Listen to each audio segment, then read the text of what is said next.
Hello. Hey. What up, what up? Nothing to it. Same old stuff. You know what I'm saying? In any case, we got to check the weather because it's going to be it's colder than a witch's tit, as J.D. Salinger would say. It is colder than a witch's tit. I thought of you. It really is. I forgot to put my car in the garage and was miserable. Oh, God. I know. Oh, God. My headphones are freezing because I had them in the car and I went, ah. Yeah, you don't want to do that. It's October 11th. No, can't do it. No. Here's the deal with the weather. Patchy frost before 10 a.m. Don't love that. Get your frost. Otherwise sunny and a high near 60, which is pretty damn good this time of the year. Calm wind becoming east around 5 miles per hour this afternoon. Mostly clear tonight, a low around 43. East northeast wind around 10 p.m. Thursday, a 30% chance of rain. See, now I watched the Channel 5 News, and they said it was going to pour on Thursday, Friday, and Saturday. It didn't say it was, like, a 30% chance of rain. They said it was going to rain like a sumbitch. Well, maybe they got better intel. That's what I'm thinking. A 30% chance of rain, mainly after 5 p.m. Increasing clouds with a high near 53. On Thursday night, rain. Thunderstorms possible after 11. On Friday, rain. Yeah, here we go. The rain's kicking in now. Yeah, Thursday, Friday, Saturday. It's on here, too. So I'll just say Thursday, Friday, Saturday is a chance of rain, and it's going to rain a couple of those days at least. Clear and 37 right now. Yeah, it's 37. It's cold as hell. Yeah, feels cold. It does indeed. So we're going to talk to Judd in a couple of minutes. I'm going to hold off on that for a second. Oh, I thought of you so Jeez. much yesterday. I was going to the gym because, fitness. And because fitness. And really? Before I went to my workout class, I checked the score and I was like, ooh, how do Astros already have 2? That's awkward. And then I worked out and I checked the score again and I was like, oh, go. Tomorrow's going to be a rough day for Mama.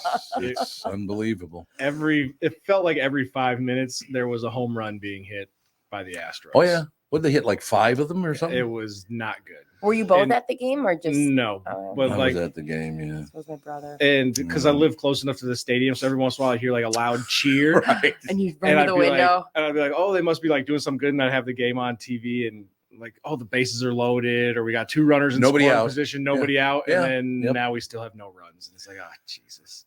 Yeah, it was very, very difficult to watch. And by the way, Uncle Tommy got there a little late because I had stuff to do. I was at Twin Cities Premier Health talking to them. Nice. And I got there just a little late. So I walk in, they're already down to 1-0.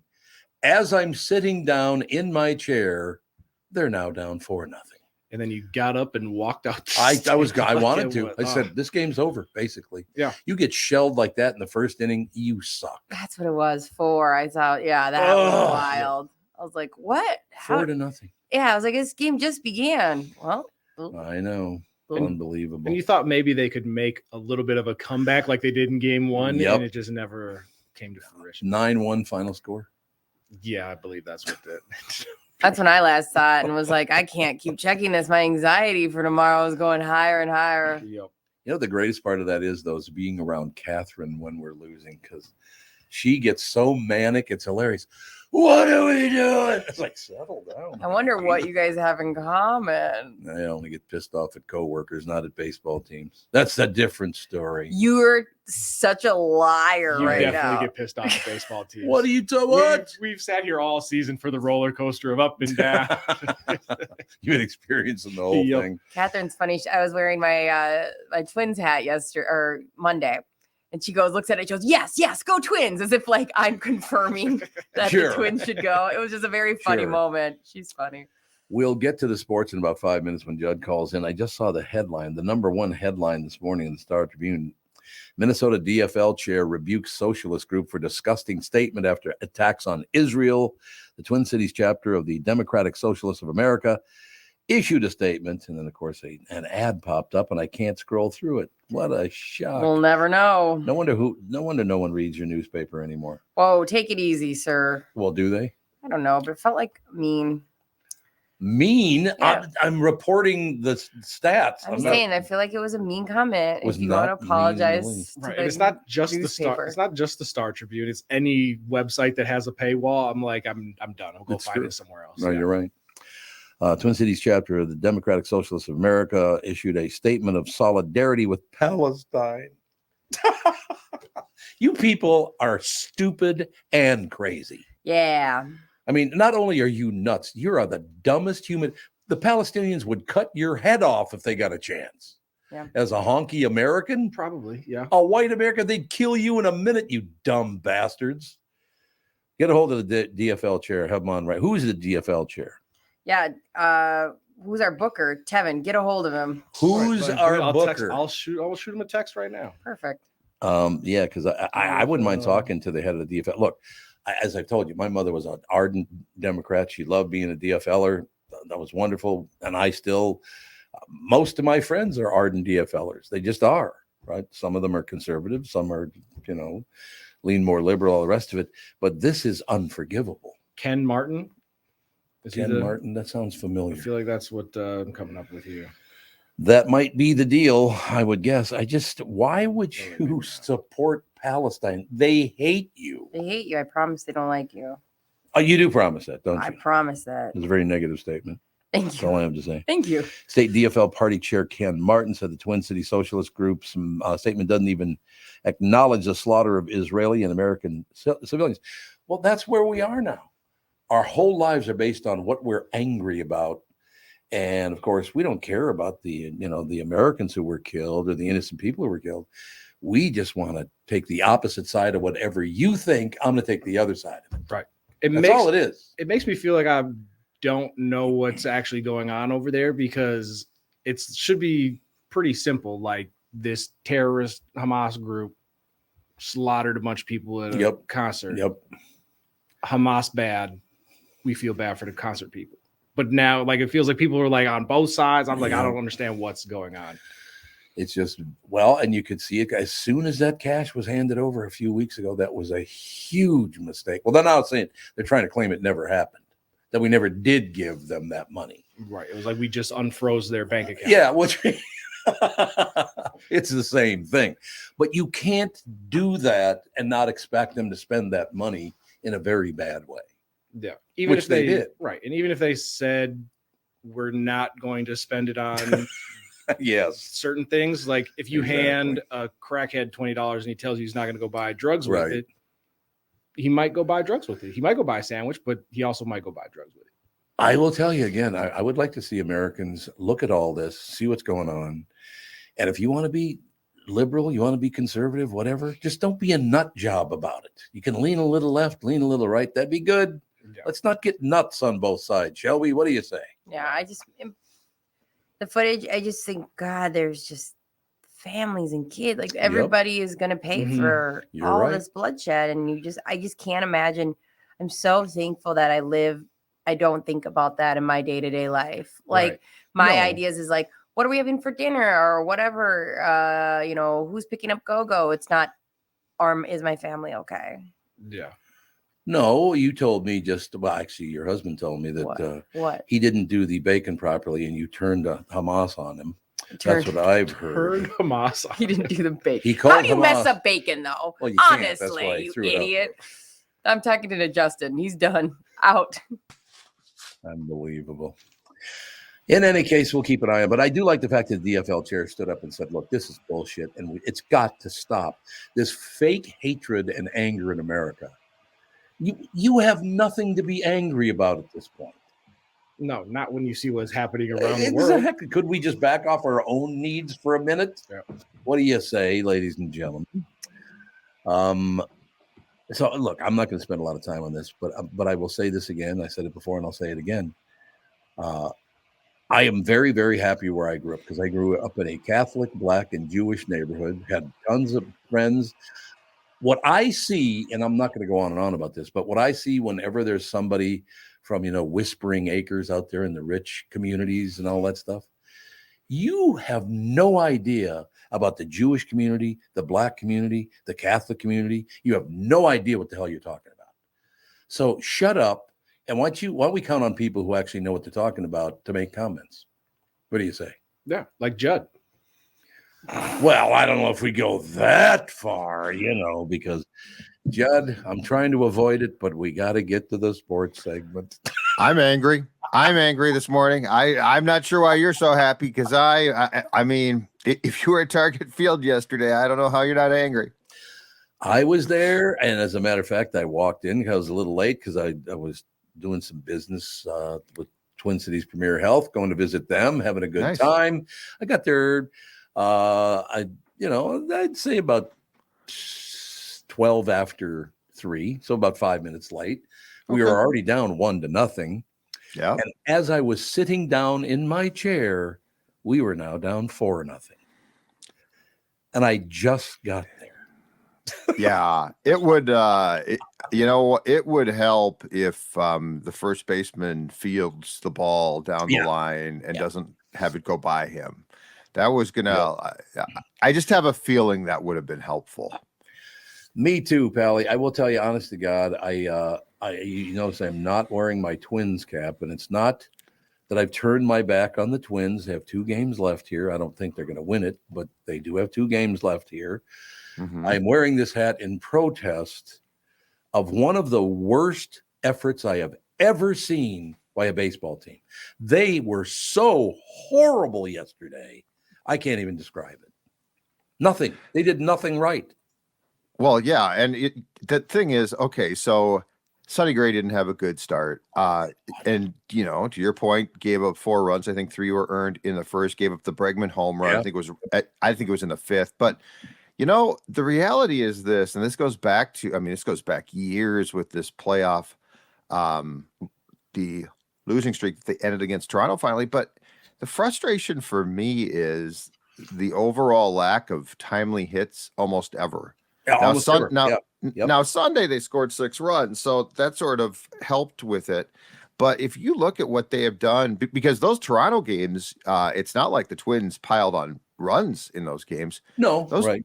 The runners in scoring position average is just atrocious. You've got the and Krystin Javier, the starter for the Astros, was good, but he gave up, I think, 1 hit, but he walked 5 guys. And at one point he walked the bases loaded, and you can't get a hit.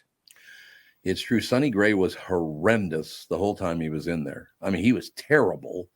No one could get a timely hit. They got tons of base runners. Didn't matter. They had the bases loaded at times. Nothing. They had runners at second and third a couple of times. Nothing. That was, and I'm sorry, I got to blame it on management. That whole team cannot suck that badly by coincidence. Well, part of the problem yesterday was, Royce Lewis, who was marvelous in the last month and a half or so, when he would come up with the bases loaded, had 2 men on. I think he had 2 men in scoring position in the first and struck out, and had the bases loaded, I think, in like the 6th and couldn't get a hit. So, I mean, I don't know what it's funny. The names change, the lineups change. And aside from a few hits in the playoffs this year and not enough, I just don't understand. You're going to have pitchers not pitch great. I get that. But that game, when Ryan Jeffers hit into the double play on which the Houston shortstop made a great play and ended the inning in which the Twins scored their run. And if that goes through, it's probably 6-2 and there's only 1 out. Mm-hmm. So what I don't understand, though, is just the lack of being able from anybody for the, way too much aside from like Correa on Sunday to get timely hits. Yeah. I just don't understand it. Like, your pitchers are not always going to be great.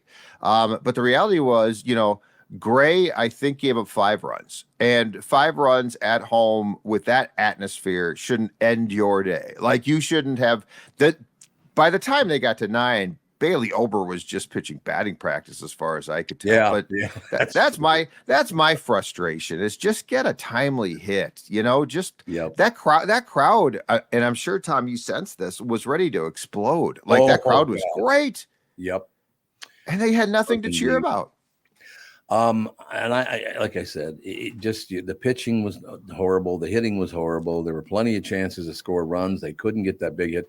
I think, and I'm in a way trying to defend Royce Lewis here. When you're that young and you become that important that quickly, and people will not shut up about how wonderful you are, you're going to fall apart. You'll come back. There's no doubt about it. But he went through that slump. As soon as they started chirping about him, like any young man or woman his age, he fell apart a little bit because there was no reason for them to do what they did. Like, hey, let's talk about he's doing a good job. And it's like, oh my God, he's the savior of the team. Settle down. Hey, I'm guilty of it. It's because we're looking for somebody who can, and plus he seems, I mean, he's got such a great personality and stuff. I'll give him credit for that.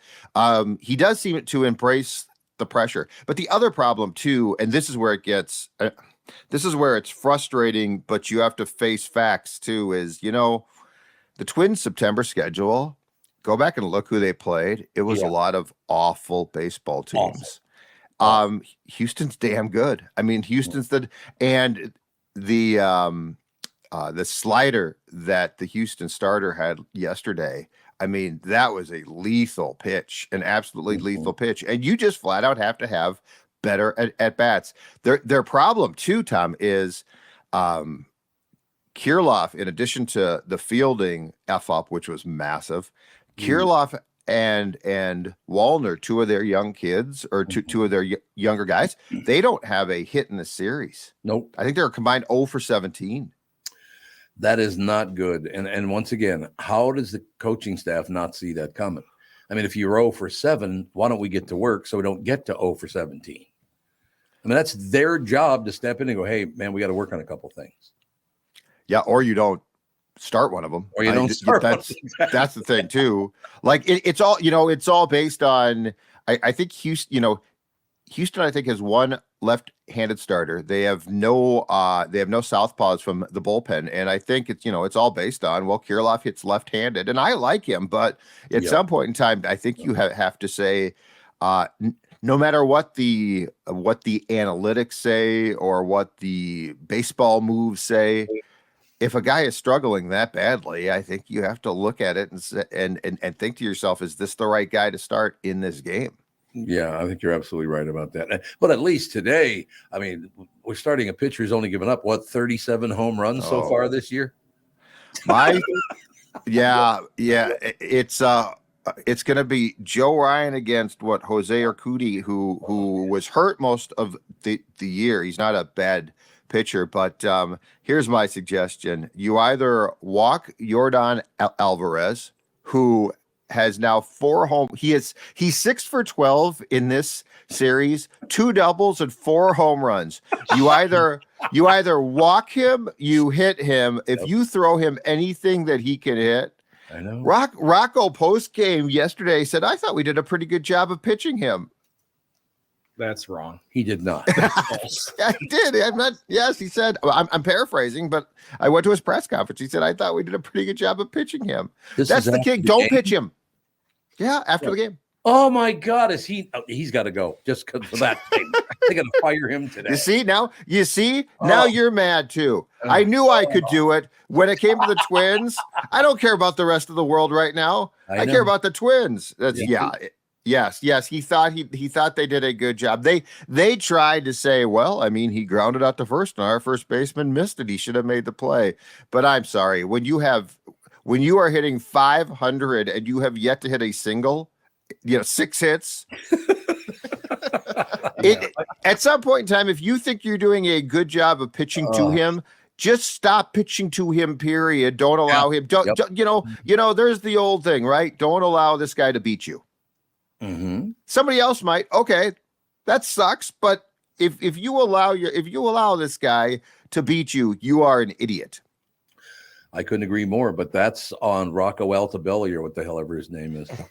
Isn't he a hair cutter? You're thinking of Joe Altabelli, who was a manager when I was a kid, like in the Giants. I love that one. No, that was also Rocco Altabelli, who had a hair salon down in South Minneapolis.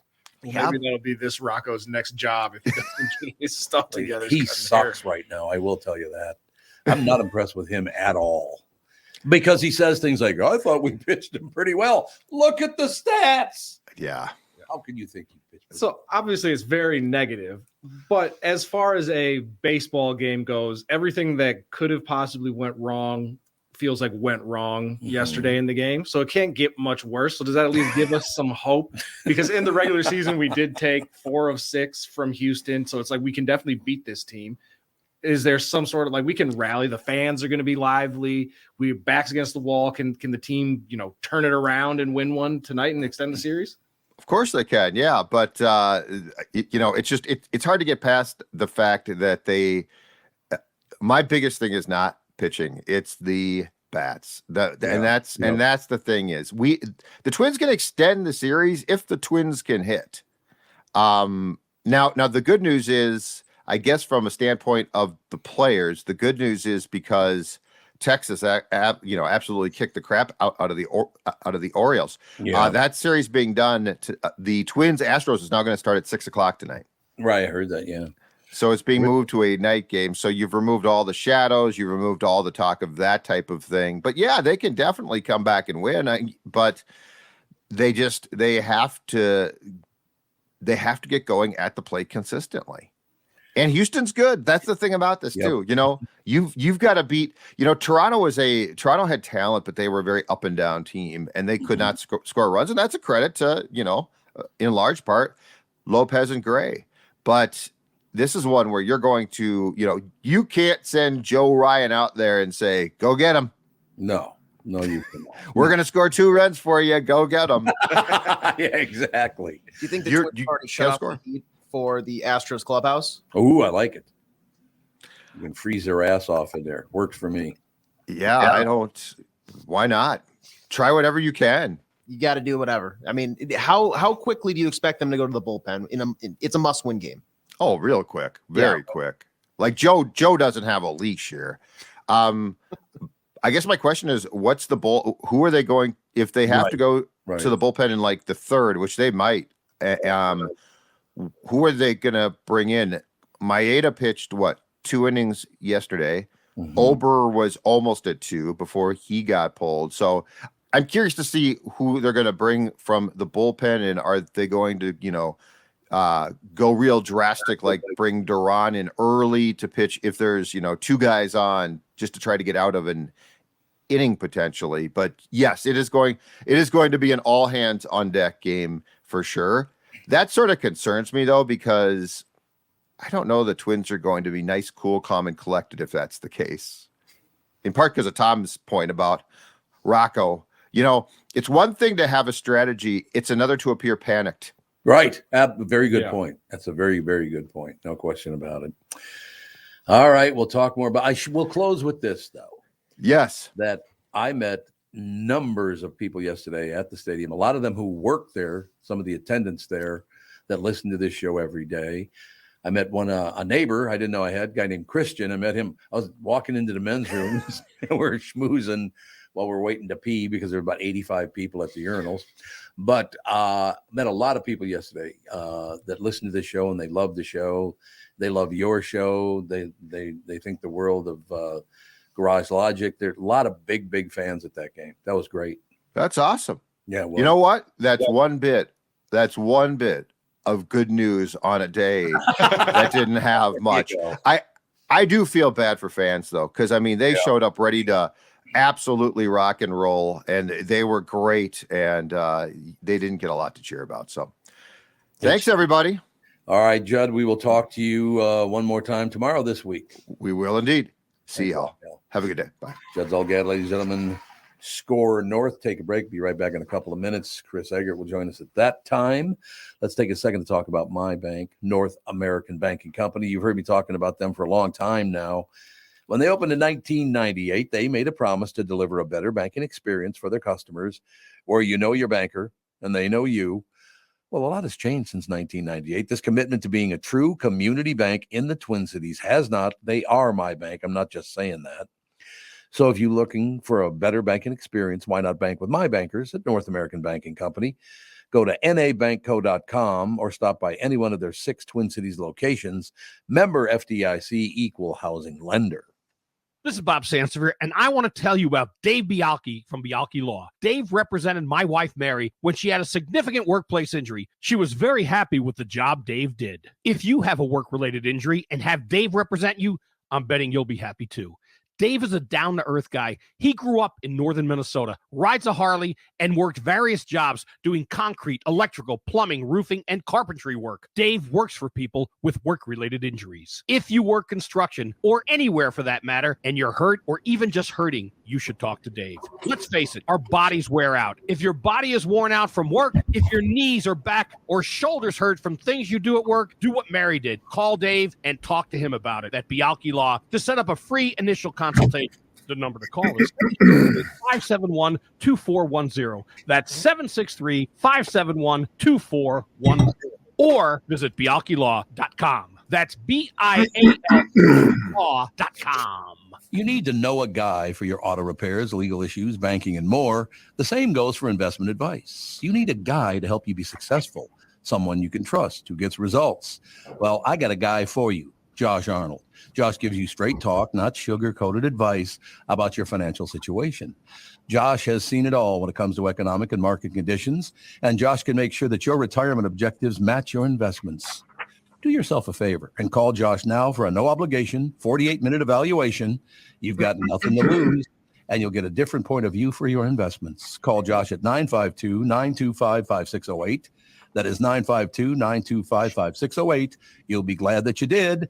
And tell him his guy, Tom, sent you. Investment services offered by Josh Arnold Investment Consultant, LLC, a security investment advisor. Past performance is no guarantee of future results. All investments involve risk. All comments and opinions are Josh Arnold's and do not constitute investment advice. Tom Barnard is a paid endorser. Guys, if you want to reignite your intimacy once and for all, listen, just give Twin Cities Premier Health a call. I just went and saw them yesterday. They're doing very well. Give them a call for a discreet, confidential in-office evaluation by their highly trained staff of medical professionals. Acoustic wave therapy sessions are 25 to 30-minute treatments with no pain, no downtime afterward. That's good. And right now, Twin Cities Premier Health is offering a free treatment and a free consultation when you book today. Receive this $800 value when you use code word TOM at TwinCitiesPremierHealth.com. You may know that age-related erectile dysfunction is most commonly caused by a buildup of plaque in the arteries that supply blood to the erectile tissue. Acoustic wave therapy can rescue your relationship and has been clinically proven to break up plaque and improve blood flow to the penis. I said the wiener. Definitely take advantage of this limited time special offer. Receive a free treatment, a free consultation when you pay. This is a savings of $800 when you use the code word TOM at TwinCitiesPremierHealth.com. Be sure to use code TOM so we get credit for sending you. I wouldn't recommend a service like this unless I knew they could help you. Ladies and gentlemen, 8:29, now 29 minutes after 8 o'clock. News brought to you by Mr. Money Talk, Josh Arnold. Call Josh for your free 48-minute financial evaluation. Chris Eggert now joins us. Now, Chris, I have to tell you something about yesterday. I was just doing a Twin Cities Premier Health commercial there. Yeah. Reading that. And I went there for the 12th. My last treatment was yesterday, as a matter of fact. I went and talked to them, met with them, and had a good time talking to them, all the rest of it. But you're a married man. Let me run this by you. Okay, ready? So we show up, and Catherine went with me because we were going right from there to the Twins game. Yes. With me. Yes. There was something that Josh Arnold, who we went to the game with yesterday, was emailing her the tickets. And he called my phone twice, expecting to talk to me. I couldn't talk to him because I was, having the treatment. So he called Catherine. So Catherine calls me, and I said, "What's going on?" I said, "We got to do this, this, and this." I said, "Well, yeah, I got the information. Just come in here and I'll give you the information." She goes, "No." I said, "What?" She goes, "I'm not coming in there." I said, "Why not?" She goes, "You're in a room with another man and you have no pants on. I ain't coming in there." And she didn't. She would not come in because I was naked from the waist down. I thought it was phenomenal. I think that's awesome, first of all. And this is probably not the best. What's the old saying? Like, you don't want to see how the sausage is made. I don't know. Oh, you guys. That's a terrible choice. So that's a terrible choice. I think it's words for that. Chris Egger, you're in families' homes every morning. I think it was wonderful, Chris. On the TV. Yeah, I guess my wife would probably been the same way on that. There are two guys in there. One of them's my husband, and he's not wearing any pants. So she's like, nope. She's out. She's out of the mix, ladies and gentlemen. But that's fair. I mean, it is fair. No question about it. Your name came up a few times yesterday, meeting people at the ballpark. Yeah. A lot of fans of the morning show here came up, said hello, which was very nice of them. And I kept asking everybody, because I just couldn't figure out why everybody even knows what the hell I look like, because nobody used to know what I looked like. But YouTube, that's what must have done it. Yeah. Yeah, because a lot of people recognize me now. They never used to do that at all before. Well, they got your billboards around too. Is that what you're going to say, Yeah, Ted? I was gonna say it's either that or the massive billboards that were all over the city. That was like 8 months ago. Yeah, well, people remember. Was my picture on there too? I forgot. Yeah, it was just your face. Did I have my hands out to my sides like this? No, you What didn't. a great idea! Yeah. Somebody should come up with that. Yeah, I've we could never get like a plane and fly a banner all over the city as well with your face on it. You could also buy ads down in Houston Yes. and taunt do that, another guy who buys a lot of ads on billboards down there. I have a question for you, because I did a commercials for him for about a month, and it just didn't work out. I didn't. He wanted to do something, and I went, no, I'm not doing that. So forget it. I mean, nothing wrong or anything like that. It's just nothing something I didn't do. Yeah. How is he getting all these billboards and doing ads down here? And he had a big ad up at the stadium yesterday. It's like, I thought realtors weren't doing really well right now. Well, I think he has, and that's what I was talking about. He bought a bunch of billboards down in Houston, trolling Mattress Mac, who's a guy who owns a bunch of furniture stores down there. Yep. And then Mattress Mac apparently bought a whole bunch of them up here. I have like 45 of them. I haven't seen them yet. I mean, I don't know how his sales are or how well his agency itself's doing, but I do know that they put a huge amount of emphasis on visibility and marketing. And I mean, it's that there is something to be said for that. I mean, the guy's definitely everywhere. Well, but I mean, there were people bitching about my billboard. Those are expensive. I'm like, they are? Our billboards? Well, it can't be that expensive. He's on every other one for Oh Christ's God, sake. when was the last time I bought a billboard? What price was it at? Well, what did we say? It was, Exactly. I feel like we talked about this a couple weeks ago, and it was like cheap enough where I felt like I could buy at least one billboard. Really? Yeah, it's not expensive. But everybody's telling me, oh my God, it's so expensive. I'm like, no, it's not. It's got to be like a location thing, right? Yeah, probably. Because there was one you had that for the Tom Bernard show that was right by the airport, where I was like, woo! Oh yeah. Zoo-wee! Look, I think I'm not ungrateful. It's nice of them to do that and all the rest of it. But I mean, this Chris Lindahl he must be on hundreds of billboards. He's got to be. You know what's freaky is those electronic ones they've got now that will read your freaking phone or whatever the hell that is. They know what, isn't that true? They know what they're picking up data from your phone. AJ, maybe I'm wrong here, and they're showing you ads specific to you when you're coming up to it. Listen, deep state Chris, take it easy over here. I think that's the thing. I've never heard of any of that. I don't know what you're saying, but I thought they were just on like a 60-second cycle where it's like we got 5 preloaded and we're just gonna tick. I'm gonna look into this. Well, you look into this and get back to us. No, he's right about that. AI is going to destroy the world. Well, because I know they have there's you can geotag certain ads and stuff like that. So if you walk by a certain place, you'll get an ad to it. But yeah, I don't know about driving past a billboard. I'm just curious how that would do that if there's like traffic. Right. Who's it picking to advertise to them? Yeah, I don't know. Whatever. You do the research and come back to us. I will. I shouldn't have went off half-cocked with that information. No, you're right. Believe me, if anybody can get access to the information on your phone, they're going to get it. There's no doubt about it. They can do that easily. Yeah. So I don't know if they just, if they pick out this car, that guy, can they focus in on just one car going by? I don't know. Maybe it's just because I drive to work by myself every morning, and There's nobody else on the road. And I swear the billboard's changing just to mock me. As I'm driving by it, 3:00 in the morning, half awake. The sign says "Getting enough sleep?" ? Or something like that. But thank you. Thanks so much for that. It. I am glad that we're kind of avoiding talking about this whole situation in the Middle East, because there was a woman on today who lost her sister and she was crying. I'm tearing up at the house, for Christ's sake. It's so painful to watch what these psychopaths are doing in the Middle East. I won't even click on some of the stories because I see what the headline is, and it's there.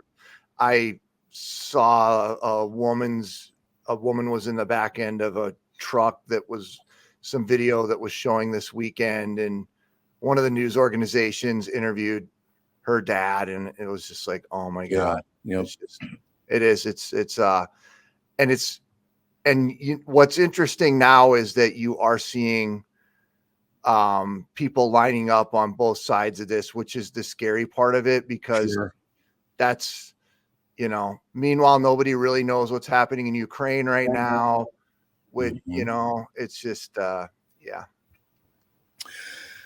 mean, it's one of those situations where this whole thing is a religious war, isn't it? I mean, it's based on religious beliefs, isn't it? I mean, I think that's that at the core of what, but it's a territorial dispute. Yes. It's not recognizing Palestine. It's a lot. I guess when you think about how they coexist somewhat over there, it's almost a miracle when then you see like the way it is right now. So it just amazes me to think that God loves me, but not you. How the hell would you know who God loves? If there is a God, I'm hoping there is, obviously, but I don't know. Just like everybody else, I don't know for sure. But you really honestly think that God prefers your set of people over the ones across the street? How stupid are you? And your God is totally good with murdering random, murdering innocent people, but the other God isn't. It's like, it's very, very sad that these little, and there are little nuances in these religions too. It's not like they're completely different beliefs. There are nuances to it, and that's why they get so pissed off, which I've never understood. So a lot of it's the same story. It's just it is. Yep. Where it goes. I remember I had a relative, I won't say who it was, but got very religious at the end of his life. And he invited my mother to a church service that I think they were called the Chaldean Christians. Is that a thing? I think. But I guess it's a very severe Christianity, if you know what I mean. But apparently my mother was asked to leave because they were chirping about some of this really extreme beliefs type of deal. And my mother had a very deep voice like this, very raspy, deep voice. All of a sudden, one of the people that was with my mother said, "Your mother's unbelievable." I said, "Why?" Well, they were talking about this and how the Chaldean Christians are the best in the world. The rest of them are all horrible. And we're the only ones that matter. The rest of them can all burn in hell and blah, blah. All of a sudden you hear my mother go, "What the hell?" So they get staring at Toots over there. He said, "What the hell?" Do you have any video of your mom? Oh, yeah, we got video. I would love to see that. I would too. Too. I have like this image in my head exactly of this person, and I would love to see if it's real, like the same Toots that's in my head. Oh, it's the same Toots, because again, the last time I ever saw her, the last words she said to me, I've told you this before.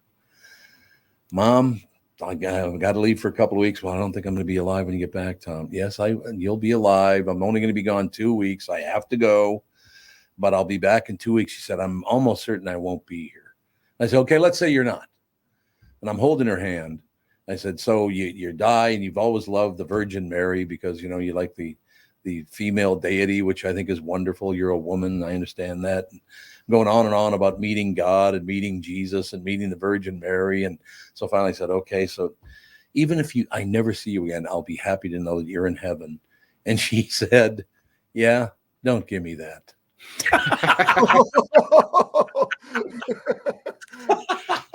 Stayed true to form. You got quite the good bullshit detector, huh? Yeah. Oh, yes, she did. Especially coming from you. Just that's rich. It's like, really, you're going to pick now to do this? God, I wish you guys would have met Toots. You'd have loved her. I think I would have. She was unbelievable. So we got a few more minutes. You got any big headlines that don't have to do with murdering people over their religious beliefs? Well, I want to ask you because you were at the game. Tevin, did you end up going to the game yesterday? I did not. I had some things to do now. Okay. There's all kinds of talk on the broadcast, the radio broadcast about the shadow and the shadows somehow really messing up the Twins batters, but not the Astros. Good argument. Yeah. That's a good argument. I mean, and also that there's a new building that's being built out there. And I was hearing that there was some weird reflections that were coming off that building that might have been. Is there anything to any of this? Not buying that. I was sitting right behind third base. Okay. Right, adjacent to third base. Yeah, there was a shadow, but like you said, didn't seem to bother Houston at all. Yeah, no, even on the television broadcast, they were like, the slider, Twins are probably getting caught in the shadows. You can't see it. And the building that's being built is like a big apartment complex that would be like, I guess, over like left field if you're looking out from home base.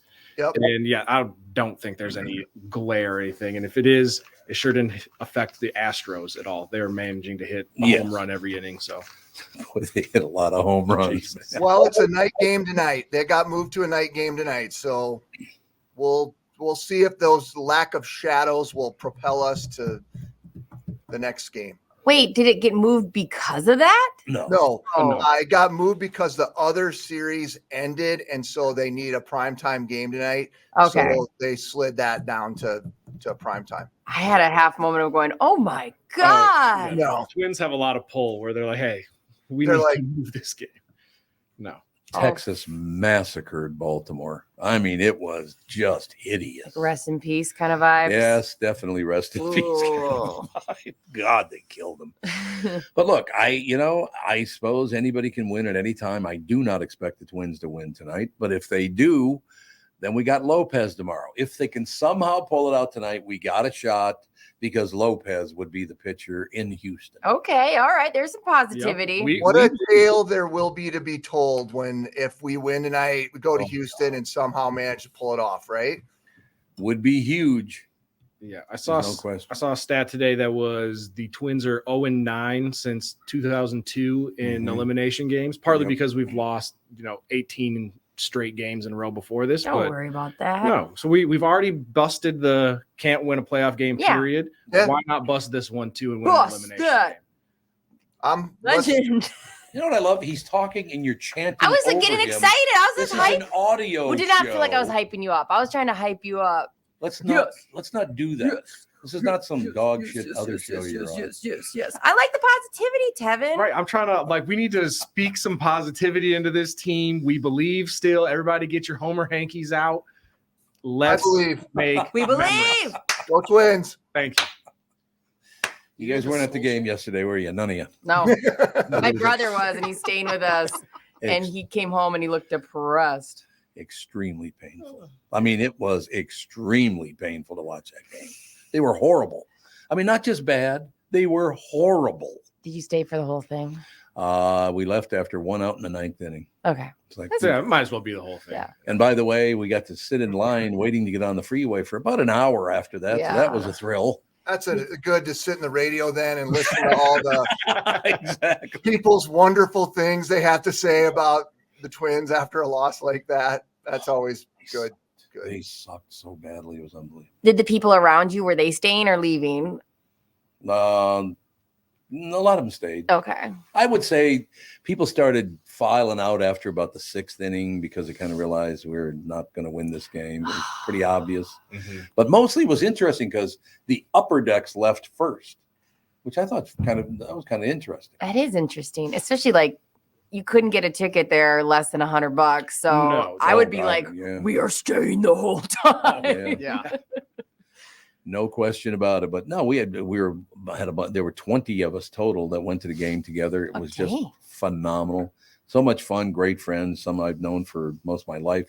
Josh Arnold kind of put the whole thing together. Josh and I have become very good friends, actually. He put the whole thing together, orchestrated a whole deal.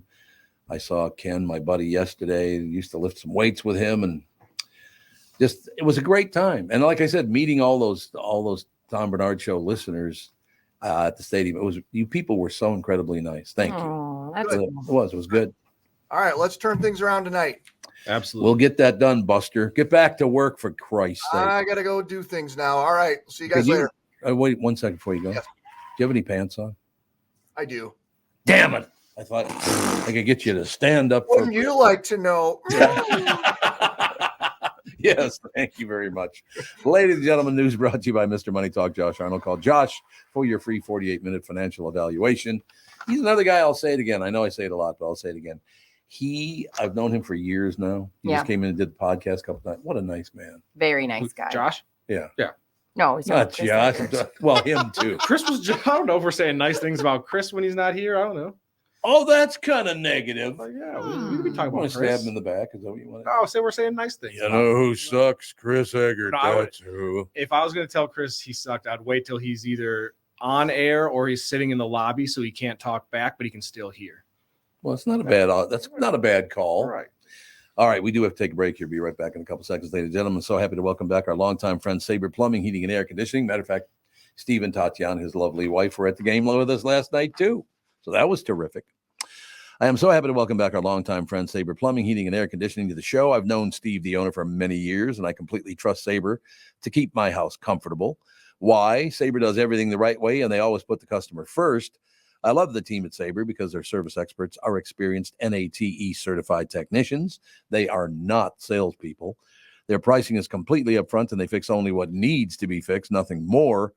Sabre is dedicated to giving customers what they need when they need it at the fair price, keeping your family safe and comfortable without breaking the bank. Give Sabre Heating and Air Conditioning a try. I know they'll take care of you just like they've taken care of me and my family.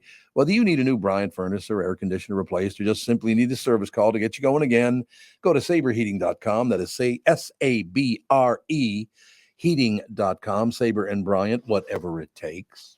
Recently, Jim Paul of Valley Buick GMC was contacted by a company that does on-site sales. Jim was confused. Wait, they don't know anything about us, our staff, our reputation, most importantly, our customers. Hey, pal, no problem. We do them all over the country. You know, get the manager off the roof sale, inflatable gorilla sale, and our favorite, the 13-hour sale with a giant clock that goes to 13. Urgency, baby. We bring our crew because, well, your people are, let's just say, a little laid back. And the pricing? Nothing special, sport. But Jim thought, we price competitively every day. Our prices are special. We definitely don't need these guys. But sale does convey some urgency, so we made a bold decision for his fine dealerships. Announcing the Valley Buick GMC 365-day sale. And we can even extend it a couple years or so. I got the air dancer guy, scratch-offs, plastic keys, bubble machine. Valley Buick GMC in Apple Valley or Hastings, or valleycardealers.com. Hurry.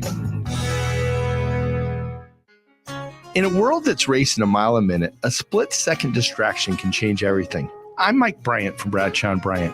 Every day we see too many people, heads buried in their phones, unaware of the dangers they're in. Texting and driving isn't just reckless, it's playing Russian roulette with your life and the lives of others. In just 4 seconds of distraction, you've driven the length of a football field. Is there any text message that's worth your life, that's worth the lives of others? I've been fighting for the rights of the injured for over 30 years. But I'd rather you never meet me in a courtroom. So hear me now. Stop texting and driving. Pay attention. Value your lives and the lives around you. And if you won't, know this. At Bradshaw & Bryant, we're relentless. We won't back down. We bring justice to those that need it. Find Bradshaw & Bryant, personal injury attorneys at minnesotapersonalinjury.com. With Mike Bryant on your side, seeking justice for the injured. Bradshaw & Bryant. You all have helped support MyPillow and their employees in these tough economic times. Mike Lindell knows this, continues to give back to listeners with deals on his most popular products. You've heard me recently speak about the My Slippers, the Giza Sheets, MyPillow 2.0, and more. Great news, MyPillow 6-pack bath towel sets are back in stock. They are phenomenal towels. The proprietary technology makes them extremely absorbent, yet still provides that soft feel you look for in a towel. The set comes with 2 bath towels, 2 hand towels, 2 washcloths. Regular price is $79.98. And for a limited time, you can get this 6-pack towel set only $39.99 with promo code TOM. That is a 50% savings. So go to mypillow.com, use promo code Tom to save 50% on the MyPillow 6-pack towel sets. That is just $39.99 for a set. This deal will not last long. Enter promo code Tom for this special and many more. We are back, ladies and gentlemen. Got a special guest coming up in just about 10 minutes. Well, not even 10 minutes, about 8 minutes from right now. Hakeem McFarlane will join us. Hakeem's life has consisted of several trials and tribulations which cultivated the man he is today. I do want to talk to him about this because he's a very positive person. Yeah. I talked to him on the phone, like kind of helping prep him to be on because he had some questions. And I think it's going to be a very much so a breath of fresh air and a much needed shift because his whole life is just focused on positivity and helping other people. What's he doing in Minnesota then? Just his voice? Well, joke's on you because he's in New York. Yeah, that's what I'm saying. Just his voice is here. All right. Just his voice. I have never seen, and I'm really glad we're having Hakeem on because I have never seen, and it has been, I'm sure, but I have never seen Minnesota so negative in my life. No. God, people are negative here now. Yeah, and I feel like it's a kind of a reflection of just America overall is very negative. But yeah, Minnesota, the world is. And the world as well. But yeah, Minnesota definitely is not immune to it. You know, and I get blamed for it because I'm the one that brought Brittany back on the show. And it's just like, you know, Tom, what the hell are you doing? We were so positive. You do get a lot of blame just because I exist out in the world. Exactly. It's all my fault. I'm fine with that. You exist. Get stopped on the street. Like, what did you do? Bring that Brittany back? What the hell did you do that for? They're like, hi, Brittany. Tom, what the hell? Holy Christ. I like that. Remember, I brought up this story very quickly. The Minnesota Democratic Farmer Labor Party chair rebuked socialist group for disgusting statement after attacks on Israel. The Twin Cities chapter of the Democratic Socialists of America issued a statement of solidarity with Palestine. Again, I got your solidarity swinging because if they were anywhere near you, they'd cut your throat. Yeah. These people are so, but here's the amazing thing. Apparently that story's drawn a little attention because so far it's got 478 comments. Dang. Like, holy Christ. Whoa. Man, that's a lot of comments on a brand new story. Yeah. Should I read a couple? I haven't clicked on them yet. Yeah, do it. That's even though I just like listening to you read their handles or their names in the comments. Oh, you should. That's true. You haven't been around when they write up something on Tom and like their usernames will be like screw Tom Barnard. Like, okay. Oh, there were lots of those in there. Pretty funny. Oh, that son of a bitch. Tom must die. Like, all right. Whatever. Good for you. I'm sorry you got your ass kicked at your job. It's not my fault. Not our fault. Tobin 06. Maybe the Dems realize that for them to survive the next elections, they have to separate the far left representatives quickly so they can create a Democratic Socialist wing. Clever move. More window dressing and smoke and mirrors by the Dems. So apparently he doesn't like any Democrats. Yeah, right. I shouldn't say he because I don't know if it's a man or a woman. Not a fan. We think it's a man. Doesn't seem like it. Seems angry. Why? Let's call Because him. he's angry. Sexist? Yeah, but how the fact that he won't shut up? Also, man. Could be. Okay. Okay. Yeah. Oh, I'll fight all of you. I don't care. I'm 3 men in here. All of you are garbage.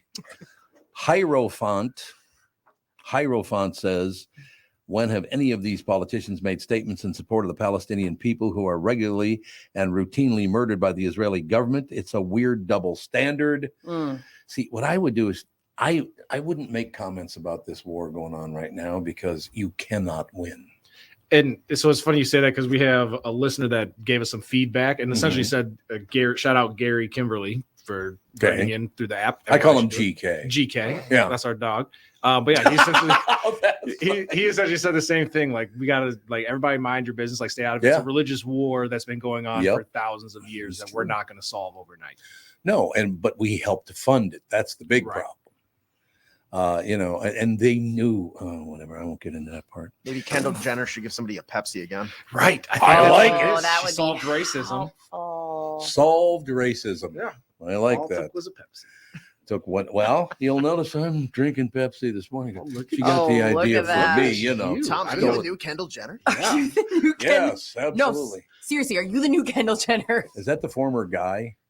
No, she's the younger sister. Oh, she is. That's like a model or something, influencer Half type. sister of Kim Half- Kardashian. Oh, okay. She dates a lot of NBA players. Bruce for Jenner's her. daughter / Caitlyn Jenner's.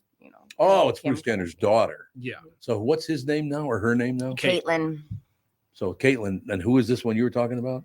I think Caitlyn/Bruce, and then it's Kris and Jenner's. But I mean, who was the one that made those comments? Kendall Jenner. She was the one that she was in a Pepsi commercial to help like end racism, and essentially it was just tone deaf left and right, and everyone was like, "Are you kidding me?" Handed like somebody a Pepsi, and then now all of a sudden nobody hates anybody, and we're all friends. Oh God, I thought that was Coca-Cola's ad campaign forever. I'd like to hear the world singing together. Give them a Coca-Cola. Yeah, that was an old campaign, man. That's been around forever. This was during the protesting and all the things going on, and it was like just so tone deaf. It felt so. Really? It felt like a joke. Like SNL did a straight up skit about it, and they didn't really change much. No, it was just a regular commercial. It just played the commercial. So that was that good though, huh? It was rough. Yeah.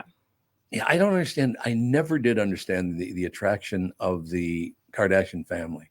Robert Kardashian was the biggest scumbag kiss ass in world history, and it's his family because he was one of the people that got OJ out so he could go and hurt more people. Yeah. Also, he's a lawyer in California. Oh, he's dead now. Rest in peace. I think he's dead. Who? Robert Kardashian. Oh, the dad. Oh, yeah. Not the brother. Dead. I don't know. Who the hell knows? I look at it and go, okay, good. So you're all billionaires. I'm happy for you. It's really good. You got sex tapes out there. Well, it gives the average person hope that I can have no talent, but yet still become massively famous. Good point. That's what you do for me. All you got to do is sleep with Ray J. That's it. Start sleeping with Ray J. I've never been more hurt by something that you know what? No, I don't have words for. What'd she say? That I'm essentially her Kardashian. I see him and I go, if he can make it. He'd be the Ray J. He wouldn't be Kardashian. If he can make it, then I can do anything. That is blasphemous. How would you feel? You're a backstabber. I can't stand you. As a member of that family, our mother took a sex tape of my sister and marketed it. Oh, God, that's disgusting. My hope is that it got out. And I mean, this is what I believe, because this is before sex tapes were deemed as valuable as they are. My hope is that it got out and there's a lot of proof behind it, like without them knowing, and then leaned into it after. No way. I don't believe it. This was the plan from moment one. Right. Well, because didn't Paris Hilton's sex tape come out right before, and then Paris Hilton kind of blew up? The timeline. The coincidences are piling up. Could the sex tape between Kim K and Ray J got leaked by mistake? Sure. But they definitely leaned into it. And yeah, Kris, I don't feel like doesn't get enough flack for essentially sexualizing her daughter to make money. You know who doesn't get enough flack is Hakeem McFarlane. That's who doesn't get enough flack. I'm so sorry you come in on this. We normally don't talk Kim Kardashian for 20 minutes. I'm so sorry. No, they were just going on. I love Kim K. Love y'all too. Thanks for having me. Well, love back to you, Hakeem, because I tell you what, we need a lot more voices like yours out there. The world is nowhere near as bad a place as people, unless, of course, things like what's going on right now with Hamas and all the rest of it. Israel and Hamas fighting it out again. I love your message. Did you go through some pretty tough times to get there, Hakeem? To get that to that space in your head? I knew it. You had to have. No, you didn't. We all do, and it's perception is reality. So, at the end of the day, we're responsible for everything we feel and all our emotions. And then, we have to make sure our actions align with the person we aspire to be and not the person we're used to being. Hakeem's life has consisted of several trials and tribulations, which cultivated the man he is today. These experiences have made him an expert in overcoming adversity, and his purpose is to contribute his knowledge to the world. His passion stems from an understanding of the inequities in the community due to the societal norm, and he plans to change that by building the confidence in others so we can develop our inner peace in order to generate external peace. You do. I love that point, Hakeem, because I've talked about this for years. The only reason that you're a victim and you're so pissed off and you're always in a bad mood is because you don't understand. You need to find inner peace and then project that out. I'm not blaming, all problems. A lot of problems come from the outside of you, but you control what's in your head. You got to learn, like you did, Hakeem, how to handle that. Yeah. Yeah, exactly. And for me, it came from reflection. And that's a big part of understanding how far you've come. You have to sit down and do the work and then give yourself some credit. Give yourself some credit. Understand how far you've come. If you keep seeking the changes that you want to make, you know, I say all the time, if we all reflect on 5 years, we've all grown a lot. But if we reflect on yesterday, we can't really identify the growth. But there's 5 years of yesterdays. So to be able to do that reflection is very important, and also being able to have a support system to talk to and get your ideas off of your chest and off of your mind to, you know, organize and declutter the preconception of yourself and the belief in yourself. It gets real cloudy when you start comparing to other people and comparing to emotions and societal norm and everything you've ever learned before. So the Choose Yourself brand is simply promoting the self-belief for us to be able to outgrow and unlearn the things that don't align with the person we aspire to be. You got to choose yourself to be your best for everyone else. And then put forward that great side of you like you're doing, Hakeem. You're talking about the very positive side of Hakeem McFarlane, you yourself. I think what I try to do, and I talked about this because it came up. I was at another radio station for 37 years. I got fired. They told everybody I quit, but I actually got fired. And whenever I talk about that, I talk about how I was miserable for a long time. But at the very end, I always try to throw in there, but I am the luckiest man on earth because I was there for 37 years and loved it, thought it was wonderful. And I now have this job. So yeah, if something really bad happened, what was the result of it? Well, I ended up here, and I'm very, very happy here. I mean, except for working with the people that are here right now, the people you see up on the screen. You know, it's a disaster. But I hope I do that, and I talk loud enough when I say, yeah, some bad things happen, but the good things far outweigh the bad things in my personal life, right? Yeah, no, you have to. I mean, being able to find positive in the negative is the only way to keep moving forward with momentum and identifying what characteristics you develop from that trauma, from that issue, from whatever situation you went through, what added to the brand that you're about to present to the opportunities that are to come. Because if you only focus on the things that it took from you and the things that you lost, then you're going to be at a loss of words when trying to present yourself to the next opportunity. How important is family and environment? Where you grow up, how you grow up, were you close to your family, were you not close? Does that play a big part in all this? Yeah, of course. I mean, your sensory input is what generates your thoughts, which come from a place of experience. So all 5 senses, which is your environment, what you see, what people are telling you, what you're listening to, you know, the interactions in your home, what you're eating, if you can afford to eat, you know, your sleep, where you're sleeping, if you can afford air conditioning, if you can afford a bed, all those things impact how you are going to see the world and how you perceive how people see you, and also how you project what you believe inside because of the support you had back home. And when I grew up, you know, a lot of this came from my mother. She suffers from extreme mental illness. I mean, she wakes up with it. I talk to her every morning. And so this kind of boosted my passion for figuring out the mind and also big pharma, because she's in pharmaceuticals and this downward spiral. And so, whoops, he froze up. That's a good pose, though. Because of my experience. Oh, we have some connectivity issues. We do indeed. Hakeem, your video stopped moving, but now you're back. I'm back. Yeah, I'm back. So we're talking about a very, very important point there. So if you wouldn't mind going back just a couple of sentences, that'd be great. Yeah.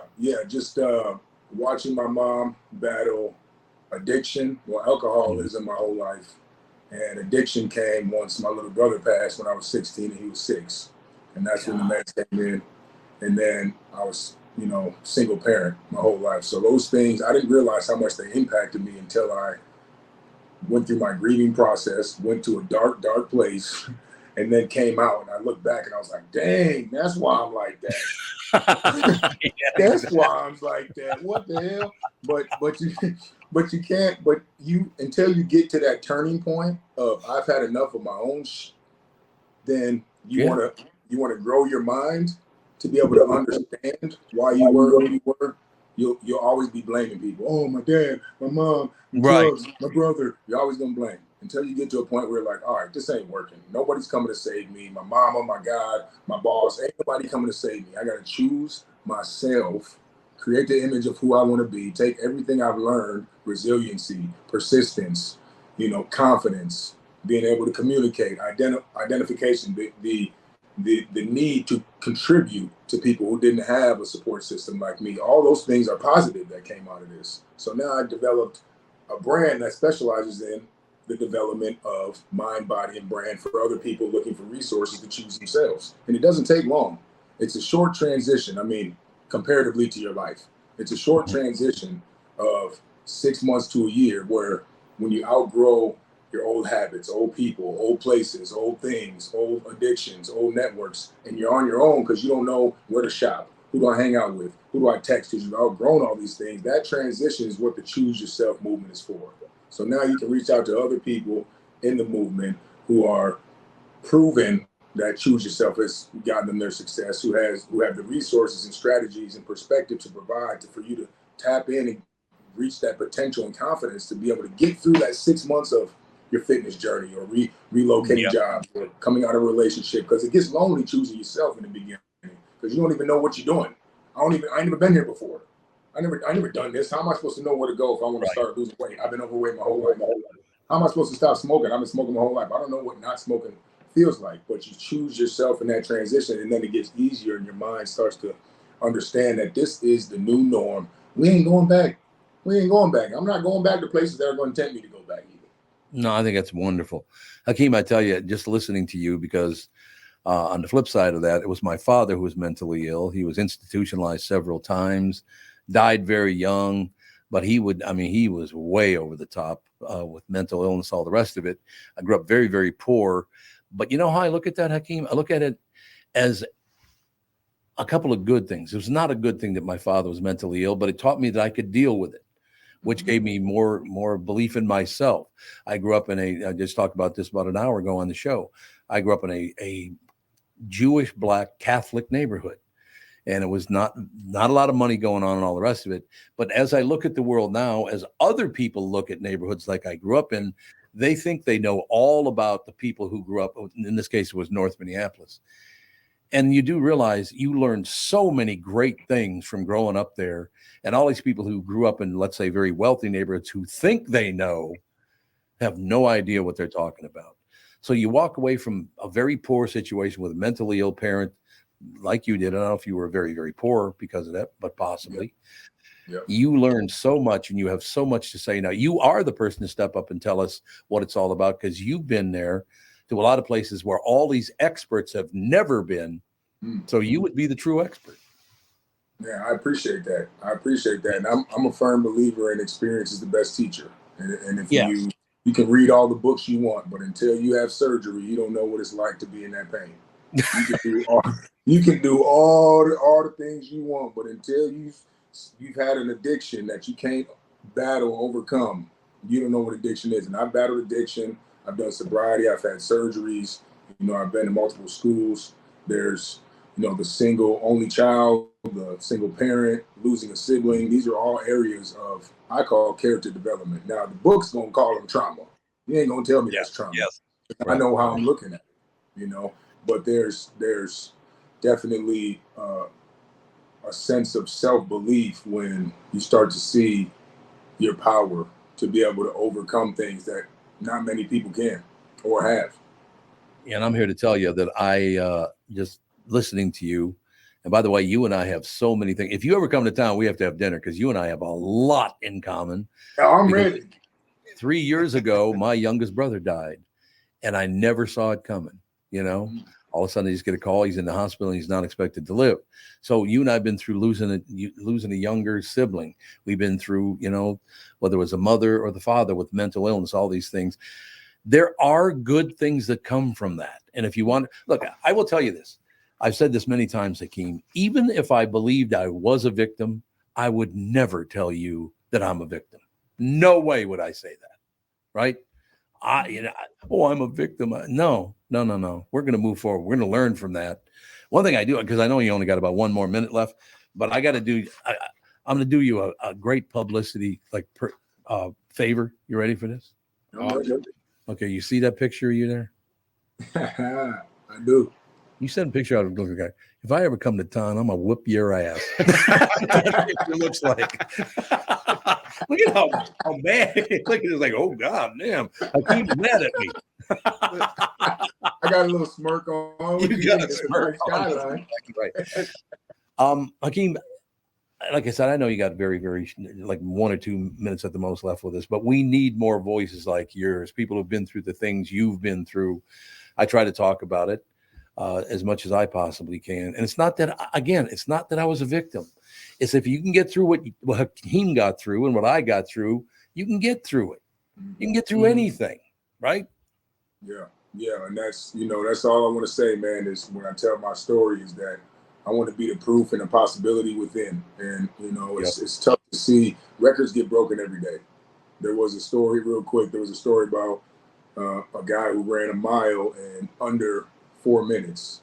And the next year, 17 high schoolers ran it under 4 minutes. And that's just because they knew that it could be done. Before that, they were shooting for 4:30, 4:20. And then they started shooting for 4 minutes. They trained differently. They ate differently. They read differently. They moved differently. And then they accomplished the goal. And I'm sure somebody going to do 3 minutes next year. It ain't going to be me. But somebody going to keep breaking the record. That's the thing, man. And it's a beautiful thing to understand that we're all connected and we're all thriving off each other. And that's why the word dream is so important to me, because we're living in the dreams of our ancestors and relatives, and all the energy crossing that come down the tree down to us. Let's not waste it. I am so happy we had you on today. You need to come back more often. I'm very serious about that. As long as you don't look like when you show up at dinner, as long as you don't have that look on your face, you're gonna have dinner, man. I'll send a different one. I'll be back Thanksgiving. I'll be back. I'm gonna definitely come by. Oh, definitely come by. I would love to see you. Hakeem, thank you so much for your positive attitude. You've taken all of those things and you didn't say, oh my God, I've suffered this and it's been horrible and I've been a victim. You took and said, we're going to turn this around and find some positive news from it. Just because you went through it, you're not trying to put anybody else through it, which I really admire. Exactly. You got it right. You're a good man, Hakeem. Everybody else, I appreciate y'all. Let me know when you want me to come back. I got plenty more to say. How about like 10 o'clock? All right, cool. See ya. All right, Hakeem. Thank you, sir. All right, y'all. Cheers. Yeah. Hakeem McFarlane, ladies and gentlemen. Greg McFarlane's son and Al McFarlane from Insight News, his nephew. I love his attitude, and I really do. Don't sit and piss and moan. Yes, horrible things happen. There's no question. Your mom and dad died. Your siblings died. It's horrible, but it's life. It's going to happen. So, yeah, I mean, suffer in peace. Right. Yep. And that sounds really weird, but if it's by peace, I mean in privacy. It's not that you can't talk about it, but learn something from it is the huge part of that. That's why I admire him so much. As soon as he started talking, like, this guy knows what he's talking about. No question about that. It just, I just really hate it when all these multi-millionaires from Hollywood. Let me tell you how do you don't have any idea what the hell you're talking about. Yeah. That drives me nuts. You came from a rich family. Mom and dad were both movie stars. Now you're a movie star, but somehow you're living a life of strife. Yeah. Or that I don't think so. Or that you can relate to us. Or I don't understand when people look towards celebrities for answers. Like I couldn't agree more. It blows my mind. I'm obsessed with certain celebrities, but I wouldn't like look at them and go, what is she doing? What is he doing? I have to go home early. I just agreed with Brittany, so I must go to the hospital. You need to get checked out or something. I really do. Yeah, I got to get a checkout going over it. No, you're absolutely right. It just, you can sit and we're doing right in America. We're doing a lot of wallowing in misery that in many cases doesn't even exist. Yeah. Why do people? I would never admit you victimized me. Never. No, and it's okay to be like, because everybody's gonna go through different trials and tribulations, and it's okay to feel sorry for yourself, but for a little while, but eventually you're gonna have to pick yourself up and move on and become better from where you were. So you can't wallow in it forever. I love that. I mean, that guy was where'd you find him? So me and him go way back. So do you really? Yeah. God, I shouldn't have liked him so much. No, I was like, and So yeah, me and him go way back, and he has been through some very dark times. Yeah. And I've seen him, at his lowest, and he's come out, on top, and he always pushes the positivity message. And so I was like, you know what, let me see if you want to come on and share some good news. That's awesome. That is great that you've known him for so long. He was a terrific guest, and he knows exactly what he's talking about too. Yeah, and like when he talked about going through his darkest moments, like that old Keem, like definitely would not have had him come on the show and say some words. But it's one of those things where he can turn his life around. Anybody can turn their life around, and it's a great make it work. See, and that's what kids need to hear. Not like, oh, you got so much trouble coming your way in the next several. No, you can get through. You get through this. Don't worry about it. I love that. I love that positivity. It's how life should be. It really is. It just is not. People just cannot be happy for one another. It just no, Jesus, whatever. But no, great line. So how long have you known him? Keem, I've known him probably, I don't know, 8 years, 9 years now. Like he was like the first person I met and like my first friend moving to Minneapolis back in the day. Has he ever looked at you and said, I'm going to whoop your ass with that look on his face? No, but I've seen that look in his face when he's like, I'm going to whoop somebody else's ass. And it's like, hey, Keem, let's back up. So he grew up here? Yeah, he grew up, I believe, in Bloomington. Really? Yeah, I believe. Does he still live here? His parent or his mom still lives here, I believe. But yeah, he's out in New York now. His uncle started a big tequila business. And so he moved out there to be a brand ambassador. And his story is crazy. All of a sudden, look who's interested. As soon as you mention tequila, he goes, "Oh, tequila." I just didn't pick him for a guy that would be in the alcohol business. Well, I guess I shouldn't say it's not a tequila. Kill me. It's not tequila. It's Avila. It's different. It's essentially Avila. I know. Yeah, but it's good. It's Revel if you're interested. But did he play college football? Yes, he played at Augsburg. Originally, he was at NDSU. Okay. Had some things happen, and I'm sure he can come on the show and tell his story much better. But yeah, he ended up going to Augsburg, was like a standout all-star, got some like minor professional leagues, a couple tryouts in the league, but yeah, has kind of screwed his life up. Well, got knocked to the bottom of the hill, and now he's climbed his way back up and doing good things. Is he about your age? Yep. Yeah, I think he's 2 years older than me. He's very mature. Yeah. He really is. He really has a good view of life. What I love too is I always test people, see if they can take a joke, because that look he's got in his face, like, oh, whoop your ass. Yeah, no, look was hilarious. He worked at the House of Comedy with me. He was one of my employees. Yeah, he was our bartender, and so he can take a joke. He can dish it out just as well. I loved him. I thought he was a great guest. He can come back anytime. Because anybody that leaves with, hey, I've been through it and I got through it, so you can get through it. I love that. Yeah. I love that message. It's a great situation. We have to take a break. My God, this show's flying by. Why is the show going by so fast today? Because I was gone yesterday and you missed me, and I'm here today. Who told you that we missed it? Yeah, who the hell told you that part? I could just tell on your faces when I came in, was like, Whitney. You mean this one? Yep, that one. This one. Oh, God, she's back. I'm mature. Make a poop joke next, Thomas. Yeah, poop joke. Let's get that cooking. Pretend I'm back in radio. We have to take a break. Be right back in a couple of seconds. Ladies and gentlemen, Tom here, and I just read a success story from MN Fat Loss client Elizabeth, who just completed the program. Elizabeth writes, I'm a 54-year-old woman who has struggled with losing weight. I had almost constant heartburn, trouble sleeping, brain fog. I tried counting calories, eating bars and shakes, and several other programs in which I would lose 5 to 10 pounds after months of struggling, only to gain it right back. After 60 days of the MN Fat Loss program, I was down 25 pounds. MN Fat Loss had really empowered me to believe that I can control my eating and my weight without having to sacrifice foods that I like. Let me assure you that the short days, the 60 days we're talking here, a very short 60 days is totally worth it. If you're thinking about finally committing to improving your health, this is the time to start. You won't regret your investment in yourself. I can guarantee you that. Great job, Elizabeth. I'm so happy to hear about your success. So you're ready to lose weight and feel better? Go to mnfatloss.com and schedule a free phone consultation. It is so easy to see if MN Fat Loss is a good fit for you. They offer a free phone consultation to learn about the program. You don't have to take time off of work, get a babysitter for the kids. It's as easy as getting on a quick call with the expert staff. You can share your goals, learn about the program, and see if it's a good fit to help you lose weight and feel better, because you will. They also have virtual options to help you if you live far away, which I think is a great option. To schedule that free phone consultation, go to mnfatloss.com. The only thing you have to lose is that unwanted weight. That's www.mnfatloss.com. I cannot wait to hear about your success story. Let them know that Tom sent you. In a world that's racing a mile a minute, a split-second distraction can change everything. I'm Mike Bryant from Bradshaw and Bryant.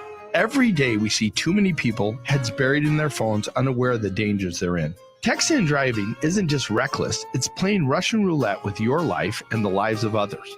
In just 4 seconds of distraction, you've driven the length of a football field. Is there any text message that's worth your life, that's worth the lives of others? I've been fighting for the rights of the injured for over 30 years, but I'd rather you never meet me in a courtroom. So hear me now. Stop texting and driving. Pay attention. Value your lives and the lives around you.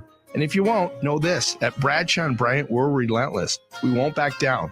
We bring justice to those that need it. Find Bradshaw and Bryant, personal injury attorneys at minnesotapersonalinjury.com.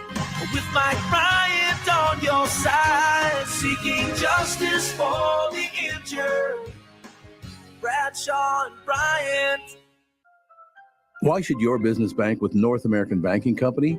Here's Landon and Gavin Miller of D&B Plating. I've always been impressed with their speed of answers to our questions, and that has allowed us to expand and capitalize on opportunities in the market.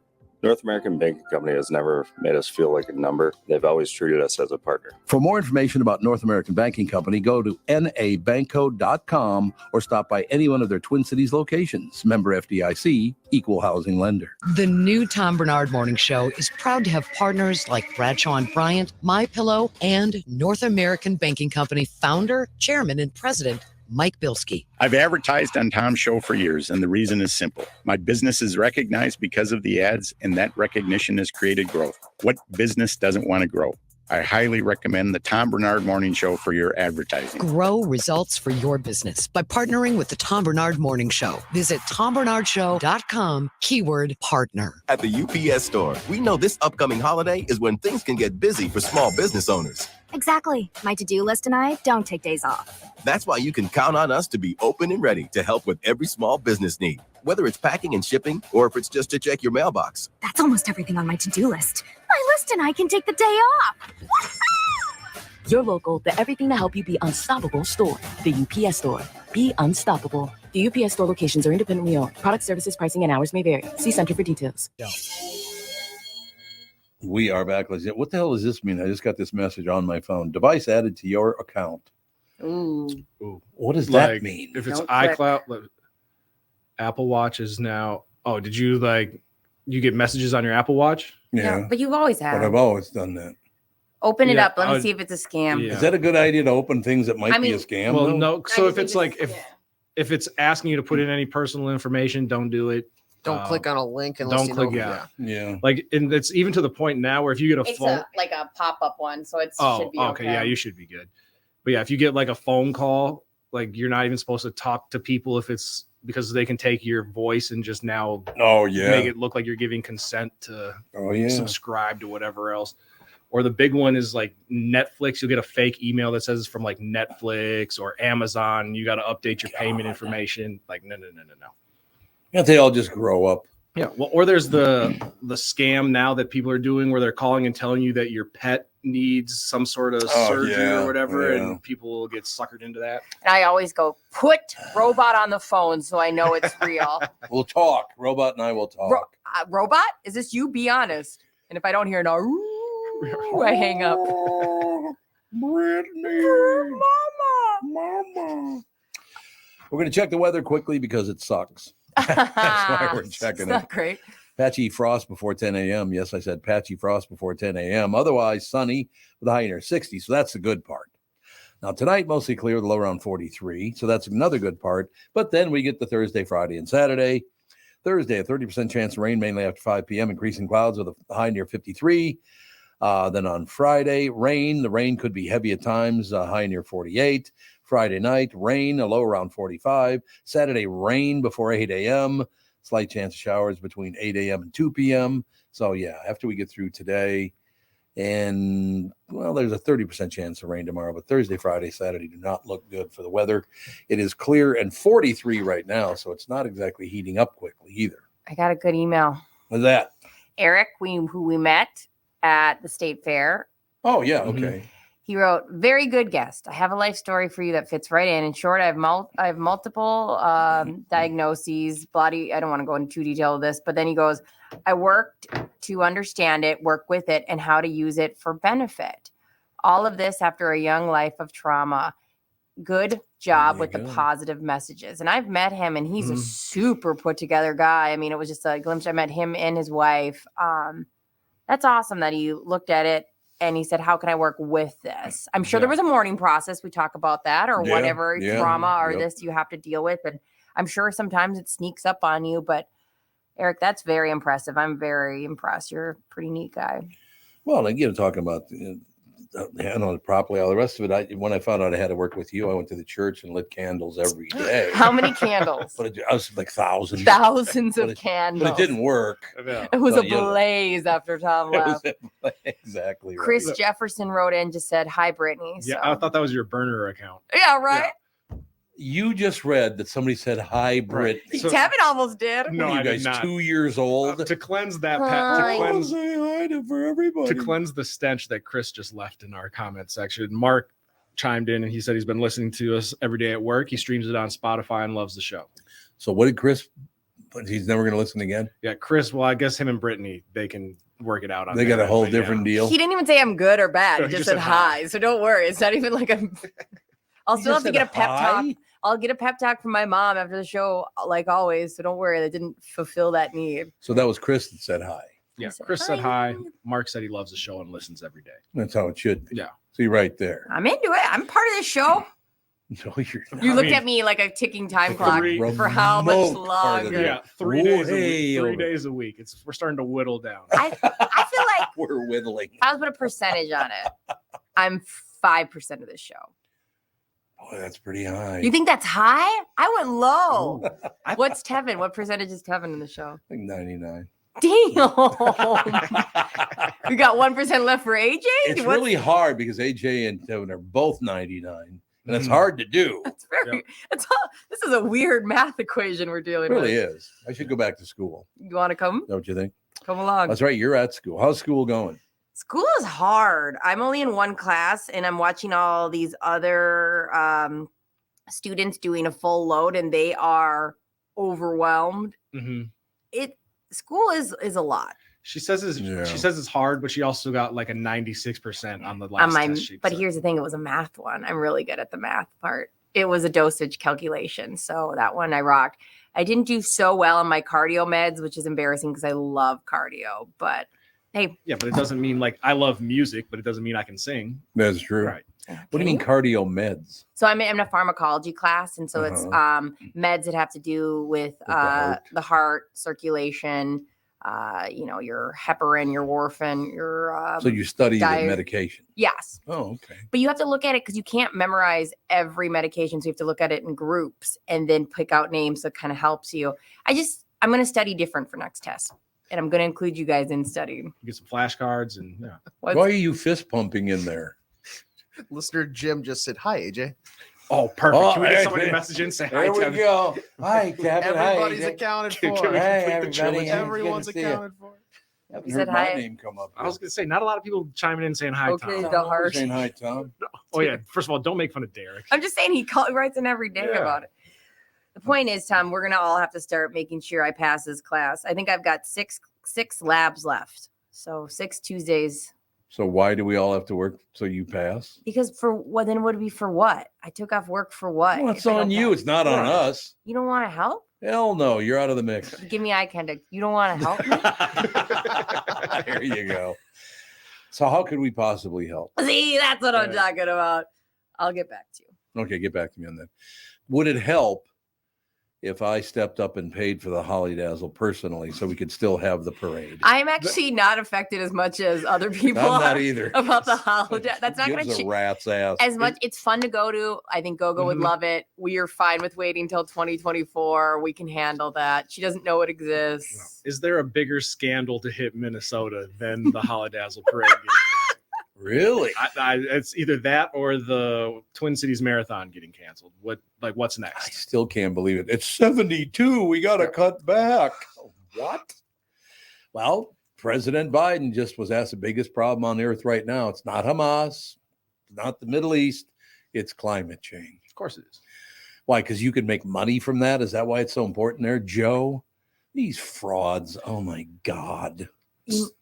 Oh, well, I was going to say, for the Holodazzle parade, it's canceled because it was just too expensive. We don't have the budget for it. You know what this reminds me of? I just felt super deja vu. Do you remember when St. Paul was like, we're done doing fireworks, and everybody lost their minds, but then we all kind of stepped back and was like, I don't really care. Right. It's fireworks, whatever. I like fireworks. I do too, but they're literally everywhere. Like, yeah, they are. On 4th of July. So I was like, oh, you don't get to watch it in St. Well, just turn your head 30 degrees to the left. Watch those ones. See, this is one of the problems we have because you cannot let people flood into your state, your country, your county, whatever, because this is exactly what happens. All the things that you like about life are going to be canceled because they don't have money to do both. It's not a good idea. I'm not saying, I don't like helping people. I do, but you don't need to bring them into, like, let me put it this way. The exit I take to go home, every day there's a family out there begging for money, right? Yeah. And they look pretty damn healthy. I got to tell you that, just looking at that whole thing.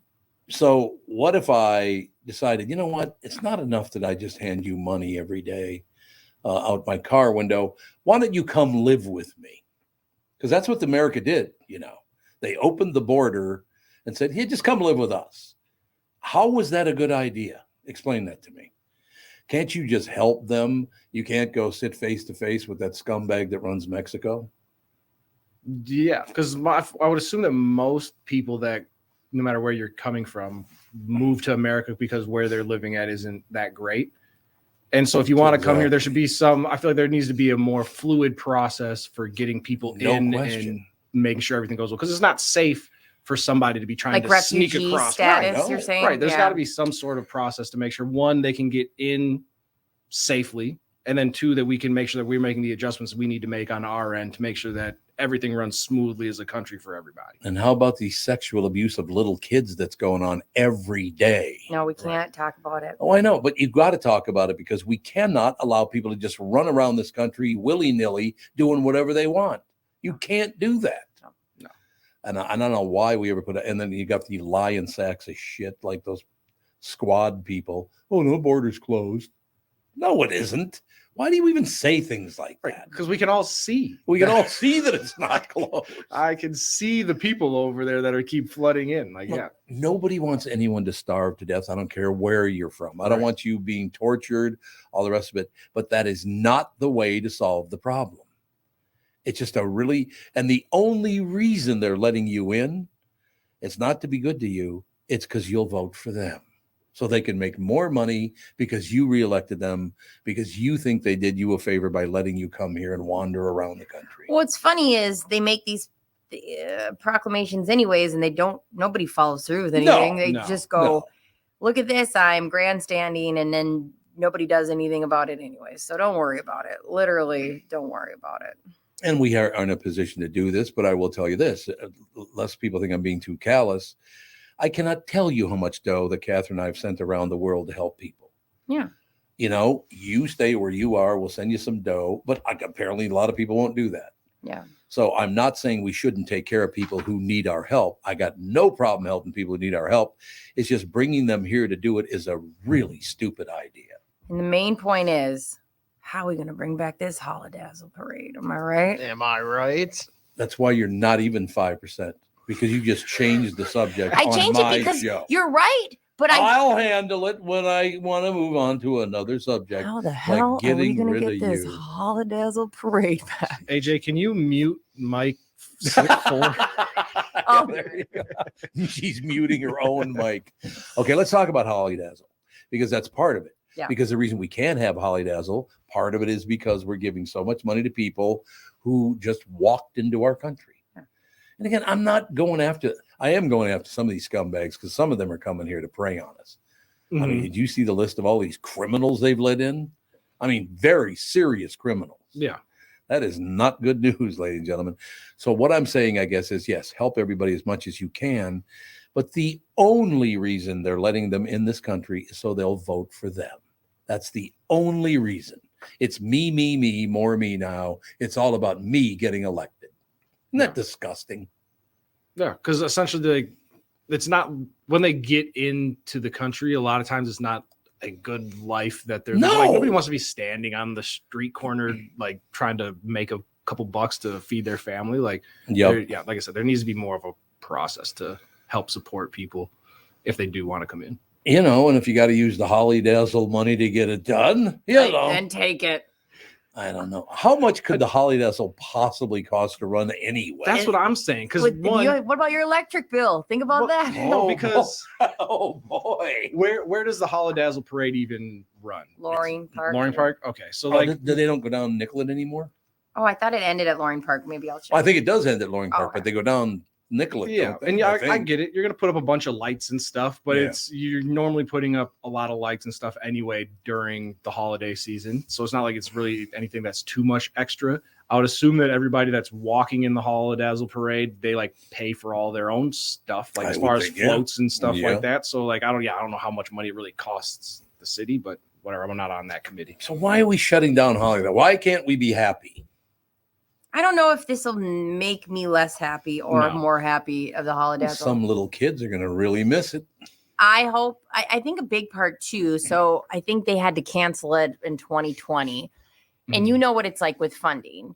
If you don't use it, they start cutting off that area, and I think they're still kind of revving up from that part. I can't remember if they had it last year or not, and that's how much Holidazzle does not affect my day-to-day life. Right. I went once. Yeah, I've been once as well when my nephews were young. Choked a guy I didn't know, but it was an accident. We digress. Who hasn't choked someone at the Holidazzle? Who hasn't choked a stranger? Am I right? Damn it! It was fake last one. It was fake last one, exactly. It was a guy. If you walking around looking like Glassman, you probably had it coming. He did from behind. Yeah, well, I will tell you that. Heard that before. Oh my God, she turns it into a sex thing. So I don't know. Like I get it. Maybe this will be the thing they need to get all people all razzle dazzled up for the Holidazzle. I know. Yeah. I know somebody who's going to be donating. Pat is going to be putting a lot of time and energy into resources into making sure he can donate to the Holidazzle. So maybe this is an article that will get us revved up. Does anybody have any idea how much it costs to run the Holidazzle parade? No, I was reading this article. It's a very short article. Yeah, but how could it be that much? I don't know. Where's all the expenditure? I don't know. There's 103 comments. 103? People are furious. Are they really furious? Birch Tree wrote, didn't know it still existed. I guess I won't miss it. Oh. I get it. I like it. I'm not a parade guy myself, but what's that? Oh, I don't want to. I know why you're fist bumping. Okay. Somebody just messaged in and said hi, Tevin. Priscilla. Shout out Jesus Priscilla. Christ. Why don't we just get a bigger ego as days go by? Oh my God. Somebody said hi to me. Priscilla Golden is my next door neighbor. She's my best friend. She's Go-Go's best friend. This is Go-Go. Who says I love Tevin. And your neighbor. I am Trader Priscilla, who listens every day. Priscilla, how dare you? I will be in the cul-de-sac 11:30 a.m. Fight. There's a fight going down between you and I. Can you at least film it for content? Of course. Thank you. Ooh, that wouldn't be a bad idea. Content. Fight to the death. She wins. She watches Go-Go all the time. I won't. She's the god. I'm just gonna lay down. Literally, yeah. I kiss the ground she walks on. So Sorry. If you walk out and she's there, you got to go Saturday night at the St. Paul Auditorium. Be there. You got to be there. I loved it when they growled at you. You think you're gonna get in a fight again before you die? No, I don't think so either. I'd just shoot him. Jesus. What? How is that negative? So much. How is that negative? How's that positive? Leave me alone or I'll shoot you. I almost had coffee in my mouth when you said that. Oh my! I could have ruined at least 2 computers, possibly 3. I don't see the downside of murder. I mean, you know. I don't even have words to describe. I don't even have Is it time to take a break? Please. In about 3 minutes. I don't want to. JJ's in it. This is amazing. He said, no, I'll just shoot them. Which, I mean, I guess everybody be warned. You can't act surprised now if we see Tom in the news. Americans can't get off their ass and get in physical fights. That's what I heard. Yeah. You have to go. You gotta go shoot somebody. You can't even do your own fights anymore. Today's generation. It's not the same. Yeah. I was never a big fighter. I once in very, very rarely. How many fights do you think you've been in? Not very many. How many fights? A lot bigger than most people, so that's probably one part of it. You're definitely come across the type of person that's like, this isn't worth my time. Yeah. I'd rather just ignore you, be good. You're not in my life anymore. Have you been in a fight? I've been in like one or two. Okay. Like and when I was worth younger. your time? No, like people. No, I've been in situations where like people be like, you want to fight? I'm like, no, I don't want to. I literally don't. Want to Do you know how like clothes get ruined so easily in fights? Right, and like unless you're like physically harming like my family or somebody that I care about, like I accidentally bumped into you while we were out. Like my bad. I'm sorry. Were you like 6'4"? Yeah. Why would anyone want to fight you? You're well, that's the other thing too. Like I'm like big enough where like small people will be like, "Oh, you think you're tough, don't you?" No, I do not. I'm not scared of you. No, I do not. You can go find somebody that's much bigger than me to pick on. Like I'm not going to be your trophy.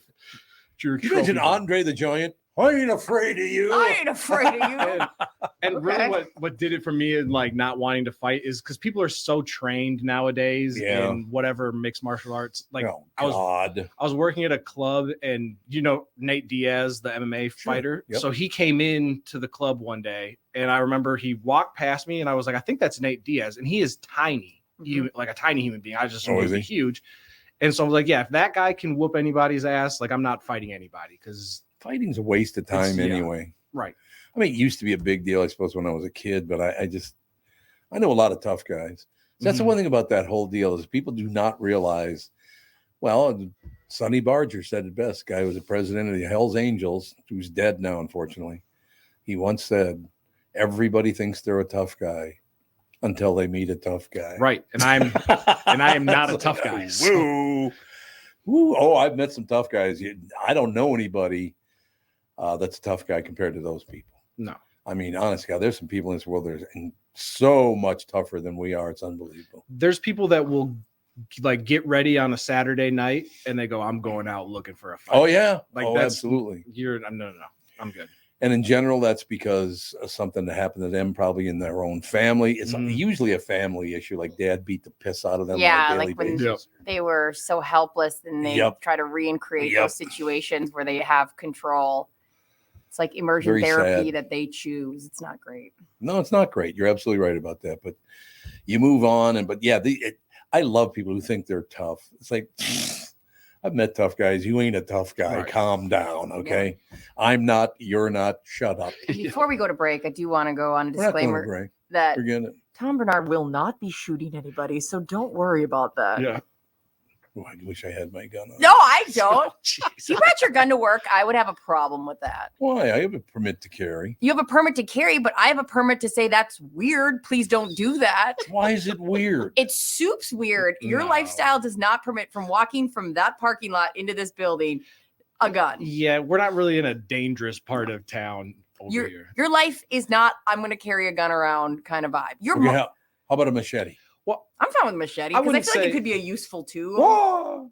I wouldn't say your life doesn't like. I could understand why you would carry a gun. There's a lot of weird people. You never know, like some stalker. You're a celebrity.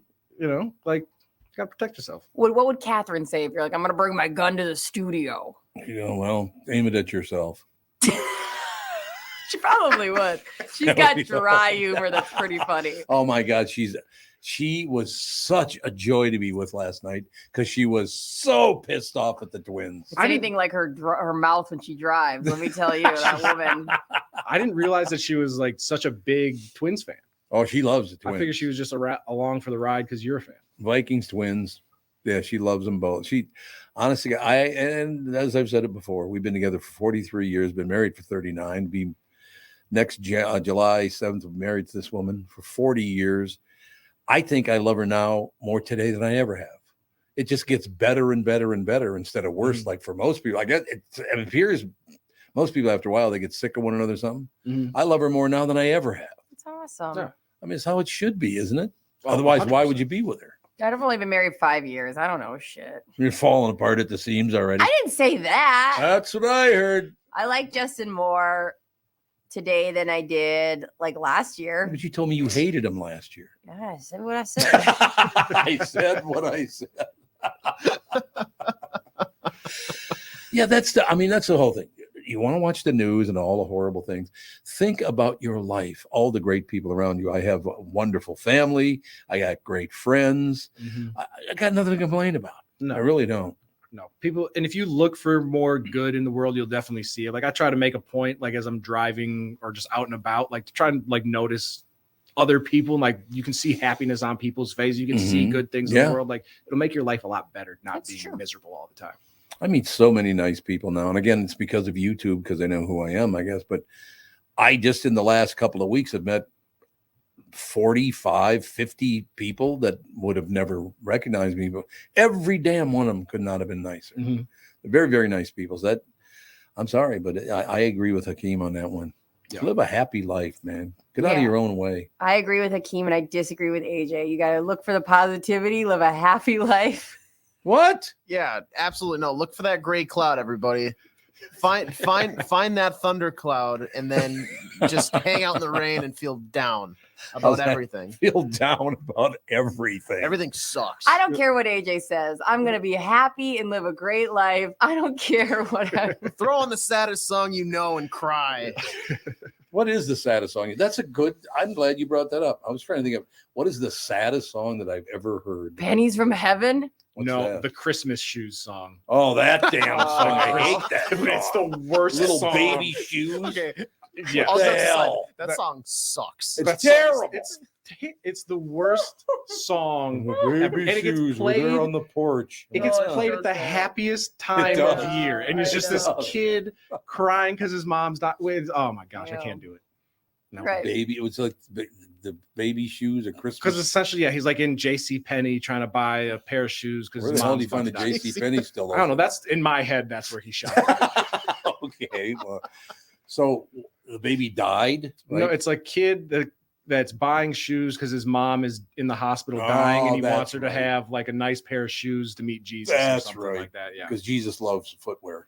You're not getting to heaven with those dogs. I'm sorry, like, man. You get those? some new shoes, you can't come in here. I think it'd be. I'd love that. It's like one of those Croc cowboy boots. Get out of here. I wonder if I could be the doorman at heaven. If I ever get to heaven, can I be the doorman? Oh, geez. You can't come in. Well, here. probably because they wouldn't let you in. So they're like, you be the doorman. You wait out there, and we'll be in here. And I'll just tell everybody, you can get in here. You're the bouncer for heaven. That'd be awesome. The heaven bouncer. Get your candy ass out of here. Go back to hell. Sugar tit. Why don't you go to hell, man? Literally. Wouldn't be wrong. That's a good idea. So we've already gotten to the point that I should be the bodyguard for heaven or the doorman for heaven. I said it wrong. I said, Tears in Heaven by Eric Clapton. That's the song I was thinking of. You mean that's why Tears you on my interrupt guitar? me yet again Sorry. to tell that part of it? Yeah, I don't want to bring that up. You interrupt me more than any human being I know. What's wrong with you? That's not true. I've been on the show. Yeah, believe me. Believe me. Isn't she a disaster? Do you remember that Tears from Heaven song? Is it Tears in Eric Heaven? Clapton? Yeah, he talks about his 4-year-old who died. Yeah, And he's yep. saying, that's It's a true story, by the way. I know. That's why it's the saddest song. It is a true story, yeah. Apparently, the Holidazzle Parade has been canceled potentially for a while. Now it's just a holiday market in Loring Park. Oh, so it's not going to be a parade ever again? Yeah, according to Michael, one of our listeners, he said it is kind of adjusted. It's not the big parade anymore. It's just like a market. Oh, and it hasn't been? Or yeah, for several starting years. now? That's Oh, what he said, really? yeah. Oh, I didn't know that. So, well, no wonder I didn't go to it because it didn't exist. So that would make total sense why I didn't go to the parade then. Right. But no, I like Celebration, all the rest of it. I haven't been to the Aquatennial Parade. Bilski, why is Bilski calling me during the show? What the hell is that all about? Tell them to call the studio line. We'll get them on. Yeah. Hold on. Bilski. And also, Brittany and AJ, did you see the most recent comment that came in? Officer Dave saying he's he's all for concealed carry. Might be the least surprising news that I've heard all day. Officer Dave, don't bring a gun in here. He's got 2 guns connected to his shoulders. He doesn't need to bring. You don't need him. Honestly, Officer Dave, if you think you can bring a gun in here Friday, don't show up. Okay. He doesn't need a third gun. Yeah. On top of the 2 on Okay. his arms. So real talk, I don't need you to have a gun here. His Thank shoulders you. are so broad he barely fits through the door, and he wants to bring a gun in here too. No. Keep an eye on the phone because Bilski is not happy with your Minnesota Twins. I'll tell you that. You gave me a slight heart attack because I thought of the devil. Oh, Oh, is he? I think that's who's calling in. He's not happy. I will tell you that. He shouldn't be. No. He shouldn't I'm be. not very happy. I'm not happy. Michael Bilski, ladies and gentlemen, the Twins. You were at the game last night. I was, and I personally blame you for the afternoon. Why me? Why? What did I do? Well, you showed up to the game. When you show, they lose. Not game 2 or of the first series, right? You went to that game. Yeah, but that didn't matter. That didn't count. Oh, that didn't count. I see. When I win, that doesn't count. But when they lose, it's my fault. To be fair, I wasn't at that one, so maybe it was my fault yesterday. Yeah, see, it's your fault. You show up and they get their ass kicked. That's true. Were you sitting in your regular seats that you sit in? No, I was a guest of a friend of mine. You don't have any friends. That's true. So I don't know really. So what? Give me your take on it, because I was at the game, and I literally, Michael, I'm not kidding you. I walk in the stadium because I was, doing my job, unlike most people. Sure. So I got there a little late. They were already down 1-0, and my butt wasn't even in my seat yet when it was 4-0. And I literally thought maybe I should just go home. Well, that would have, or you could have gone and played golf. It was a nice day. There was all kinds of other stuff we could have done. I don't know. I think, they just, they didn't seem to have it yesterday. So hopefully it turns around today. Okay, I have a question for you. So they got not a great pitcher starting for us today. I got to believe that Lopez is good enough that we somehow pull this game out of our ass today, that Lopez can bring home the victory for us. What do you think? I agree. But we have to. Can we win today? That's the other big question. Well, I think if our bats get off the shoulders and instead of taking so many pitches, we get out there and swing away and hit. Let's go. I love the fact that you were so pissed off at the Twins you called in. Well, I had to change a lot of things to attend the invitation that I received from a dear friend of mine to attend. Do I know them? No. I don't even know your dear friend. No. I thought you and I were dear friends. Why don't I know your other dear friend? But you didn't invite me. I actually did. I said, well, come up and see us. I told you where I was going to be, and I invited you to come up. I told you that, they wouldn't let me in. How they? What you actually said, tell them I said it was okay to come in. That's exactly right. And they said, Tom who? Tom who? Who's that you're talking about? Actually, you guys go back to the regular show. You're doing great. Have a good day. Thank you, Michael. See you. Bye. Michael Bilski, North American Banking Company. Ladies and gentlemen, so pissed off at the Twins. I answered the phone. He's like, I hate the Twins. Not a happy guy. He's not happy with our Minnesota Twins. Are you getting a lot of comments on the emails about the game, or not that many? I had some at the beginning. People are kind of, I think they're ready to go for the ride tomorrow or today and see what happens. But I'm gonna have to, yeah. People are siding with you. They think it's kind of funny, but they're also, I think they like the optimistic point of view of we'll see what happens today. And again, I'm wearing a different hat. I'm not wearing my Twins hat today just to punish them. I know, I'm not offering my support when you suck that badly, but that doesn't. It's just a one-day cover-up. I'm hoping to be wearing it again tomorrow.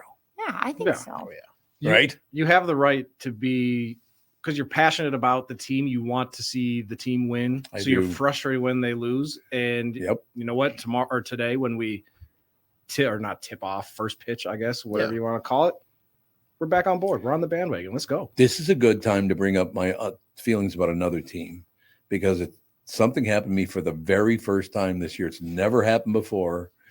When my brother came home from Vietnam, we started watching. I was, I think, 14 years old, started watching the Vikings together, even though they'd been around for about 5 years before that, or 10 years before that, whatever. When he came back, I started watching that team.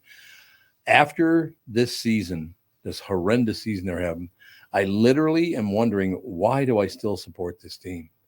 This team sucks. And they haven't been good in like 30 years. Yeah, the Vikings you're talking about? Yeah. Why are they never good? I don't get it. They're not never good. They're just never great. Never like great. They're always like, they're always. I feel like there's always at least a little bit of hope, at least at the start of the season. Most years, by the time we get about halfway through, it's burning the whole thing down. But they're just, I don't know. They just never can get over the hump, which is extremely frustrating. And I'm never, ever going to get over Bud Grant giving the ball to Brent McClanahan. Nothing against Brent McClanahan. It's against Bud. Yeah. You don't give the ball to Chuck Foreman, one of the greatest running backs of all time. What are you thinking? Yeah. And for me, my moment like that is when Brad Childress had the 12 men in the huddle call coming out of a timeout against the Saints back in 2010, where we now had to, I think we had to throw the ball and Brett Favre ended up throwing an interception rather than kicking a game-winning field goal. So yeah, that's Vikings history is littered with moments like that. Like one missed field goal the entire year. Oh, that's a sore spot. We really thought we were going to Miami to win a Super Bowl. Yeah, we certainly did. He had not missed a field goal all year long. And it was like 49 of them, damn near 50 field goals I think he made that year. Yeah. But not the good one, not the one that counted. not the good one. Nope. I just don't know what to tell you, so I don't know. But I love the fact that Bilski's so pissed off of the Twins, he calls in. Right. He should be calling in. As a matter of fact, if you want to call in, that number again is 952-600-2575. If you want to call in and tell me that the Twins suck, that's fine. Or you can tell me, hey, Tom, hang in there. They could pull it out today. Yep. Then you got Lopez pitching Friday in Houston. I mean, they do still have a chance to win this, obviously. Yep. They got to win both games, though. They got to win 2 straight now.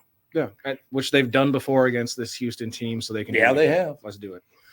I don't know though, man. This pitcher today loves to give up the long ball, and they hit what did they yesterday? 5 or 6 of them.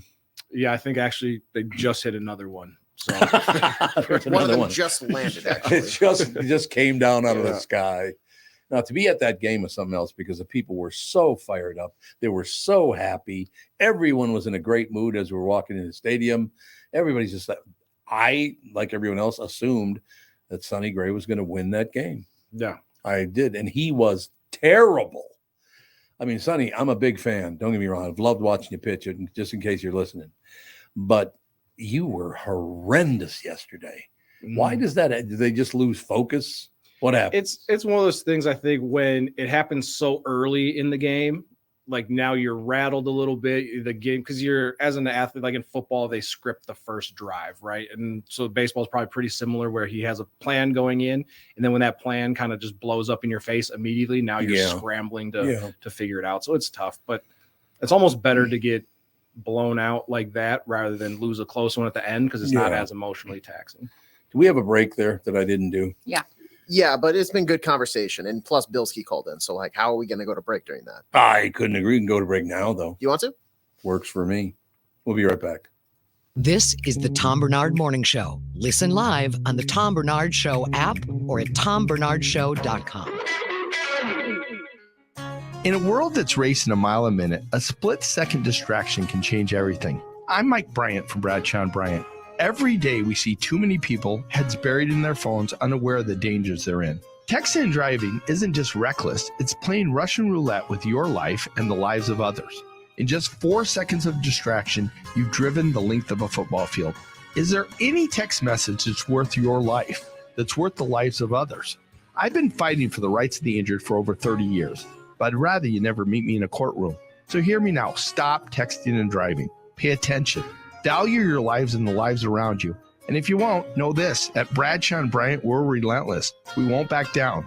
We bring justice to those that need it. Find Bradshaw & Bryant, personal injury attorneys at minnesotapersonalinjury.com. With Mike Bryant on your side, seeking justice for the injured. Bradshaw & Bryant. It's Tommy B for Killebrew Root Beer and Cream Soda. Normally, I'd be saying the boys of summer are done and it's time for root beer floats with the kids after football or soccer practice. But with your Win Twins Minnesota Twins still in the playoffs, it might be time for some adult sweet beverages to cheer on our hometown team, made with delicious gluten-free Killebrew Root Beer, of course. Might I recommend you consider this recipe for your Killebrew Root Beer Rum Creams. You just need 3 ingredients. It starts with black spice rum, then add frothy cold Killebrew Root Beer next, a drop of Bailey's. Oh my gosh, you found October heaven in a glass. Whether you watch at home or at Target Field or just stick it in the fall colors, try the root beer and cream soda my family absolutely loves. Killebrew. Head to KillebrewRootBeer.com for your nearest store and pick up a 6-pack or a case. Herbie, you're up to bat. There's only one old-fashioned root beer that delivers that Hall of Fame taste to thirsty fans everywhere. Take it from me, Ken Herbeck, Killebrew. It's how memories are created and legends are made. Recently, Jim Paul of Valley Buick GMC was contacted by a company that does on-site sales. Jim was confused. Wait, they don't know anything about us, our staff, our reputation, most importantly, our customers. Hey, pal, no problem. We do them all over the country. You know, get the manager off the roof sale, inflatable gorilla sale, and our favorite, the 13-hour sale with a giant clock that goes to 13. Urgency, baby. We bring our crew because, well, your people are, let's just say, a little laid back. And the pricing? Nothing special, sport. But Jim thought, we price competitively every day. Our prices are special. We definitely don't need these guys. But sale does convey some urgency, so we made a bold decision for his fine dealerships. Announcing the Valley Buick GMC 365-day sale. And we can even extend it a couple years or so. I got the air dancer guy, scratch-offs, plastic keys, bubble machine. Valley Buick GMC in Apple Valley or Hastings, or valleycardealers.com. Hurry. Finding great candidates to hire can be like, well, trying to find a needle in a haystack, but not with ZipRecruiter. Its powerful technology actively finds and invites qualified candidates to apply to your job. So while other companies might deliver a lot of hay, ZipRecruiter finds you the needle in the haystack. See why 4 out of 5 employers who post a job on ZipRecruiter get a quality candidate within the first day. Try ZipRecruiter for free at ZipRecruiter.com/free. That's ZipRecruiter.com/free. We are back, 10:04 now, 4 minutes after 10 o'clock. Gen Z workers are gently roasting their millennial colleagues for using the phrase out of pocket because it has a different meaning for younger people.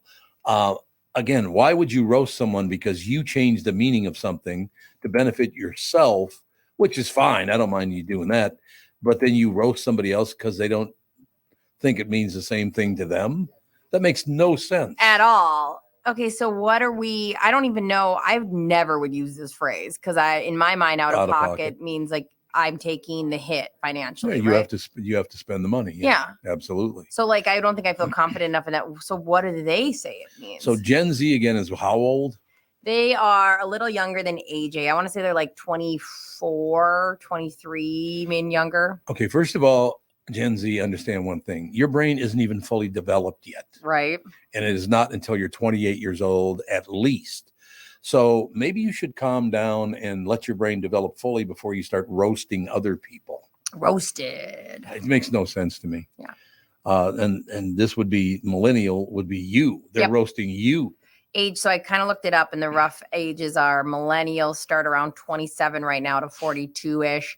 And Gen Z is 11 to 26. Okay. So Gen Z TikTokers are poking fun at their older colleagues who use the term out of pocket. Millennials and boomers use the phrase to say, wait a minute. God, this thing, the ads popping up on this thing now are just horrible. Yeah, they're garbage. Have you ever been out of pocket while at work? Your answer probably depends on whether you're part of Gen Z. The TikToker at Not a Hand pointed out in a video on Saturday that different generations had different understandings of what it meant to be out of pocket, and dozens of Gen Z commenters are poking fun at their older colleagues for using the term incorrectly. As of Monday, the video had over 900,000 views and 1,000 comments. I don't really understand how this could even happen. I'm just excited to hear what the other version is. Okay, yet another ad popped up, so I'll have to reset it again. For millennials and boomers, the term can mean they'll be away part of the day and maybe unreachable. Oh, they're talking about their phone out of pocket. Oh. Because out of pocket to you and me meant the same thing. It's money out of pocket. Yeah, I would think that's so. Maybe you and I are actually we've been Gen Z this whole time. Yeah, there you go. Like if they have a crisis or whatever. For Gen Zers, the phrase means acting chaotically or out of hand. So the idea of your manager being out of pocket for the afternoon has younger workers absolutely No, I'm sorry. That's not what out of pocket means at all. The phrase means acting chaotically or out of hand. No, that's not what out of pocket means at all. That's out of control or out of hand. Well, more importantly, neither of them think of it as our definition. So maybe we need to quit using this phrase. It means something different every 20 years. Yeah, like maybe phrases that we think are helping or not. Out of pocket definitely means what, like if Brittany, if you come in here acting a fool, like you're being out of pocket, like you're acting out crazy. of your normal. Yeah, like you're doing something that's outlandish. Look at Gen Z over here. Like the first definition that they thought it was, that's not. I've never heard anybody use it like that. Tom and I completely believe it means paying out of pocket, like paying yourself. Like it's out of pocket. Like let's say Hubbard bought us twin tickets, but if I want to buy us drinks, that's out of pocket. Yeah, absolutely. Right. Yeah, you're paying out of pocket. But like, if you just tell somebody they're like acting out of pocket, it's like, yeah, you're being ridiculous. You're being crazy. Yeah, you're acting out of pocket by this definition. Way to go. We're not agreeing with you. My boss, every time she's going to be out of the office for a portion of the day, not a whole day, but for like a doctor's appointment or something, she'll say, I'm going to be out of pocket today from 1 to 2. The TikToker said. It just cracks me up every time because it's like, what are you going to get up to, girl? Crazy? You can get crazy from 1 to 3 at your dentist appointment? What do you mean by going to get up to? So like that person's they're thinking the definition is like you're going to be acting a fool. Mm-hmm. And this woman is trying to convey that she's going to be off the grid or unavailable. But they had to even change that line. What are you going to get up to, girl? Right. Like, what are you up to? Like, yeah, what are you up to? What is it going to get up to? Or like, what are you going to get into? I don't know. That's just a different. What are you up to? You don't have to add all those other words. Yeah. What are you up to? Yeah. What are you up to, Tevin? Well, I'll tell you what I'm up to. I'm going to get out of pocket in this booth is what I'm going to do. Getting out of pocket, man. No question about it. Yeah, that whole article makes no sense whatsoever. I don't care what you think it means. It's like saying, oh, your use of English is not proper. Shut up. Shut up. Right. It's all just different slang. I'm never going to use that term because I feel like there's a lot of confusion around it. What I usually tend to do when I would say things like, I'm out of pocket, and they go, you're misusing it. I'd go, yeah, one thing I'm out of pocket about is I hate you and get the hell away from me. What do you think? That's actually in line with your personality. That's not fair. Get away from me. If you're going to be such a pain in the ass, just get away from me. Yeah. Right? It's not a showstopper. It's not a conversation stopper to have to clarify, well, you're out of pocket? Yeah, I'll be unavailable. Or, yeah, I've decided to start acting crazy from 1 to 3 today. Okay, this next one, this is me. I think they were following me around and wrote this article based on me. Oh, no. Okay, you ready? Yeah. Why you always need to pee when you get close to home. Right. It's true. As I drive home, the closer I get, it's like, God, I have to pee. Do you know how many times? So like Gogo and Justin will be playing in the yard. Oh, yeah. And I go, I can't, because she always sees me and wants me. I go, I have to pee. My husband's always like, why are you always saving it? I go, because I want to do home pee. And it's not like you're saving it. I kind of am. You do save it? Like if I have to pee, it's a 20-minute drive for me to go home. I will really weigh out before I leave here if I want to do a home pee or pee here in the building. Yeah, I understand that. Thanks. You got to go when you got to go. Yeah. I do understand that part. Maybe you were commuting home from work, or perhaps the final stretch of your road trip, you really needed to go to the bathroom. As you inched closer to home, the urge grew. You shifted positions in your seat, tried to distract yourself as you approached your front door. Panic set in. You beelined it to the bathroom with only a second to spare. You made it, but just barely. This phenomenon is known as the latchkey incontinence. What do you think of that action? I love it. Just an snazzy name. Latchkey It incontinence. occurs because a situational cue, in this case, arriving home and putting your key in the door, triggers the need to pee. So your brain is so used to that when you put that key in first of all, I don't put a key in my own door. I don't even have a key to my house. Exactly. I literally don't. We never use the front door. Exactly. This is what I don't use a key to get into my own house. I have a garage door opener. Some people do use keys though, like especially in Minneapolis when your garage is not attached to your house.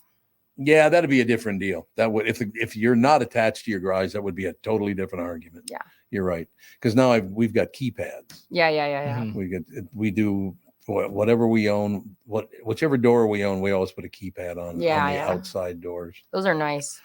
Indeed, it's more common in people with overactive bladder. Well, of course it is. That you didn't even have to say that. Urgency urinary incontinence, but I don't know. It's like I said, it is true. I go through this all the time. The closer I get to the house, the more I have to pee. And now even talking about going pee, I have to pee.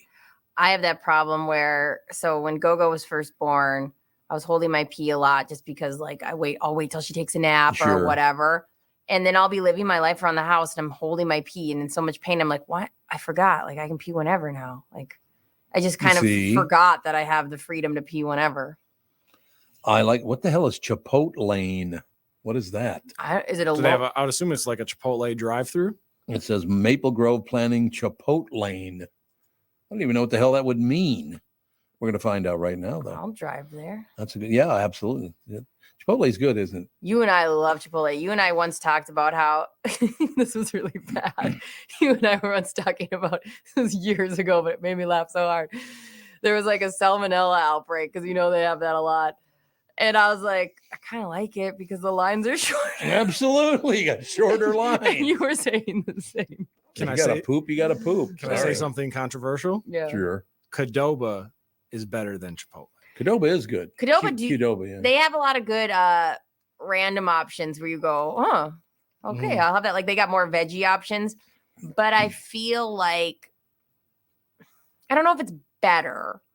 I think that quality wise, like the ingredients wise, Chipotle does it better, but I like that Qdoba has more options. I can respect that. Thank you. You know what's so amazing about that? We had a couple of great Mexican restaurants over on the north side. They're not there anymore or whatever.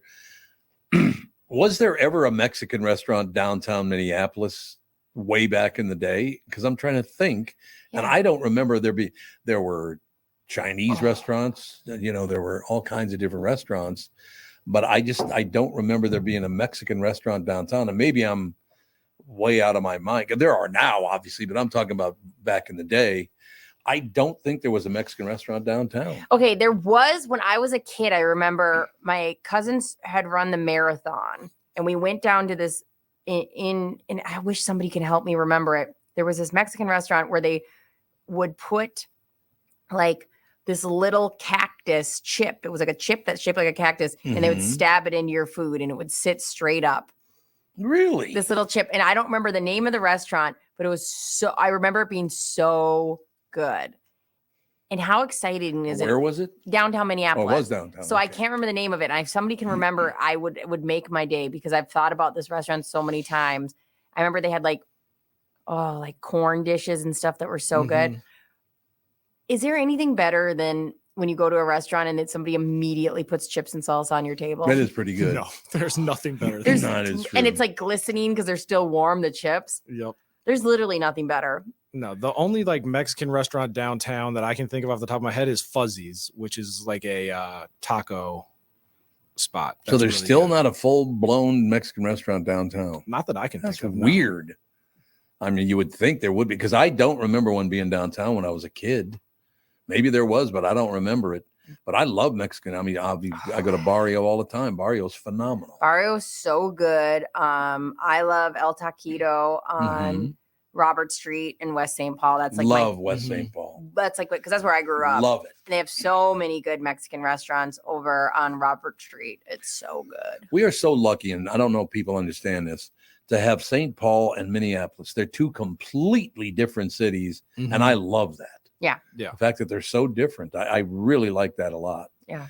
So what? It might have been Chevy's. Was it Chevy's? Was there a downtown? It was Chevy's. That was like 15 years ago, something like that. And I don't know if it's still open now, but there's one that's right across from the Mall of America, I believe. Is that like fast? Because I was young. Is that like fast, so, yeah. like fast casual? I believe so, yeah. Damn. In my mind, it was so good. Nothing wrong with Mexican food, man. That's all I'm saying, right? Agreed. I don't know. I was trying to think of any bad Mexican restaurant chains, but I can't really think of any. There must be, I would assume, but yeah. Well, I mean, even like the ones that aren't like necessarily good, they're like Taco Bell. Like people still love Taco Bell. Oh, I love Taco Bell. Even though it's not like a traditional Mexican food. No, you're right. You're absolutely right. See, I remember the Taco Bell out on Bass Lake Road. There were two Mexican restaurants that were like a half a block apart. Yeah. That's interesting. Yeah. But one of them was a Taco Bell, and the other one was, I can't remember what it was. But what the hell? There was also you and I, because I lived over by you in Golden Valley. You know where that Lunds and Byerly's was. There was that Mexican restaurant that was attached to that mini mall at the end. I think I know what you're talking about. It's delicious. It's still there. Yeah, it is still there. Phenomenal. It's so good, and you get so much food. You mean right there on Golden Valley Road in 100? Yes. Yeah, that place is great. Oh my! We 10 go out there of all the 10. time. The queso there, It's so good. And And a little margarita. you're like, let's go. You're like, here's $5, and they're like, here's a giant burrito. You're like, okay. I'm like, I feel like I need to give you $5 more Should I give dollars you just more out of money? respect. I know. What is it? It starts with an S, I think. I doesn't should look it up because Santino's or something like that. It was so good. I can't remember the name of it, but it was really, really good. It's still there. Like Tevin said, that restaurant is still there. A lot of good restaurants in that area, as a matter of fact. Yeah. Nothing wrong with that at all, ladies and gentlemen. So while you're looking that up, I will get back to the story to wrap it up quickly. The Maple Grove Planning Commission recommended approval Monday night of a plan for a new Chipotle restaurant that would include an order pickup lane, believed to be the first for the city, referred to as a Chipotle lane. The food pickup lane would be reserved for online orders only. The restaurant would be located in a vacant lot on County Road 101 next to the Hy-Vee grocery store in the southwest part of the city. Yeah, that's a good area anyway. I know exactly where they're talking about. Almost all their new ones include a pickup window, said John Johansson, one of the development partners in the Chipotle project. What is that Johnny Johansson that I know? Johnny's a great guy. Really nice man. It's unlike most drive-thrus.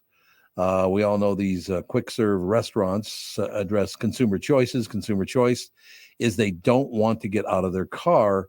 Johansson said customers aren't supposed to enter the pickup lane until they receive a message that their order is ready. Customers can also reserve a pickup time, in advance. So nice to see Johnny Johansson's name on there. He's a developer. Really, really nice man. Yeah, that's awesome. And the restaurant, at least that I was thinking of, is Teresa's. Teresa's, yeah. Oh, it's called Teresa's. There you go. Yeah, that's the 10 one. out of 10. Yeah. That's funny you've been there. Why have you been there? Like, because my girlfriend was like, hey, we got to go to this Teresa's place that she had been. I was like, okay, let's go. And would you stop lying and saying you have a girlfriend? if I keep saying it out loud, enough, he's like, and he mentions it every show. He's like, my girlfriend. My girlfriend will be over and we have to take a break because we have Krystin Burt coming up right after this.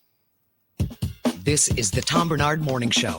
Listen live at TomBarnardShow.com or on the Tom Barnard Show app. You need to know a guy for your auto repairs, legal issues, banking, and more. The same goes for investment advice. You need a guy to help you be successful, someone you can trust who gets results. Well, I got a guy for you, Josh Arnold. Josh gives you straight talk, not sugar-coated advice about your financial situation. Josh has seen it all when it comes to economic and market conditions, and Josh can make sure that your retirement objectives match your investments. Do yourself a favor and call Josh now for a no-obligation 48-minute evaluation. You've got nothing to lose, and you'll get a different point of view for your investments. Call Josh at 952-925-5608. That is 952-925-5608. You'll be glad that you did.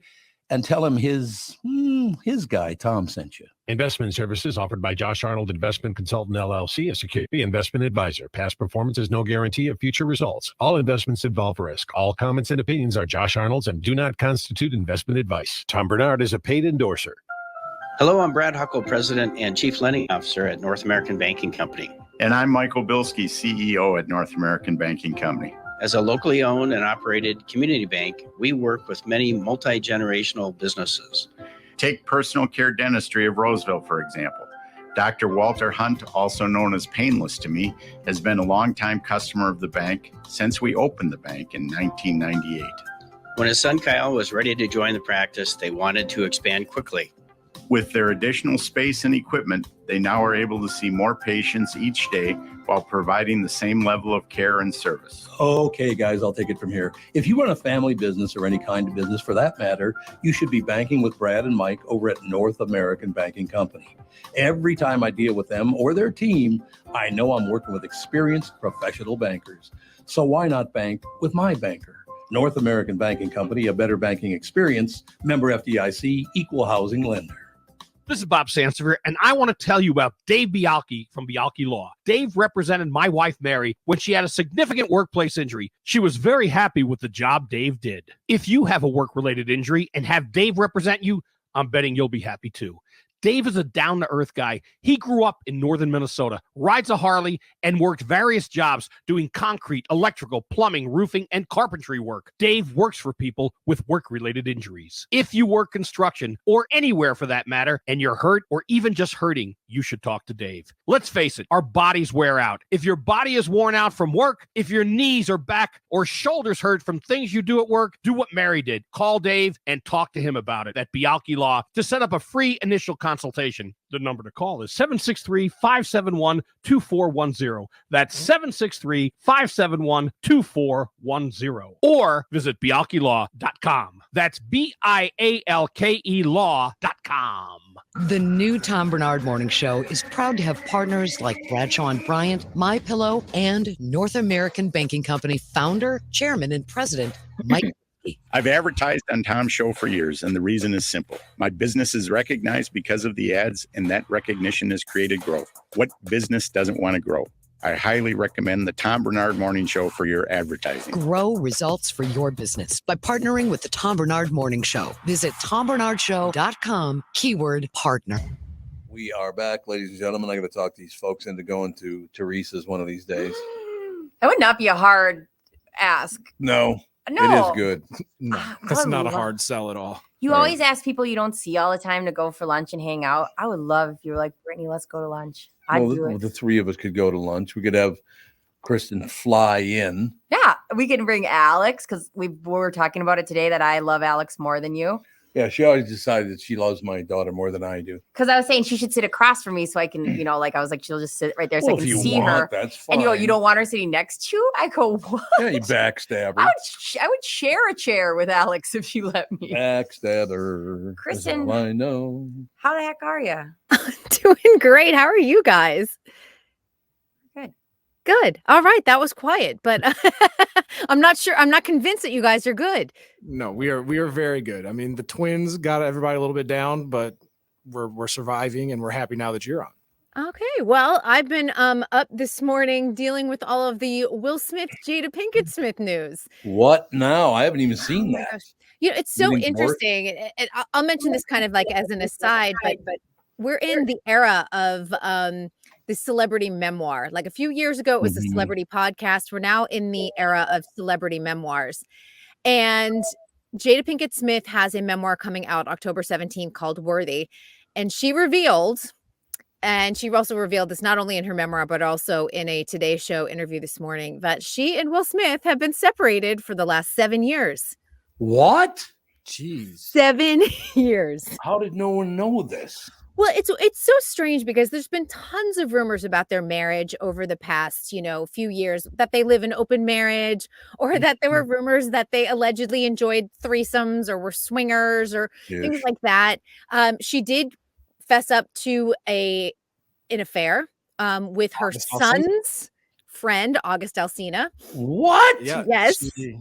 Which became sort of part of the lexicon because she called it an entanglement. Oh, God. But she said, we just didn't know how to figure it out, like how we were working it out behind closed doors. So until we could figure out what that looked like, we just presented a united front in public. So they are leading completely separate lives. As of right now, she said they have no plans to divorce, which probably means to me is a financial situation. Oh, yeah. There's a lot tied up in real estate and other investments. But I think some of that might explain that slap heard around the world in 2022 as well. So it's kind of interesting.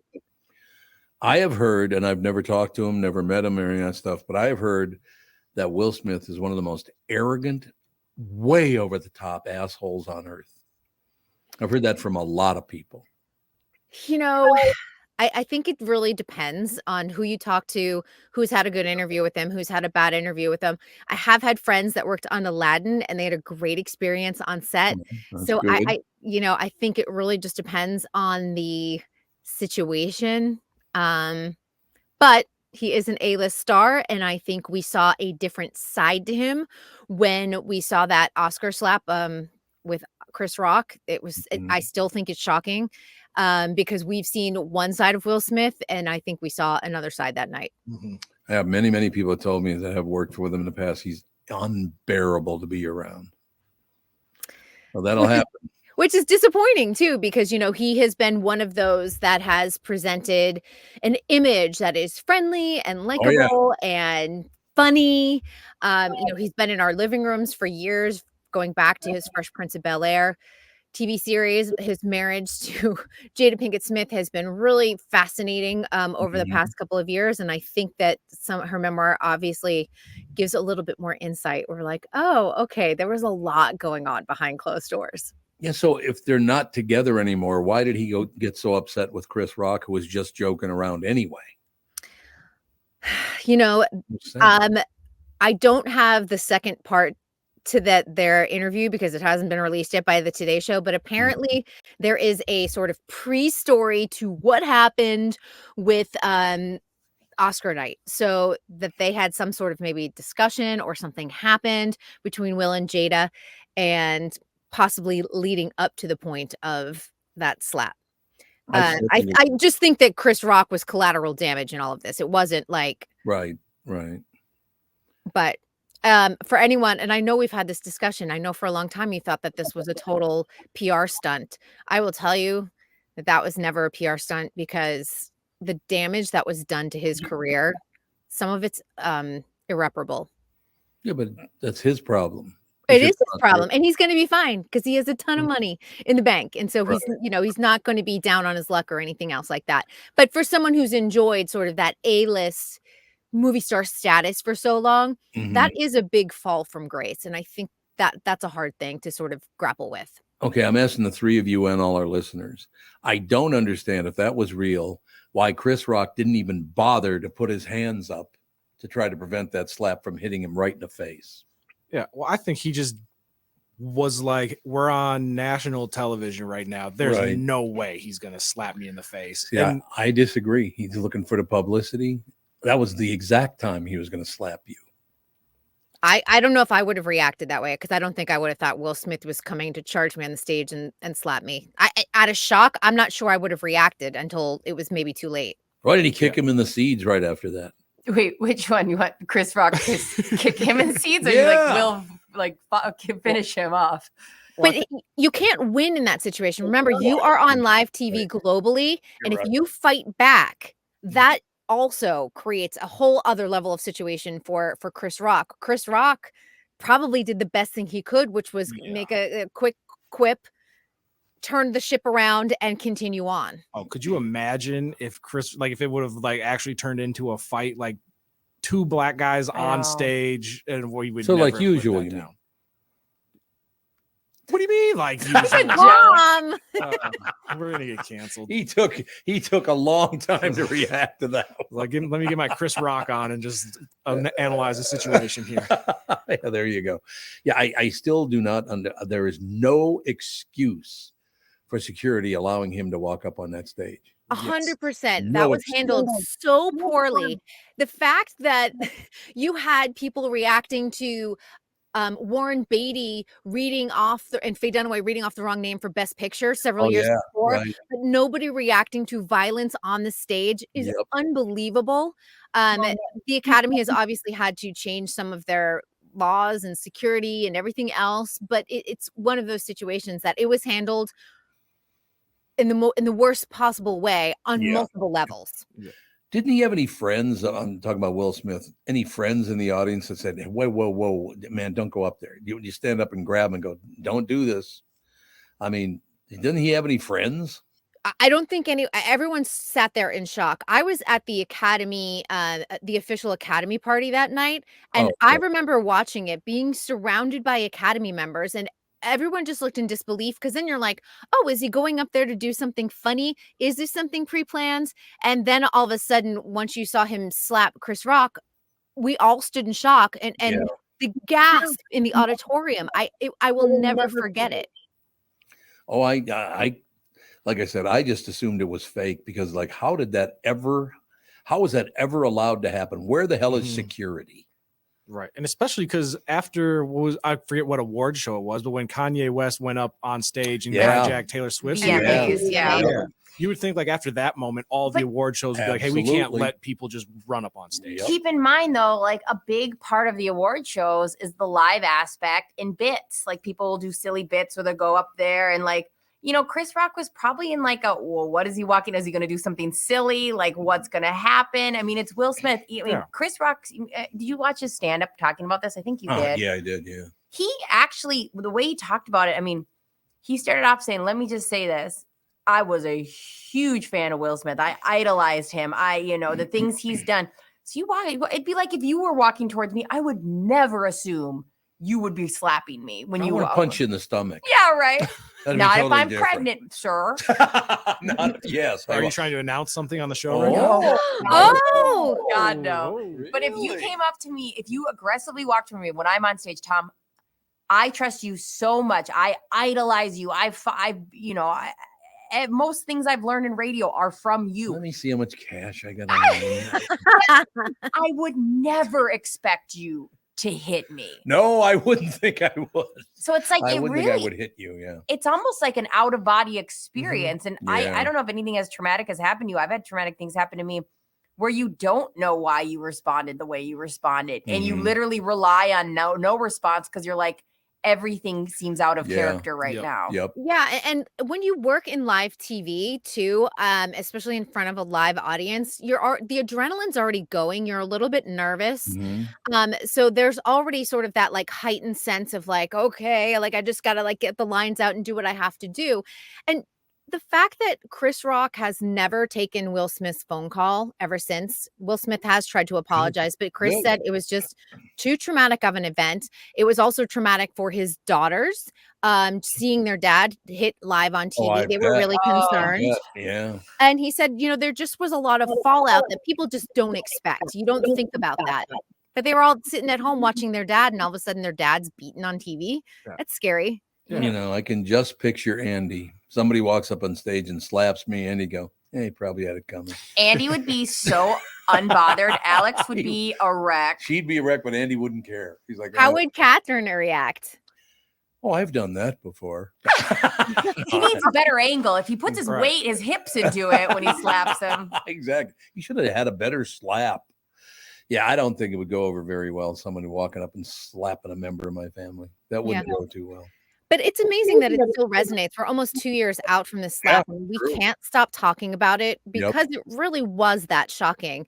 So I'm looking forward to hearing sort of that second part of what happened maybe before the ceremony that maybe led up to this situation. But we're going to get a ton of celebrity memoirs, by the way, this fall. Barbara Streisand, we've got Arnold Schwarzenegger has one right now. Kerry Washington, Britney Spears is coming up later this month. So we're going to be hit with a lot of behind the scenes stories, which I'm kind of looking forward to. Yeah, I like those. I like the behind the scenes Hollywood stories. Definitely. Yeah, and I think Barbara Streisand's ready to dish, and she's got a whole career of them. So I'm ready for it. Yeah, that's the one thing that I hope with all these memoirs that are coming out is that they actually like give some of the dirty, grimy secrets, not just a kind of glaze over everything that we already know. Yeah, the ones that are really authentic and resonate, I think that they're so much more fascinating. I think it's why Prince Harry's Spare memoir really it's going to wind up being the top seller of the year, by the way. It's going to be the #1 book of 2023 because he gave stories that we haven't heard about the royal family behind the scenes. And you're like, that really goes on. And of course, it's his side to the story. We get that, but it's pretty juicy. Now, which one is that one? Prince Andrew. Who's that? Prince Harry. Oh, He's Prince the Harry. one married to Meghan Markle. They left the royal family and now live in What a California. pain in the ass those people are. Oh, We love them here in California. They're disgusting. Ugh. No, we love them. Here, you've been handed this beautiful life. Now, once you piss and moan nonstop. I don't think royal life is very beautiful. And in fact, it is well documented that it is very challenging for the women who marry into the family. Oh, I can see that. Yeah. Including Kate Middleton, Princess Diana, Meghan Markle, how they are treated and what is expected of them. That is pretty antiquated when you take a look at. No, I understand that part. Yeah. No question about it. But I can't see Catherine even just.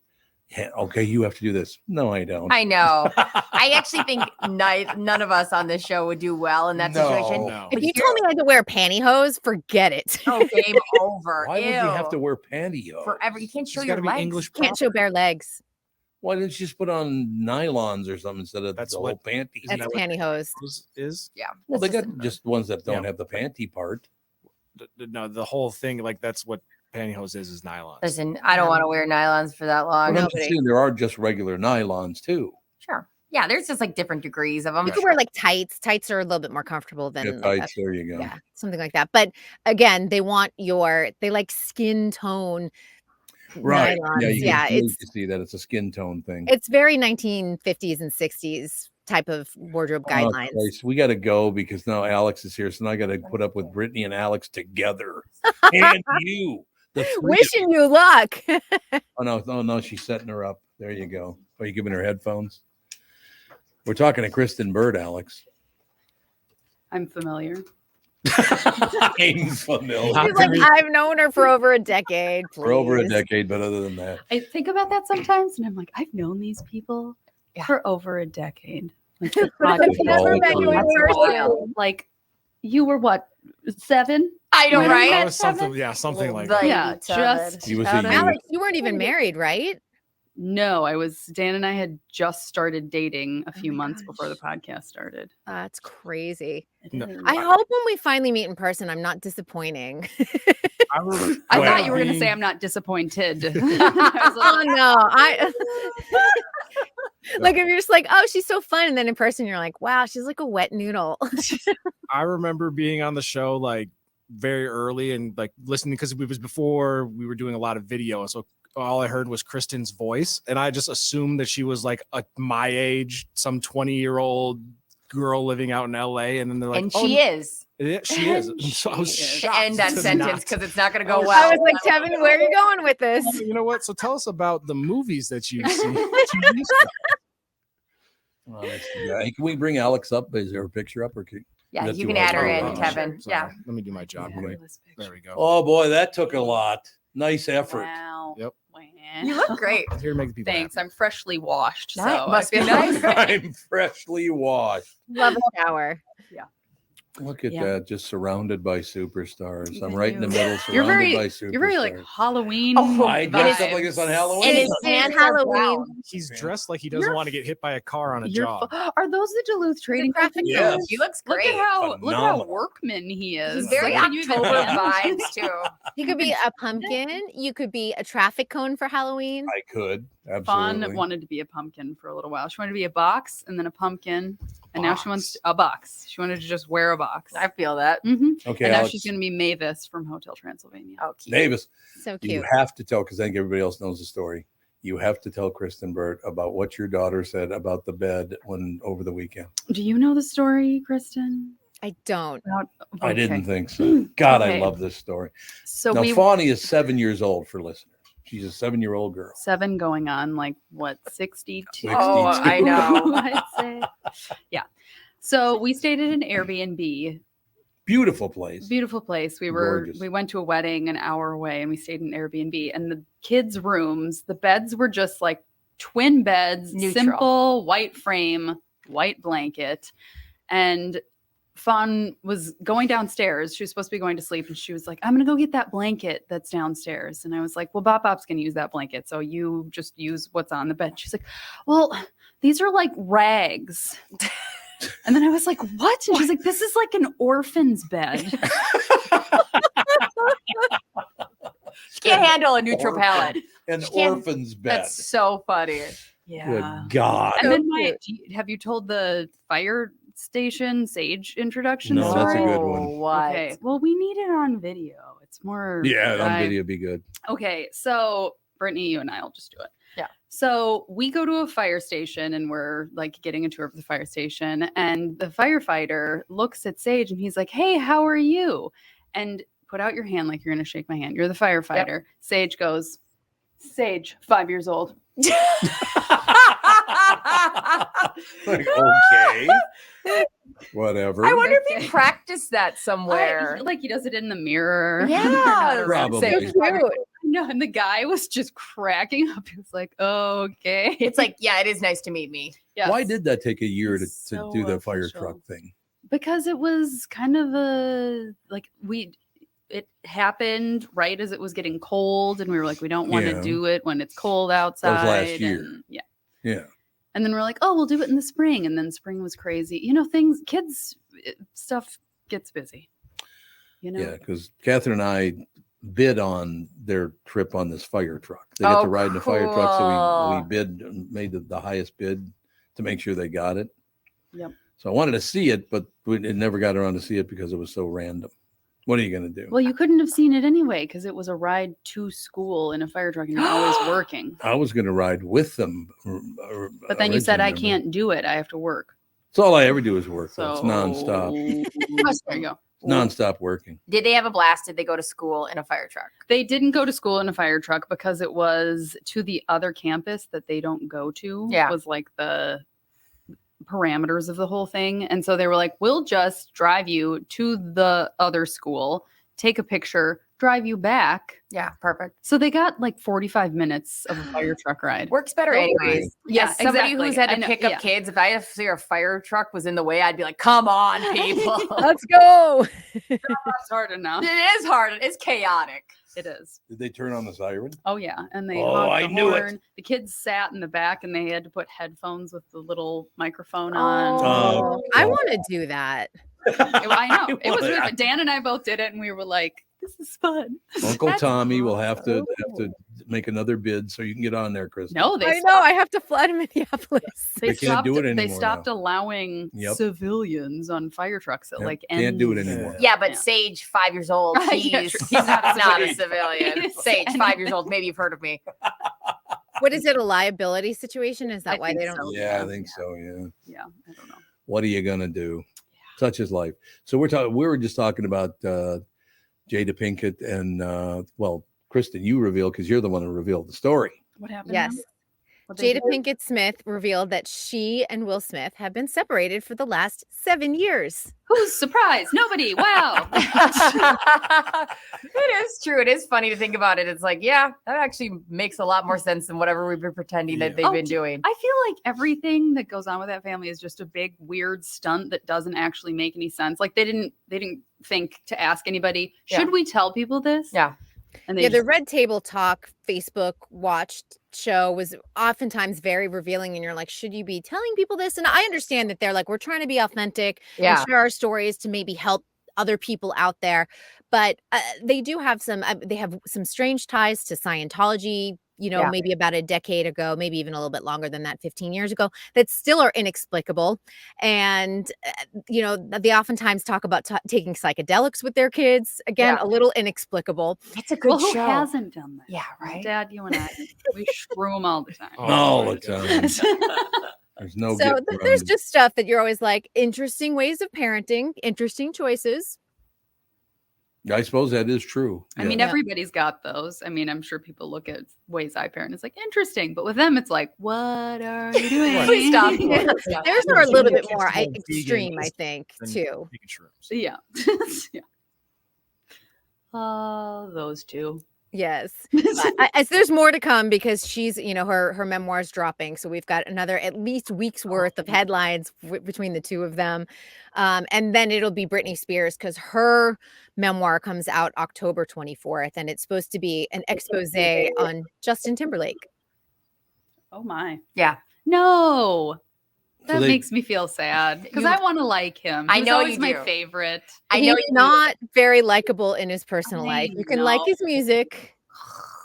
I like you want the that was like my main crush as a child. Yeah. It's like I want him to be a good You guy. have terrible taste in men. I I'm sorry. guess so. I don't know. As a Well, teenager, He's you're a red flag. Like the flags are waving right in front of you. I just was like, it's gonna be May. It's gonna be mine. Show's over. It really has got to wrap this up. My God, it's a disaster, no question. You're a disaster, Tom. You are a disaster. I am a Tom. disaster. Well, you are a disaster. That's absolutely true. But all right, anything else we should cover? Because oh my God, the clock is ticking. Anything else happening? Just a reminder to everyone that Moonlighting has finally dropped on Hulu. And if you have not caught that series, Bruce Willis and Sybil Shepherd, it is so good. And this is It the is. first time it's been available on streaming. It's all 5 seasons are up there and running. So don't miss it. Is he going to die?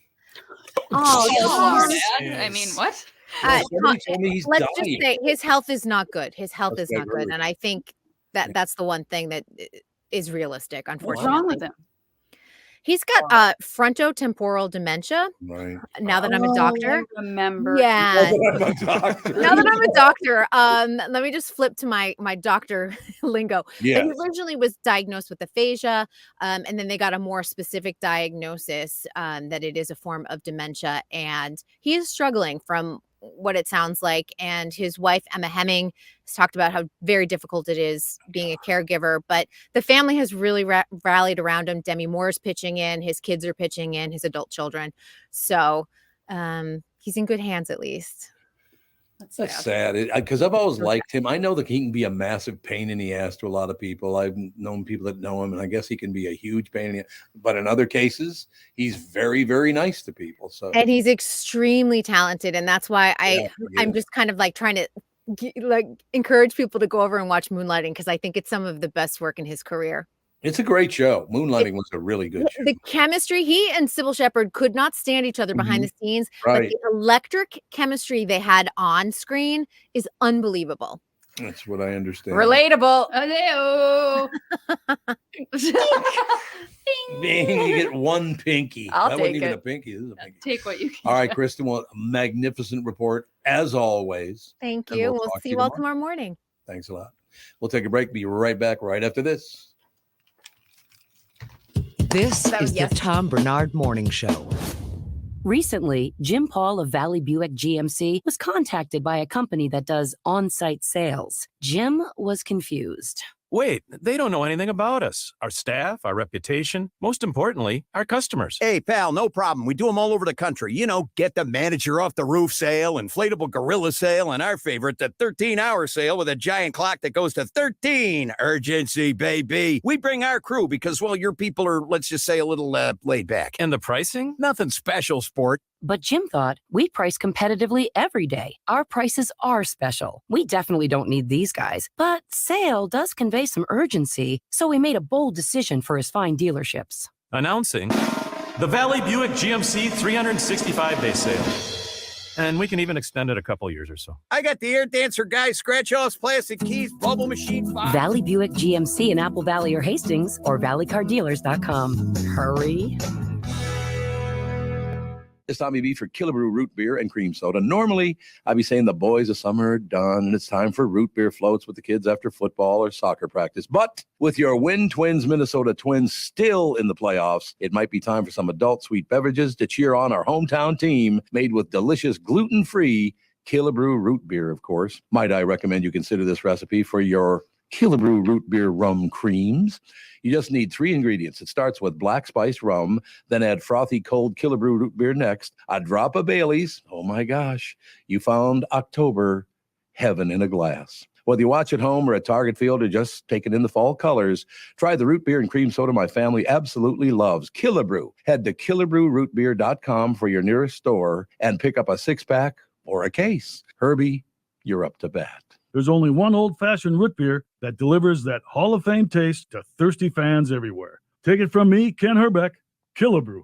It's how memories are created and legends are made. In a world that's racing a mile a minute, a split-second distraction can change everything. I'm Mike Bryant from Bradshaw & Bryant. Every day we see too many people, heads buried in their phones, unaware of the dangers they're in. Texting and driving isn't just reckless, it's playing Russian roulette with your life and the lives of others.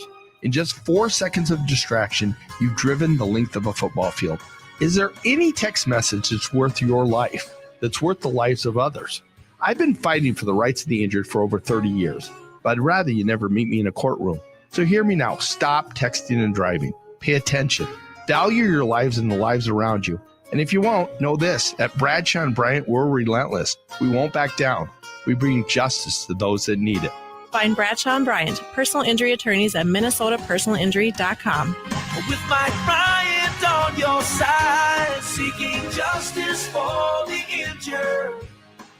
Bradshaw and Bryant. We are back, ladies and gentlemen. Just about 5, 6, 7 minutes to go, somewhere in there. 5, 6, 7. Somewhere in 8, there. 9, 10. 5, 6, 7, 8. Let's all dance. What? That's like a dance thing. You 5, 6, Right. 7, 8 is like the 5, beginning. 6, Yeah. 7, 8, Exactly. and 1, 2, 3, 4, 5, 6, 7. Why me? See, there you go. Okay. Why do I have to put up with this? Is what I'd like to know. You literally, well, maybe not me, but you chose both of these two humans. Like it's these are the people I want on the show. You love these humans. No, you I didn't. literally, yes, you I are voted obsessed against it. with them. I voted against both of them. No, please leave. It was not. Yes, please get out. Why are you here? still? Please get out. We had an argument about who loves you more, your dad or me. Yeah. That's tough. Oh God, yeah. My, Jesus Christ. I I'm do going love him quite a bit. I'm going home. That's all Sorry. I have to say now. I have never looked at these before. I'm going to look at. I don't know why I've never looked at 5 random facts for Wednesday. Yeah, let's check it out. You Sometimes ever look at those? we have Because I don't. Sometimes we've looked at them and they're good. Sometimes they're bad. But you know what? Let's give it a roll. Okay, here we go. Here are some random facts for you. Even sign language has tongue twisters. I didn't know that. Dr. Seuss's license plate was Grinch. Oh, Ted Geisel. Is it Dr. Ted Geisel? Yeah. Even That's sign Dr. language has tongue twisters. In ASL, they're referred to as finger fumblers, but the idea is the same. A word or phrase that's difficult to articulate without getting tripped up. What do they mean by that? Probably just like a hard thing to do with Like your transition, fingers. like water to apple or something. Yeah, something. Yeah, Like this is water, apple. I was just trying to think of 2 I knew. Apple is pointing to your It's, ear? you do an A and then you go in there. Yeah, you touch your chin with an A. Why? Because it's A, apple. I mean, probably because like, Makes no sense. well, what do you want apple to be? Yeah, what would you rather?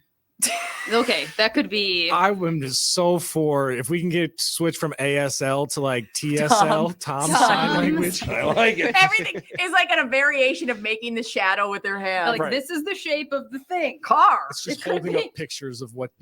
Well, I invented that one sign language thing. Yeah, the middle finger is definitely. I knew you were gonna do that. You got it. Go has. It's so cute because she does like. She like her water is she'll just aggressively hit her face and then rubber belly for please and it's always water please water Oh, I please. know. It's just Wawa. desperate. Yeah, Like fun. Wawa. We didn't do water because I was like, I feel like that's kind of tricky. So Yeah. I did drink That makes because sense. it's like you're just holding a fake glass. Wheel. But she would like just Desperation. okay. So milk is like you're milking a cow. And so Gogo will literally with both hands be doing this, like how bad she needs milk. We're like, okay. Maybe ma'am. if you actually like gave your kid some nourishment, she wouldn't have to be so aggressive in her seen- sign language. Kevin, have you seen my Yes, child? I have seen Go-Go. She's She's a little pumpkin. she's got some nourishment, isn't it? She is Nourishment. nourished. Okay, number 2, the theme song from the Jetsons made it to number 9 in the Billboard charts in 1986. What? Ain't no way. I didn't know that. What Meet were you George guys- Jetson. The Jane, Billboard? his wife. What were I you always guys thought they listening said to? Jane is right.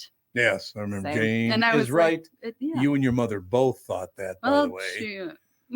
she usually. Catherine's right. Yeah, okay. The person who invented dunking your donut in coffee was a silent film star named Mae Murray. She dropped her donut in her coffee in 1920s, liked the taste, started spreading the word. You believe that? How'd she They're spread making the that word in a silent film? up. Exactly. It's kind of tough, isn't it? See it? She's using Tom's sign language. Donuts, Exactly. Silence. coffee. There you go. Let's see what else we got. We got Dr. Seuss license plate was Grinch, as we pointed out, which I think is kind of cute, It's very cute. no doubt. And the Quad Cities is made up of 5 cities, not 4 like the name suggests: Davenport and Bettendorf, Iowa, Rock Island, Moline, and East Moline, Illinois. Yeah, but East Moline used to be just part of Moline. That's why it was the Quad Cities. I don't know what any of that means. I don't know what Quad Cities I've are never at heard all. of that in my So- life. You never heard of the Quad? You heard of the Quad Cities? No, I've heard of the Quad Really? City. I've heard of the Quad City DJs. I assume they're not from Iowa, though. Well, this is way far east Iowa and way far west Illinois. So why are they noted? Like why? What's important? Because there are 4 cities there. I think it was all about shipping. Okay. If I remember correctly. I'm not certain of that, but I think it had something to do with shipping because I believe the big rivers run through that area. So it was like something that interacted with each other quite a bit. I think so. Yeah, Okay. the 4 cities, the Quad Cities did. No, East Moline maybe, but I always thought they were the same damn thing. Okay, ready? The Quad Cities is a region of cities in the United States of Iowa and Illinois, Davenport and Bettendorf in southeast Iowa, and Rock Island, Moline, and East Moline in northwestern Illinois. These cities are the center of the Quad Cities metropolitan area, which as of 2013 had a population. Who cares? Well, why is it there? Why is No, it? and I scrolled through what you're reading, Alex, and there is nothing notable that has happened in the helpful Quad about Cities. why would anyone would care? Have you heard of the Duo Cities? It's No. Eden Prairie and Bloomington. Hey! I think that's the Duschel City. It's the Duschel Cities. Yeah, that's what It's that just is. constantly telling you what the cities are, and where they are, But not why they're there. No. Why? It sounds like that area just wasn't getting enough respect, and so they gave themselves a name to try and garner some attention. But why build 4 cities right together? That's weird. I don't know. Why did we build St. Paul and Minneapolis so close together? Because we're so cool, breezy, and it has to do with the river. That's why I think this has Yeah. to do with the river as well. Twin Cities. Maybe you've heard of it, Tevin. Way to go, But Tevin. this Yeah, area- Tevin. That doesn't even make Kevin. any sense, Brittany. Kevin, you're out of the mix. You're out of the mix, and we don't like you. Everyone in this I will room likes mute- each I other. will mute We don't everybody's like microphone. That's why you're in that room. Yeah. He's doing that my now. Gosh, yeah. Andy is not in today because Andy's having a little work done. Nose You job. make it sound like he's getting his nose done. He wants, Your nose job. he wants some What's a big gut ones. job? It's he's got big old titties. He's gonna have. Oh, No, he's. Why not? Mix it up. They're removing his gallbladder, which I guess is not even that big a deal. You know, It's like you your just- tonsils. Yeah, That's slice what it they out, say, yeah. scoop it, you're good to go. See you later. So Andy will be back. He thinks he might be back as early as Friday, but I would probably Oh, say next Monday. He was like, yeah, the doctor said like whatever, if like recovery time is going to be a week. He's like, but I think I could make it back in like a day or two. And we're like, no. Just No. stay home. Also, it's Andy. Yeah, that is 4 Andy. things will go wrong, Yeah, that's true. and Knock on wood. he'll have, that's just how he rolls. So He'll be coming in. He's like ticking, and we're like, I think there was a watch left in the Yeah. incident. To this day, he insists that his mother and I made him play soccer, and he broke his leg. Oh, leg. Oh, yeah. not his arm, it's his leg. Yeah. He insists he broke his leg. Yeah. It's like, no, you did not break and your they leg. never brought him to the doctor. Yeah, His we leg never was even brought him to broken. the hospital because he had a broken leg. I've heard that story from his point of view before I heard Yeah. yours, so I've sided with him already. So Oh, yeah, I've we actually he did have a broken leg that we. every day I go, what a monster. Tom was Oh, funny today, absolutely. but I'll always remember what a What a monster. There's a kid in Fawn's class right now with a broken leg. It's the 3rd time he's broken a part of one of his legs in a God. year. Oh God, that's not good. I'm like, what are you doing, bud? What's going on? All right, we got to wrap this up. We got to take that 5-minute break we take now between the morning show and the family show. But we'll be back in 5 minutes to kick that thing off. Thanks for listening.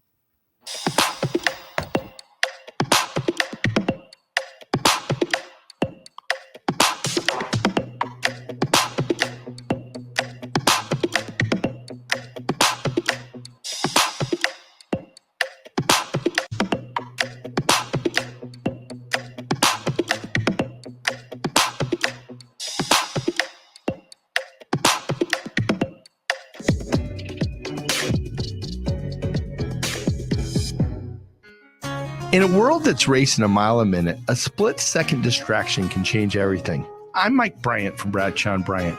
Every day we see too many people, heads buried in their phones, unaware of the dangers they're in. Texting and driving isn't just reckless, it's playing Russian roulette with your life and the lives of others. In just 4 seconds of distraction, you've driven the length of a football field. Is there any text message that's worth your life, that's worth the lives of others? I've been fighting for the rights of the injured for over 30 years, but I'd rather you never meet me in a courtroom. So hear me now. Stop texting and driving. Pay attention. Value your lives and the lives around you. And if you won't, know this. At Bradshaw and Bryant, we're relentless. We won't back down. We bring justice to those that need it. Find Bradshaw and Bryant, personal injury attorneys at minnesotapersonalinjury.com. With Mike Bryant on your side, seeking justice for the injured. Bradshaw and Bryant. Why should your business bank with North American Banking Company? Here's Landon and Gavin Miller of D&B Plating. I've always been impressed with their speed of answers to our questions, and that has allowed us to expand and capitalize on opportunities in the market. North American Banking Company has never made us feel like a number. They've always treated us as a partner. For more information about North American Banking Company, go to nabanco.com or stop by any one of their Twin Cities locations. Member FDIC, equal housing lender. This is Bob Sansevier, and I want to tell you about Dave Bialke from Bialke Law. Dave represented my wife, Mary, when she had a significant workplace injury. She was very happy with the job Dave did. If you have a work-related injury and have Dave represent you, I'm betting you'll be happy too. Dave is a down-to-earth guy. He grew up in northern Minnesota, rides a Harley, and worked various jobs doing concrete, electrical, plumbing, roofing, and carpentry work. Dave works for people with work-related injuries. If you work construction, or anywhere for that matter, and you're hurt or even just hurting, you should talk to Dave. Let's face it, our bodies wear out. If your body is worn out from work, if your knees or back or shoulders hurt from things you do at work, do what Mary did. Call Dave and talk to him about it at Bialke Law to set up a free initial consultation. The number to call is 763-571-2410. That's 763-571-2410. Or visit bialkelaw.com. That's BIALKE law.com.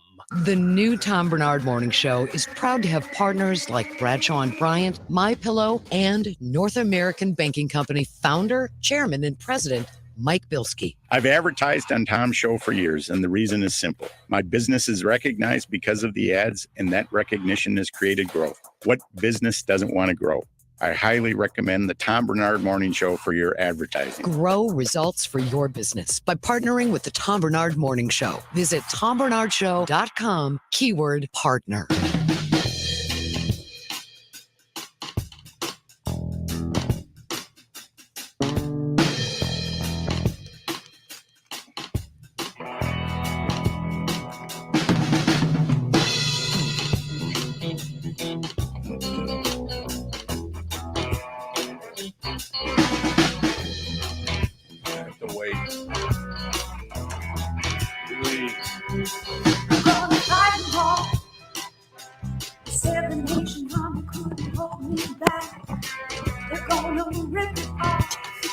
All right, are we finally set? I'm set.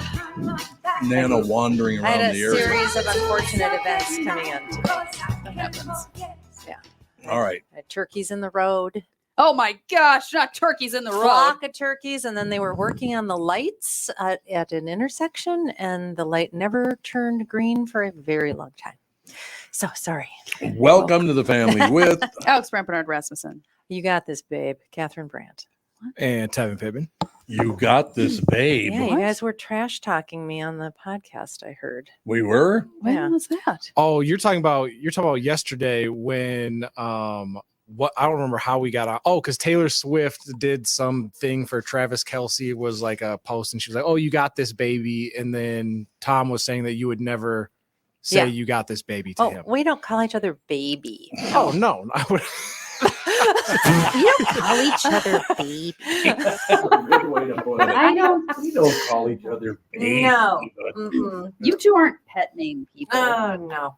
Turtle dove. Well, other than that, but that's kind of like a And it just, separate thing. just, I don't know. Babe and all that. I call my kids babe. Yeah, a little, yeah.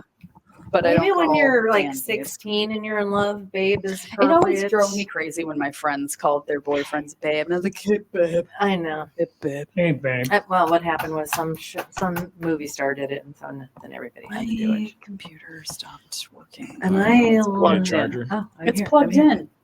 It stopped working? Yeah, it just said battery dead, even though it's completely plugged in. Well, maybe the other part of it's not plugged in. Yeah, Alex, maybe the other part. There's only Listen to one your father. part. He knows a lot about tech. Part, and that is it. I'll put it on the other side. See what happens. Technology. Okay, there. A light came on. So that's, there you go. that's promising. I forgot. JB gave me this shirt JB, about one of those. 10 years ago. Yes. And it is, I keep forgetting, it's the hottest It's very hot. shirt. What's it made very- out of? I don't know. And it's a Nike brand, which I don't Yeah. mind Nike because of the slavery issue. But this is a very warm shirt. Yeah, it's probably like a dry fit because it's like from the U of M, right? Yeah. I assume, yeah. So, oh my God. Boiling. It's very hot. I might have donated mine because I was like, when can I wear this? Outdoors. In the winter. Not indoors. Yeah. It's too. It's made an it's error. very hot. I made an error. Oh well. You know what I love? What do you love? We sit down and we start the show, and I think obviously Catherine is a beautiful woman. Aw. And every time she sits down to do the show, Yay, she babe. does this for at least a minute. I don't really. You think do. that. You just made the. You just went. Pulling on your shirt. You made this face like you were going to vomit. I was gonna say Right there. That's what I Right do there. every day. Faces. He does it every day. It's absolutely true. Wow. So what's new? Anything in the news new? I hate the Twins.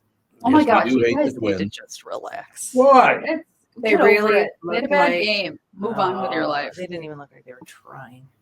And I was surprised, like Catherine, I didn't realize you were such a huge. She's I'm not. I'm a fair weather fan. I admit it completely, but when they play like their little league baseball kids against the big guys, I Okay. get annoyed. Give me I get three. very annoyed. Give me three positives of the game yesterday. Well, It was a There were beautiful not night. many. It was a beautiful night. Some good friends showed up to watch the game. Fantastic.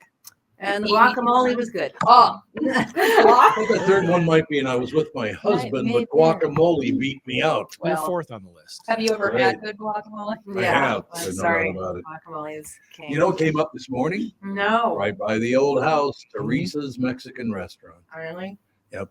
Kevin's a huge fan. Yeah, 10 Oh, out really? of 10. I love that place. Teresa's is good stuff. Yeah. They have like 3 of them, I think, Yeah. around the metro. I think that's right. I think you're absolutely right about that.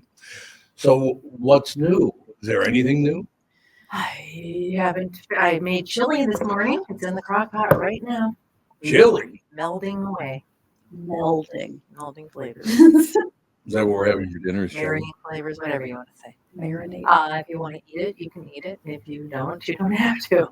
You can eat ice cream bars like you do sometimes. I love ice cream bars. They're phenomenal. He's cooled. He has cooled on the Yasso bars. Oh, okay. He's not eating 5 of them a day anymore. I used to eat about 4 of them a day. That's Yeah. So I'm not eating dinner. I'll just have 3 Yasso Yasso bars. I'm like, What's that's Yasso bar? not. It's a yogurt.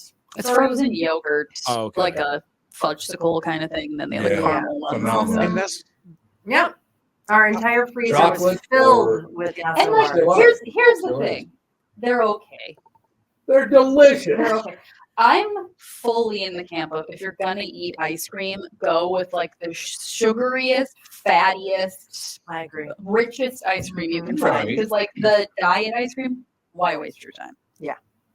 Well, this isn't diet ice cream. It's just yogurt. It's frozen yogurt, which is diet ice cream. Oh, okay. wait. So then, Alex, you're not a fan of like Cherry Berry or like a Froyo place? I could take or leave it. Yeah. You I know, agree. if I put gummy bears and Oreos on it, then I guess it's fine.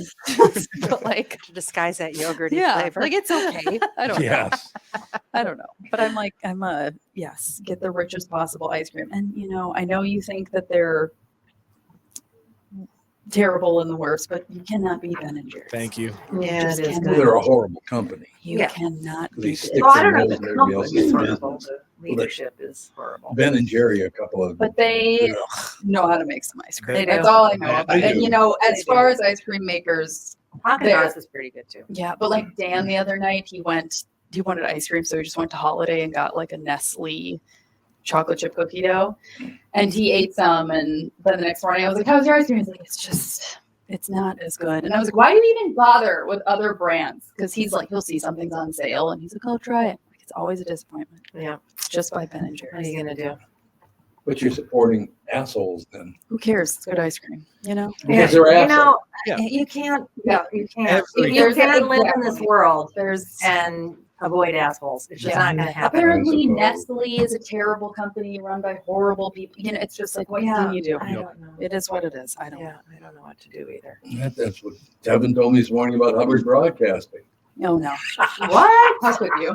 Normally, I would go along with a joke You're like, or like Job technically on the DMV. line. Yeah, we're not gonna. But not this I one. have nothing but nice things to say about Hubbard. Well, that's good. I feel great about it. Okay, so I've known Jenny since she was 8 years old. How can you not like her? Yeah. Biting the hand that feeds you is probably not a good Not a move. great- I'm, I love how you just kind of went, you backed up from Yes. the microphone. I was like, oh, God. I'm Yeah. young, not dumb. Yeah.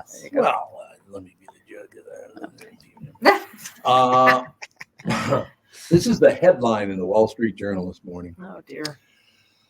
Scene of massacre becomes staging ground for Israel's invasion of Gaza. I am looking for revenge. That is the title of the story. Yikes. So it's a revenge story in the Middle East. What do you think? There's a lot of stuff on social media about all of this and who's supporting who, and it's all just tragic. It is all tragic. It's all There's tragic. no doubt about it. No question. I don't know. The whole thing is just so sad. You know what I mean? Yes. Something positive. Yet another war in the Middle East we've been having. How many? It's like the 10th one, I think, since I was a little kid. 10th. Have No, they ever stopped? Well, yeah, most of them I would assume are just continuous wars that sometimes get a little bit worse and sometimes get a little better. And it's all about religious beliefs, correct? It's not. It's political also How? because it's intertwined Oh, you mean here or there? everywhere. No, that's true. Yeah. Yeah, in the Middle East, it definitely does feel like religion and state are just kind of one big. It's one deal. Yes. Yes. Absolutely. But I've never understood that. If I have different experiences than you do, you're very religious and you have your God. I'm not very religious because I had a different life than you and I don't really have a God. How does that make me so evil you want to kill me? I don't Because understand that's that at the all. whole, if you don't believe what I believe, then I am trained from a very small age to hate your guts. Yeah, but who's the asshole now? That'd be you. I agree. I don't think you should be training children to hate anybody. So what is this between Jews and Hamas as far as so they believe one believes in Muhammad Hamas is and one believes Muslim. Yes. it's Muslim, yeah. Yes. So because there's a slight difference, just your head guy is different than my head guy. Well, Palestine has like 60% of the people in Palestine voted Hamas in, and they've been in power for a very long time. And it's not a good group of people. No, 40% of the population don't want them in. And 40%, even though it's not a majority, is still a significant amount of people that don't want this kind of thing happening. So it is, once again, it's more zealots are running the show. It's not fair for anybody who doesn't want to be an extremist. But what do you know, when the majority rules, the majority rules. I don't know what you do. Well, again, I mean, both sides are not faultless here. No, I I mean, understand but that, this, yeah. what they did at a music festival, you know, I mean, and it's worse than anything I've ever heard of. It's inexcusable and it's terrible, and that people can justify this no matter what is wrong, in my opinion. I don't think anybody should be doing what they did. Well, I have a question for you about that. If I were I'm not a really religious person. I mean, I hope there is a greater good. That would be very, very nice. But I don't see where you get the connection that God wants you to kill people in their name. Because you handpick tiny little passages of whatever religious text you believe in, and you say, see, there it is. Well, why would God want human beings dead? If God created the human being, why would he want them dead? I don't know. That makes no sense to me. And I don't think that there's necessarily like any verse or any part of any religious book that says like, hey, we need you to go slaughter a bunch of people. Right, It's all right. just their kind of interpretation, because most religions are built around, be a good person. Well, if you for go the most part. old biblical stuff with the revenge and the, eye for an eye and all that stuff, I mean, a lot of that stuff is in there. But it, like I said, there's also a lot of, let's get along. Let's try to show others that our way is the best way by living a good life and being a good example. By example, yes, exactly. But it's easier to just get yourself all pissed off and piss everybody else off and start a war, I guess, than it is to lead by example. That has never made. Well, was it the Inquisition? How long did that go on? That was a Catholic thing, wasn't it? Yes, which was in Spanish retaliation Inquisition. against the Muslims who were taking slaves into Africa. It's all been a mess forever. And everybody pointing fingers at what happened, 3,000, 2,000, 1,500, 500 years ago. Nothing can be changed. It's all happened. It's in the past. Well, what I understand is If you want to move forward, you have to move forward. Why did Africa turn into such a psychopath headquarters? Because it's a corrupt government. But there are many different governments in the continent of Africa. Yes. But they're all bad. Well, Ghana is a failed state at this point, and the economy is so terrible. Nobody can get a job. The currency is worthless. I just don't think that you can have corruption and have good things. Why do they keep turning to those people then? I don't know if there's a choice, because you get murdered if you don't go along. Yeah, that's true. I don't know. I've never understood why people want to live in such disharmony. People love there to be problems. I don't think everybody wants it. It's just that's the way it's been, and they're afraid. And I just don't think that the common average person who just wants to live their life has a lot of power in a lot of places. Yeah, true. I don't even think we have a lot of power here in America anymore. Oh, speaking of having some power, this is not good news for the family. Oh no. Okay, you ready? What now? Not good news for the family. Disney raises prices at its theme parks. We should have bought the tickets last week. Times I are tough. knew it. Dear God. We're going when in March? Yes. Yep. Or April. We're going in April. Entertainment conglomerate looks to get more out of parks division. Mm-hmm. How many billions have they made? Well, that actually might be a little, I mean, it's terrible. It's terrible that it's so expensive the way it is, but the parks are always so crowded. It might be a little, but I don't think it's going to deter people that want to go. So if they raise it by, what are they raising it by? Well, the new 5-day ticket, 5 days. Which The we've 5-day ticket. never gone for 5 full days. $500. Well, So $100 $100 a day. I can per see that. person. No, At I'm the- out. I could for Disney World. I mean, the Minnesota Zoo, we canceled our membership because we just didn't You go weren't enough going this as last much, yeah. summer because it's, I don't know. And because my kids were in things all summer, and I didn't realize our membership had ended, and we had planned to go to the zoo because I was like, oh, we'll just use our membership while we still have it. So I had to pay for our tickets, and it was like $140 for the 4 of us to go to the Minnesota Zoo. God. Yeah, nothing's cheap. Oh wait, no, that's not. Como Zoo is like the cheaper one, right? Yeah, don't go Como there. Zoo is It's free. extremely depressing. It's Why is it depressing. depressing? They have like a zebra in a room about this size with like a ball hanging from the ceiling. That's where the zebra lives. Now we're It has talking. a little paddock. No. In It's the a city winter, zoo. in the winter, it lives inside in this Oh, like too cold. cylinder, tiny, not cylinder, cinder block, like tiny little room. And so Well, does the giraffe. I think most of the animals at the Como Zoo can't. No, like the They're giraffes like- would but be they outside. can't even, but they can't even like walk. It's such a small little room. It's sad. No, I don't like it. They don't have Monkey Island anymore, which pisses me off. They put some seals. Island. Yeah, they put some seals in there or something now. Well, no, but Monkey Island was very important. Bobby Knotts and I went over there. God bless you, Bobby. Been dead for many years. One of my best friends. We would go to the zoo all the time. He loved the zoo. I loved the zoo when we were young, like in our 20s and whatever. So we'd go over there and hang out. We walk in one time, and all these people are gathered around Monkey Island, which had a big fence around it, and it was an island and a pond. Had a moat. Had a moat, Yeah. yeah, kind of. And we get there, and we walk up. We look over the edge, and there's a monkey floating face down in the Oh, water. gross. It was a dead monkey, and it was literally doing this. Oh God. Thank you for that.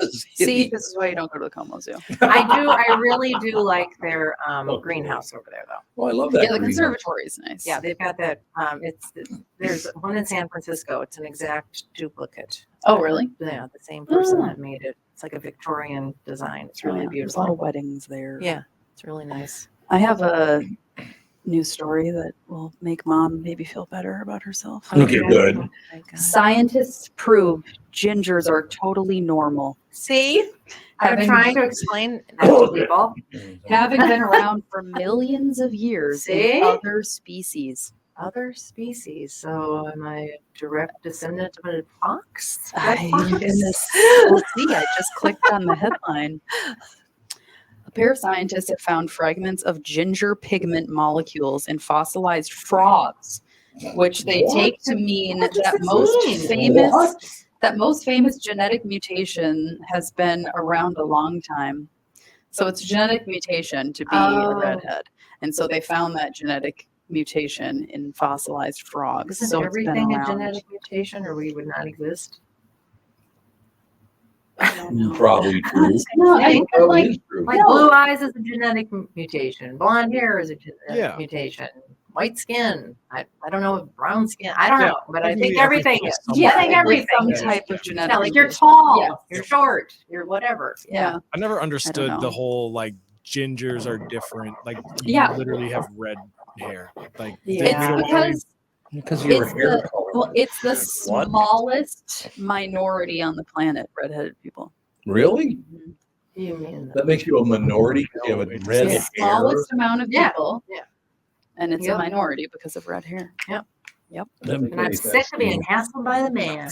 It's like that's people. I mean, my whole life, because I'm left-handed, people have been like, "It's weird." I'm like, okay, 'Cause you're what do you want? What left-handed? do you want from me? I don't. I've had it's left-handers just- around I've me my known whole you life. for years. Never knew I was Just now left-handed. figured out Have that you? you're Has your opinion changed? I can't believe that I've just been casually walking God. into the studio With a lefty. Yeah. Creepy. There's two Genetic left-handers. mutation. There's two left-handed people in Fawn's class, and I'm like, I like you too.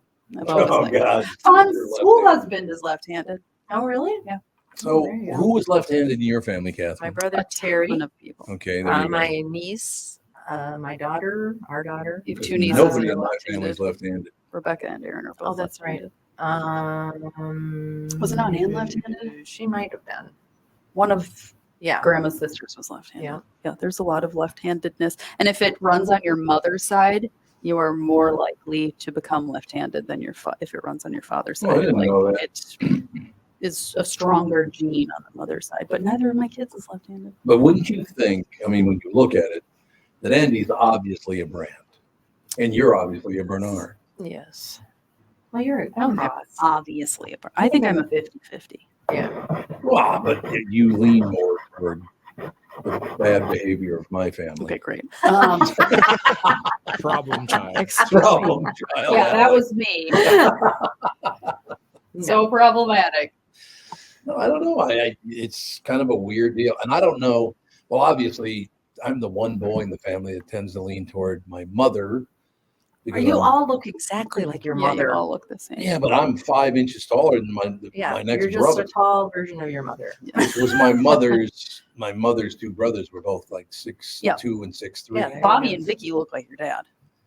Yeah, that's The true. boys all look like your mom, and the girls look like your dad. Yeah, That's true. I wonder why would that happen?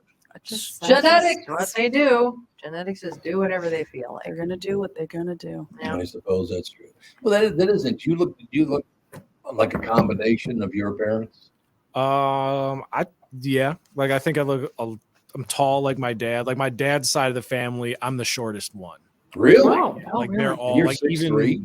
Yeah, and even like my 6'4"? aunts and like my grandma's very tall. Like yeah, they're all ginormous. And I'm- Ginormous. But then like yeah, like I Ginormous, said, look, man.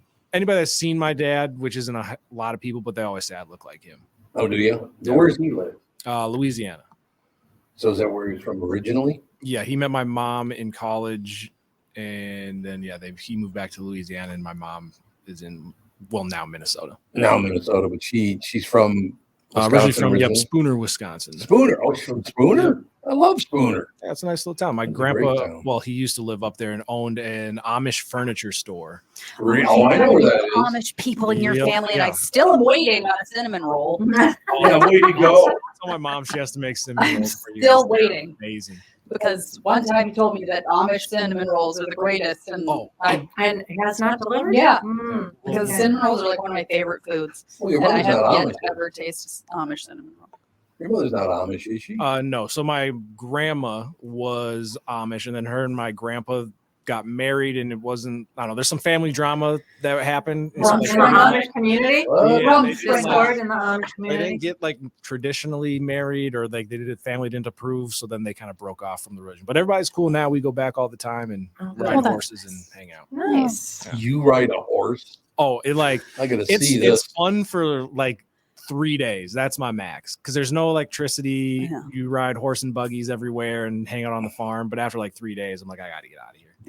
Yeah, but they're all cheating on that now. They all got cell phones now. They're not supposed to. Well, yeah. So there was an article that came out that a lot of the Amish, because a lot of them, if they have a business, they're allowed to have a generator, so you can have electricity. It just can't be in your house. But if you have, but they'll hang out in their shed. That's their business and watch TV. And what's the problem with electricity in your house?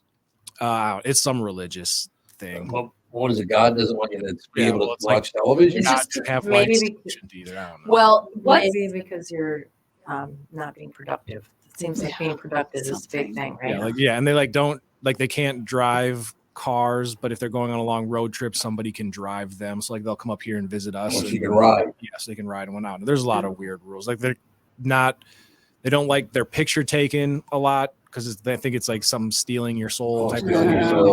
It's just whatever. But hey, Mennonite is weirder than Amish because it's like partial Amish. Like they're not allowed to have a TV, but they can have a computer. Huh. What? Well, it's pretty hard to live in the modern world without a computer But at like, all. I mean, you can you get gotta into work, you gotta have a job. You can get into way more trouble on a computer than you can a TV. Oh God, yes. It's true. Well, and because a lot of them, like Amish or Mennonite or any religions that aren't supposed to have phones, have been got in trouble because when the national alert went out, everybody's phones started going off. Like, wait a second, why do you have a phone in your Oh man. Yeah, that went off when I was at school, and all the kids. There was one kid that was telling everybody, she's like, at 1 o'clock, the phones will all go off, and it's an emergency test of the system or whatever. And I was like, okay. And then they all started going off, and the kids, anytime anything goes off, the kids are all like, is there a fire? Is it the world ending? Like, it's fine. So I have a question. Yes. What's the deal with Amish and sex and sheets? What's that all about? That's Mormons. Was that Mormon? I thought it was Amish. No, I think that's Mormons. I have no idea what you're talking about. They cut a hole in a sheet. Cut a hole in a sheet. Yeah. No, I think that might be Mormons. Somebody look it up and see who it is. Or it might be, no, that's Hasidic Jewish people. It's not Hasidic Jews. I'm pretty sure it's Hasidic Jewish people. Look it up. Mormons Let's not spread around false. Mormons I'm going to call it John Lastman. Mormons is the magic underwear. It is Orthodox Jews, it looks like. That have a sheet? Yep, have sex through a hole in the sheet. All the time? Every time? Romantic. Let's see. Told you. Because no woman wants to look at Lastman when she. Oh, and apparently it's completely false. Oh, it's not true. Yeah. Okay. Oh, so the whole thing's a lie anyway. There you go. Yeah. So is there any other religion that uses sheets? And why would you do the sheet anyway? It makes no sense. I don't know. It's all because somebody was told something by God and they ran with it. Okay, so it's God's fault. So apparently there's something called like Zeet. TZI. That's Tsitsi. Yeah. No, Tsitsi is TSE. No, TSI. No, Tsitsi. TSE. That's the fly. Yeah. That's different. He's saying something. Yeah, something that Jewish men wear under their shirt that looks like a sheet when it's hanging up. I see. A hole in the middle where they put their head through, and so then it just turned into a running joke that they have sex through it. Okay, good to know. See, That's why we look things up. This is why. Yes, it's a good idea to look things up. You're absolutely We're right. not saying you can't have sex through a hole in the sheet, but it's just not specific to the Jewish If that's what you want to do, if that's what you're into, you go ahead. Happy birthday, Daryl Hall. Daryl Hall's birthday today. Guess how old he is? Why is he looking through a sheet right Guess now? how old he is? 74. I've seen him twice in concert. I'd say 72. Any guess? Any guess? I don't know. Is that the Hall and Oates guy? Yeah. I don't know. We'll go 73 to split the difference. 77. Oh, really? I was kind of surprised. Oh, yeah. I'm a big Hall and Oates fan. They are good. Big Hall and Oates They are. fan. 77. I mean, turning on some Hall and Oates and just jamming out is just a great time. Well, honest to God, speaking of 77, they kept showing Dusty Baker yesterday at the Twins game, the manager of the Houston club. Okay. He is literally 20 months older than me. He looks like he's about 100. What the hell happened? Mid 70s can either be like, wow, you look great. Or like, are you 1,000? Yeah. What is going on? And it's bad because usually black people age well. faster. Usually black people Yeah, age well. yeah, He is true. definitely not the one that aged well. You know what he can do, which I don't. I saw him do it 3 times yesterday on the monitor. He always has a toothpick in his mouth. Always. At least when he's managing the team and all that, right? He can take a bite out of a sandwich, tuck the toothpick back in his mouth, eat the bite of the sandwich, and then the toothpick comes back. Yeah, he can work a toothpick like How the hell can you do I don't know. That sounds unpleasant. I gotta believe I you're wonder how right. many times he Right. stabbed the roof of his I was mouth. say probably just a gaping hole. He stuffs it up the gate. You know, when you bite, you have like a taco chip or something, and it stabs you. It's so painful. Oh my gosh, I have to leave. I gotta ask you a question before you leave. Okay. Is Dan still crabby about the Twins losing? Because he got home last night. He was all. No, he just was like, the game wasn't great, but Well, it the still had football fun and the baseball time. game he went through, they were both horrible. Yeah, maybe he should sit down for a little while. No, not go to he games. was. Exactly. Stop He's good at putting that stuff behind him. It's like, yeah, they didn't play well. It is what it is. Yeah, and we're used to that here. Well, in Minnesota, you got to be used to your teams losing because none of them ever win anymore. Okay, one positive thing about your evening last night there. No, I had a great time. I was hanging out with my lovely wife, many friends. No mention of the guacamole. Yeah. I didn't have the guacamole. What is wrong? I don't know. I just didn't have the guacamole. I don't know why that is. The guacamole. Well, now we got to go to Teresa. Well, see, I have chili and a pot, so That's not guacamole. We can put avocado and sour cream on it if you want. That's not guacamole. He doesn't want to even hear about it anymore. Okay. Doesn't want to hear about it. The headline. Oh, yeah, that's right. You got to go. I forgot just now. Got to go read the Boxcar Children. Oh, That's the first thing I do when I get there is I get hugs from all the kids and then I read them the Boxcar Children. Oh, you must be a superstar. Yeah, no big deal. You got this, babe. And then I take the thanks. And then I take the hyper ones out for a walk. It's fun. Oh, do you really? Yep. How many of your kids are involved in hyper ones? 0. They're not hyper compared to anybody? Uh-uh. Your kids aren't very high. Well, My Steve's kids a are little hyper. my kids are active, but they can sit and listen and learn. Well, when he's punching me, he's a little hyper. Well, you Don't try to blame that on me. okay. Other than I'm going to put you in a headlock and constantly threatening to punch him in the stomach. I don't know why he would ever punch you. It's very strange, very peculiar. I don't know where it came from. I stopped and he didn't. He's 5. He's 5. Yeah, Okay. he's 5. I had a job when I was 5, okay? I went to work every day when I was 5 years old. Grow up. There we go. Oh, sorry, wrong one. Maybe I was 10. It's been real. All right. See you later, Alex. Bye. Alex off to her next adventure. Teaching. Yes. Teaching at the school. Next thing to do. All right. So, Catherine, you heard Minnesota DFL chair rebukes socialist group for disgusting statement after attacks on Israel.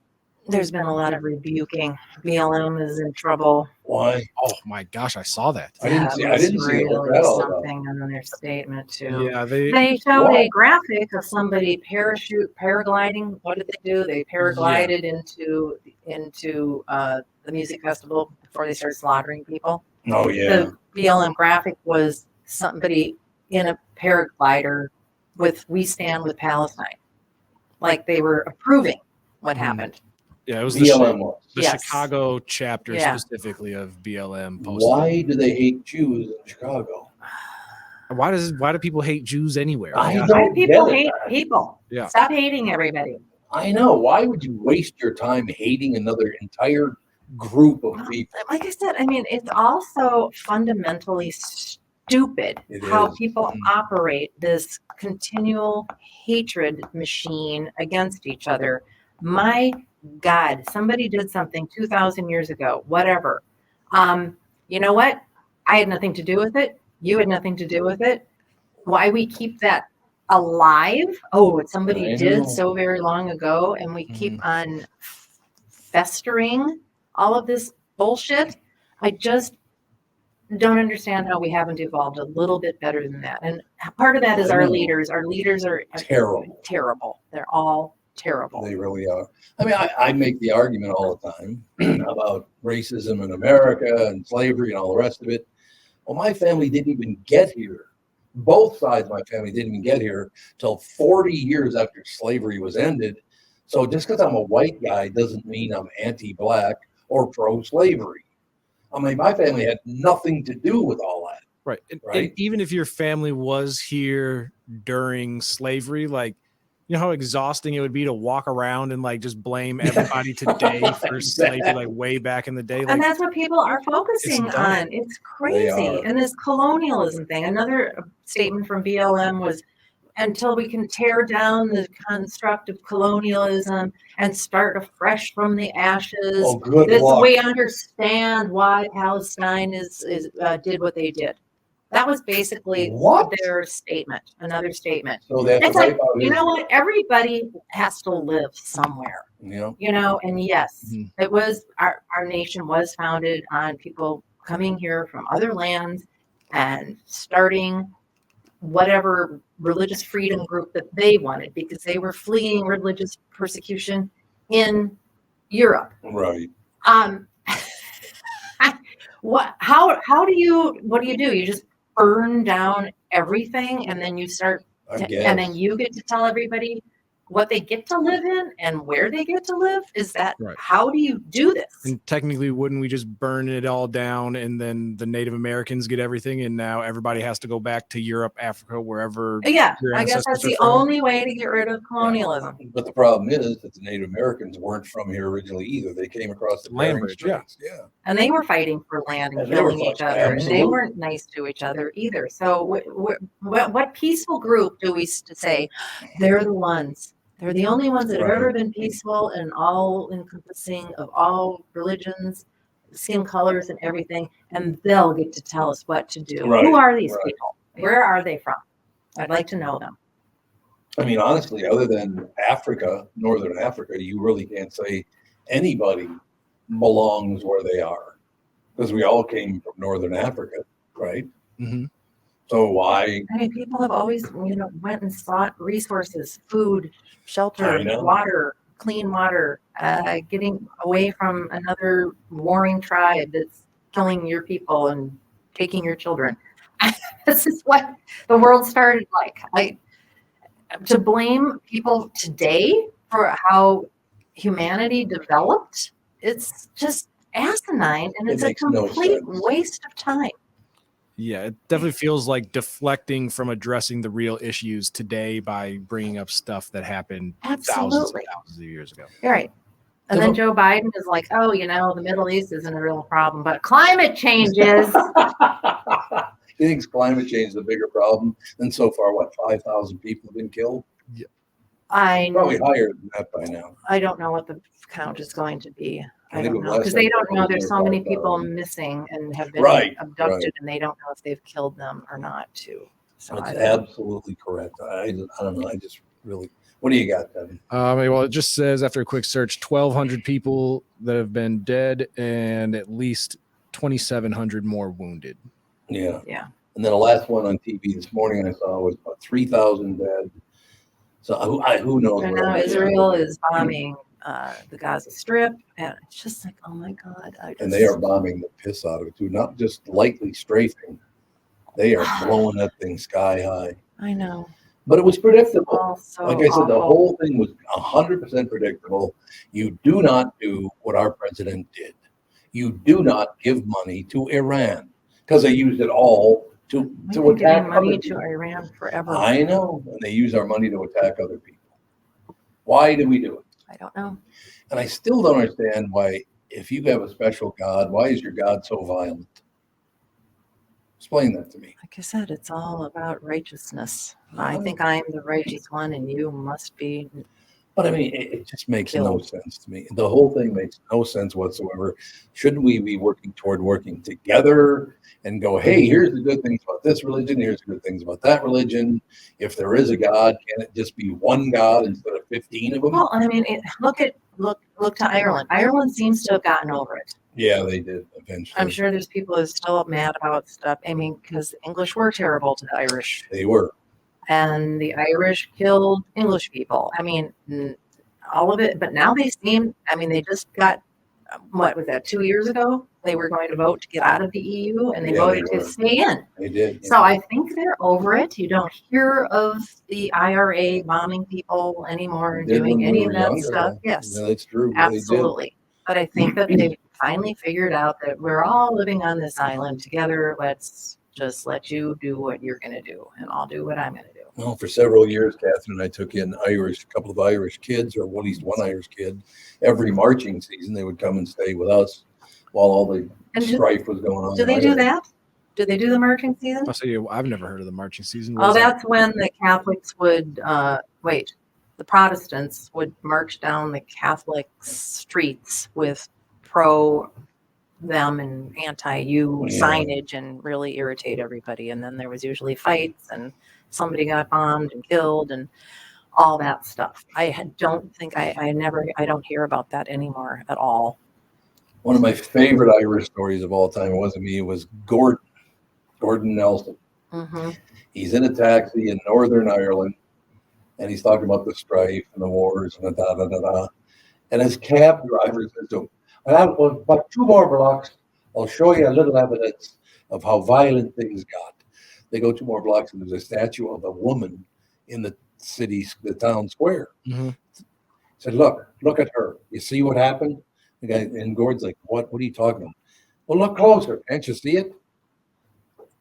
And Gordon goes, no, I don't know what you're talking about. He goes, well, right between her tits, there's a bullet hole. It's like, what? Somebody shot the statue and put a bullet hole in it. It's like, oh, okay, whatever. Can we ever get past this? Is there another side to this, or is this going to be? This one, like I said, this one is so obnoxiously horrible. I think this is going to be a problem for a while. Forever. Well, people just don't get over this kind of thing. It's traumatic to the psyche of being human, in my opinion. Yeah, no, this definitely feels like the most traumatic and extreme event that has happened in a very, very long time. Seems like it. Since I was probably about your age the last time it did happen. Yeah. A long, long time ago when there was all this strife going on over there. It's been thousands of years. Could we get over it? Yeah, and it's and it probably won't happen because it would require both sides to say, all right, we need to move forward together now, because not one person is just going to stop taking it, because then the other side will just continue to hammer away at it. Yeah. Well, I don't know if you guys have seen, but I've seen some of those videos of these teachers in Hamas telling their children how evil and horrible Jews are. I know. And it's just... Yep. And I'll tell you one thing. I went to Catholic school at St. Joe's and St. Anne's for 8 years. I don't ever remember our teachers telling us that Protestants were horrible people. No. That any other religion, Jews are not. We lived among Well, my mother did not want my brother to marry that Lutheran girl. She felt that the kids would not know who they were, and what religion are they going to be? Because she thought that if you weren't Catholic, then you really weren't anything. I think, to tell you the truth, I never even thought about this. That's how she felt. But I think everybody in my family who got married a Catholic. I think that's true. Might not be. Well, I know Bobby married Patrick O'Brien. It's pretty hard to be Patrick O'Brien and not be Catholic. Well, that's true. And Vicky, Jerry Ziegler, that would be German. They're all Catholic.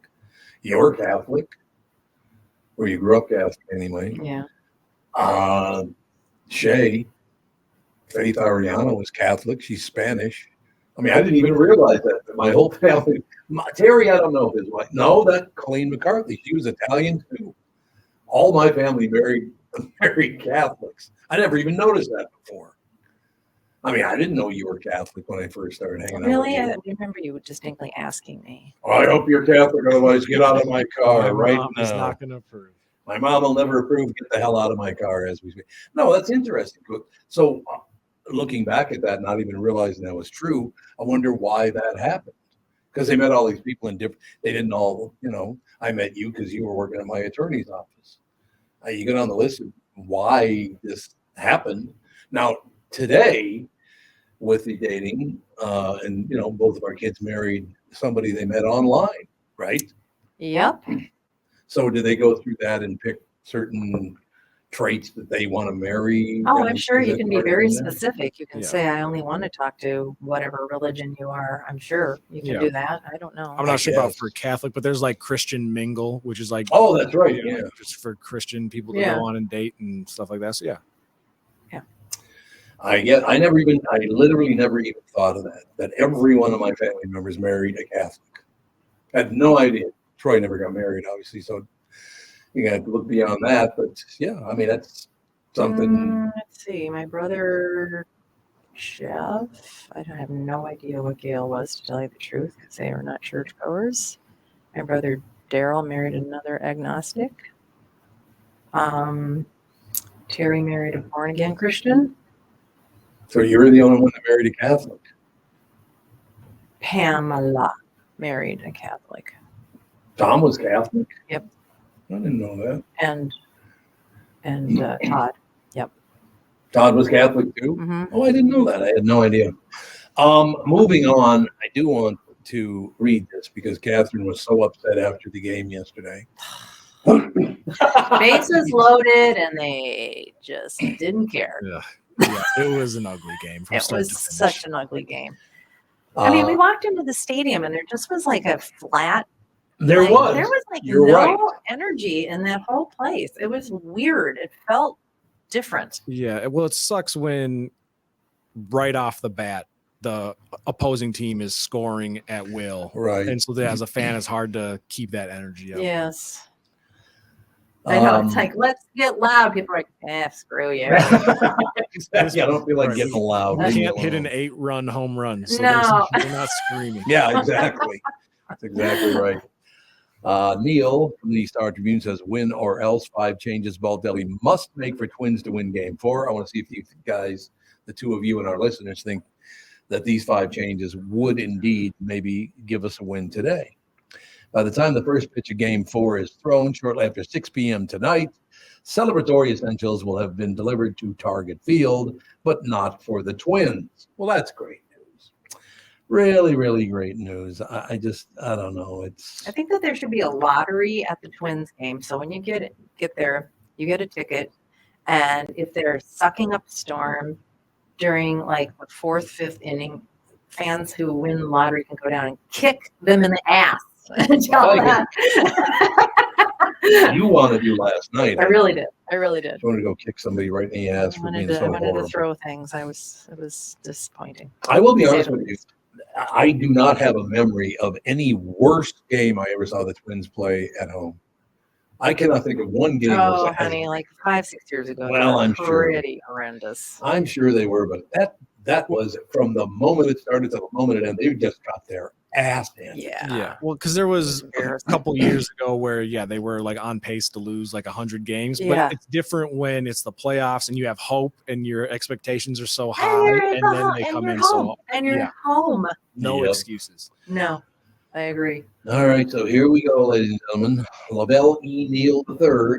By the time the first pitch of game 4 is thrown on Wednesday, today, of course, celebratory essentials will have been delivered to Target Field. Sparkling water, beer, goggles, rolls of plastic cover up clubhouse stalls and keep them important items dry. This preparation is not for the Twins. It's for the Astros, now 1 win away from the American League Championship Series after their 9-1 takedown of the Twins on Tuesday. There's a lot of precision with these efforts. Local distributorships supply these libations, so visiting teams don't have to pack it up and travel. The visitors' clubhouse at Great American Ballpark in Cincinnati was stocked and ready for a party last month when the Twins visited, but they fell short there and celebrated their division title a game later at home. If the Twins fall short one more time, their season is over. Yep. Houston is eyeing the ALCS. The Twins are indeed of a rebound following this comprehensive loss. No, he's going to go on and on, but I want to hear the 5 things they need to do to win this. Only 5? Yeah, You only have 5 things to do? You might be right. Maybe it's more than that. Yeah. When I'm looking at it. And how many hours left do they have to get this done? This is going to be a great article just from the first line from Lavelle E. Neal III. Number 1 tip: coax a key hit out of this lineup. Yeah. Yeah, our heavy hitters have been like not doing well against this pitcher. pitching. The Twins were 1 for 9 with runners in scoring position on Tuesday. When Royce Lewis and Carlos Correa struck out with runners on second and third in the first inning, it continued a pattern that has defined their playoffs. They are 4 for 27 in RBI situations in the series, and 5 for 37 in the postseason. Yeah. That's terrible. That's like historically bad. That's historically bad. You're exactly right. Number 2, stop pitching to Jordan Alvarez. Yeah, don't pitch to Alvarez. Not a good idea. Just hit him. Throw a pitch and hit him. Baldelli agreed there comes a time when a drastic action must be taken, so do not pitch to Alvarez. Sit Alex Kirilloff. He's 0 for 9 with 4 strikeouts in the postseason.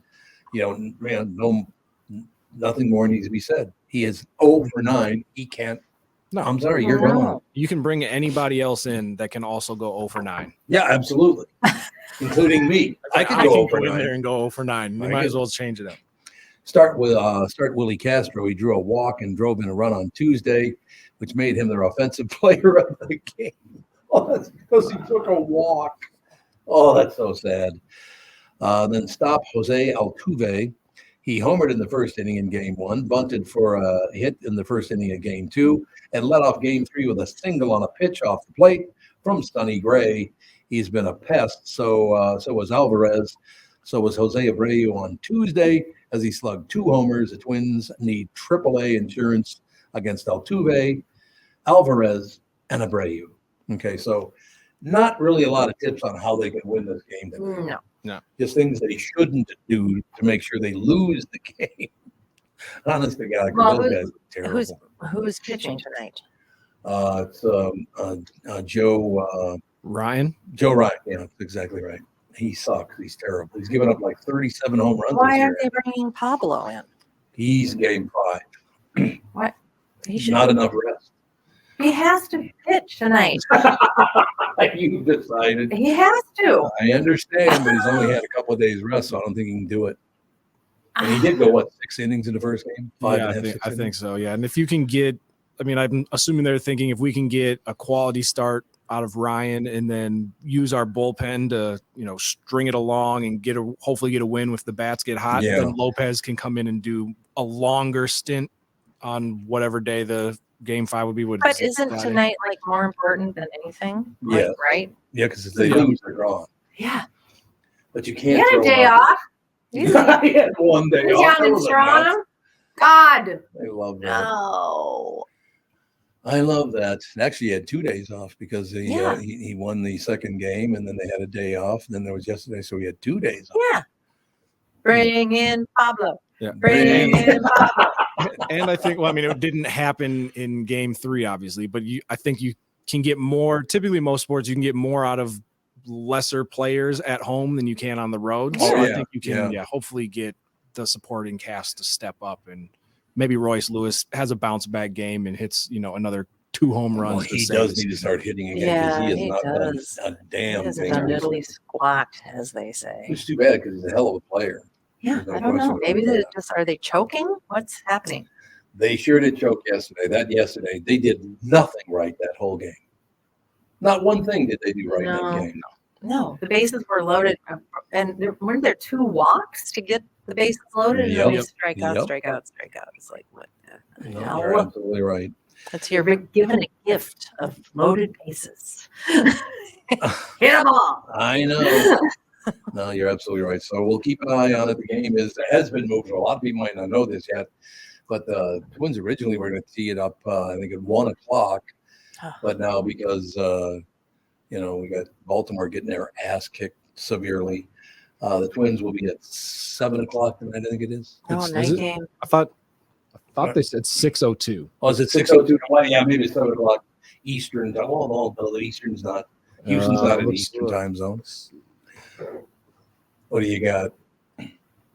Well, it doesn't give me a time on here. That's weird. Oh, it doesn't really? Oh, sorry. Look on my 6:07. It is 6:07. Okay. So 6:07 tonight, Catherine, you going to be ready to watch it again? I don't know if I can. I'm emotionally distraught.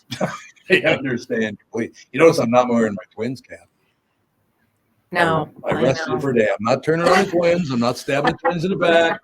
I just decided I got to give it a rest. I cannot support a team that sucked that bad. I know. We actually left an inning early because it just it was only 2 outs early. Well, it felt like forever. It did feel like The last 3 innings were like, let's get me out of here. Well, I'm a huge Twins fan. I always will be a huge Twins fan.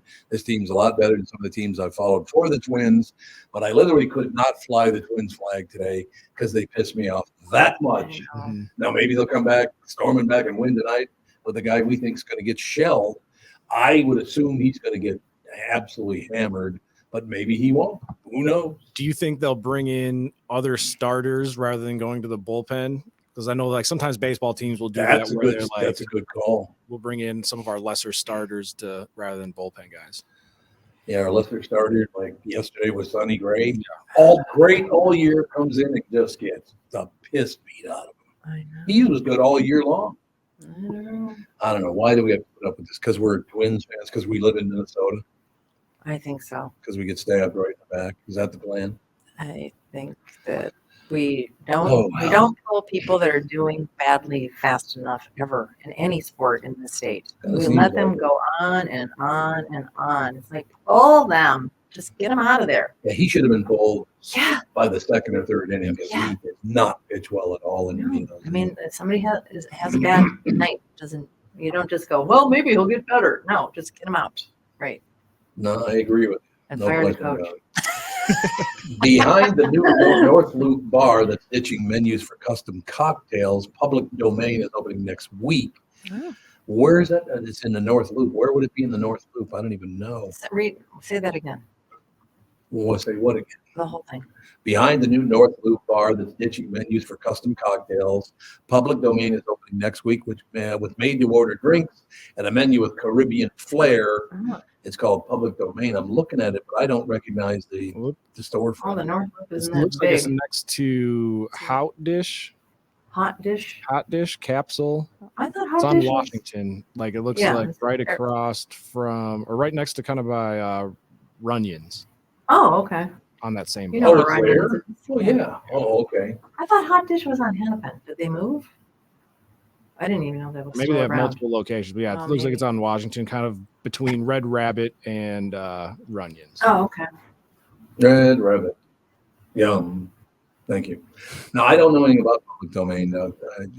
Give it a whirl, I guess. But I don't know. It's pretty interesting. They're heading downtown because even, as you're driving to the Twins game or whatever, and I suppose more so a Viking game, you got to go through some pretty rough territory to get there, which you never used to have to do.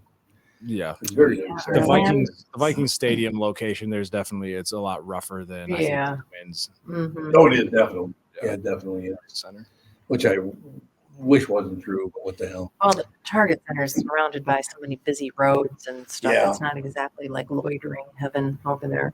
All right, time to wrap it up. So, you have any closing comments? Go Twins.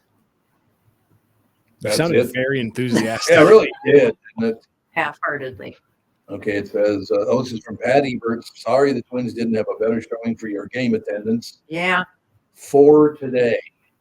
He's just going number one for today. That's what he's saying. Oh, okay. I Well, think that's true. we'll see. It will be an exciting game for those that are going if they win. Yep. If they show up. They show up like last week Yeah. when we went to that game, they were like superstars. Mm-hmm. Yep. Superstars. Yep. And then last night I was like, how is this still the same team? They literally did not one thing right in that game last night. They just looked The like pitching, the hitting, the base running, the fielding. It was dismal. It was dismal. The whole thing was terrible. Yeah. And Sonny Gray's a hell of a pitcher, so I don't understand how the hell that happened. But I guess you're going to have a bad game once in a while. It just does happen. Like I said, it's got to be a case of the nerves too, or something. I don't know. Probably. Yeah. All right, that is going to do it. We'll talk to you tomorrow.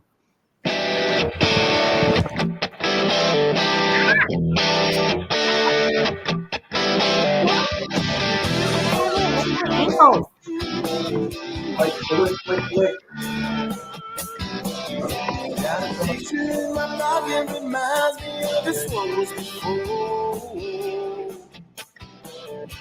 Every time I hear the same reminds me how you talking.